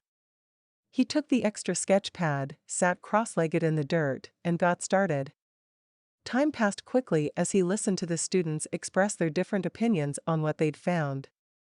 His drawings weren't perfect, but they were a good enough representation that they'd be able to match them up with the photos. As the day wore on, the people thinned out until it was just him and Janelle left. Nick arched his back to work out the kinks, and Janelle sat next to him leaning her head on his shoulder. This has been quite an adventure, she said. Are you happy? Janelle nodded. Quite. Good. Nick pressed a kiss into her hair. Janelle laced her fingers through Nick's. You know, we don't have to wait till we get home to start our next adventure. Nick raised an eyebrow. They'd spent many nights talking about starting a family, but had agreed that Janelle should finish her PhD first. Janelle ran her fingers through his week-old beard. Being here has been a dream come true. I'm so grateful you supported me in this. But I'm ready to move on and work on our dreams. The sketchpad fell to the dirt as Nick pulled Janelle into his lap. She let out a squeak. I didn't mean right here. Nick pressed his lips to her neck. I can't think of any place I'd rather be right now. It was true. There were a dozen grad students back at camp and at least that many guards roaming the grounds. As if reading his mind, Janelle said, just a second. She leaned over and grabbed the power cord that connected the nearest floodlight to the generator and unhooked it. As the light went out, Nick could still see a soft glow around the bend where the other lights burned brightly, but they were now enveloped in a cocoon of darkness should anyone happen to enter the temple where they were living their dreams. You've been listening to The Academic Bride, a Billionaire Marriage Brokers romance novel. Written by Lucy McConnell. Narrated by Christina Dimmick. So, what did you think? Hit the like, hit the subscribe button, leave me a comment about what you thought about Nick and Janelle and their sweet little romance. It's a faster novel. Like I said, it was one of the first novel. Well, it wasn't one of the first novels I wrote, but it was one of the first in a series. Up until this point, I had written standalone romances, which will be coming out soon. So with the start of The Academic Bride, that starts the Billionaire Marriage Brokers series, which has 8 books in it. There are 5 brides and 3 grooms that Pamela sets up. And so anyway, Pamela is my version of a modern day fairy godmother. And I actually really loved her. She came from another story I had written about a fairy godmother whose the tagline for the book was always the fairy godmother, never the princess. And so Pamela embodies that as well. She is always somebody who can find love for others, but she hasn't found it herself. And so anyway, as you go through this series, I hope you enjoy the different brides and grooms and the situations that they find themselves in because of their arranged marriages. The next one in the series is awesome. It's called The Organized Bride, and I will leave a link or a button or whatever they're called here so that you can link to that really quick and just get into the next one. It will upload next Wednesday, but if you're listening to these later on, then they'll all be up and ready for you. So thank you for listening today. It's been wonderful to spend some time with you on this rainy day.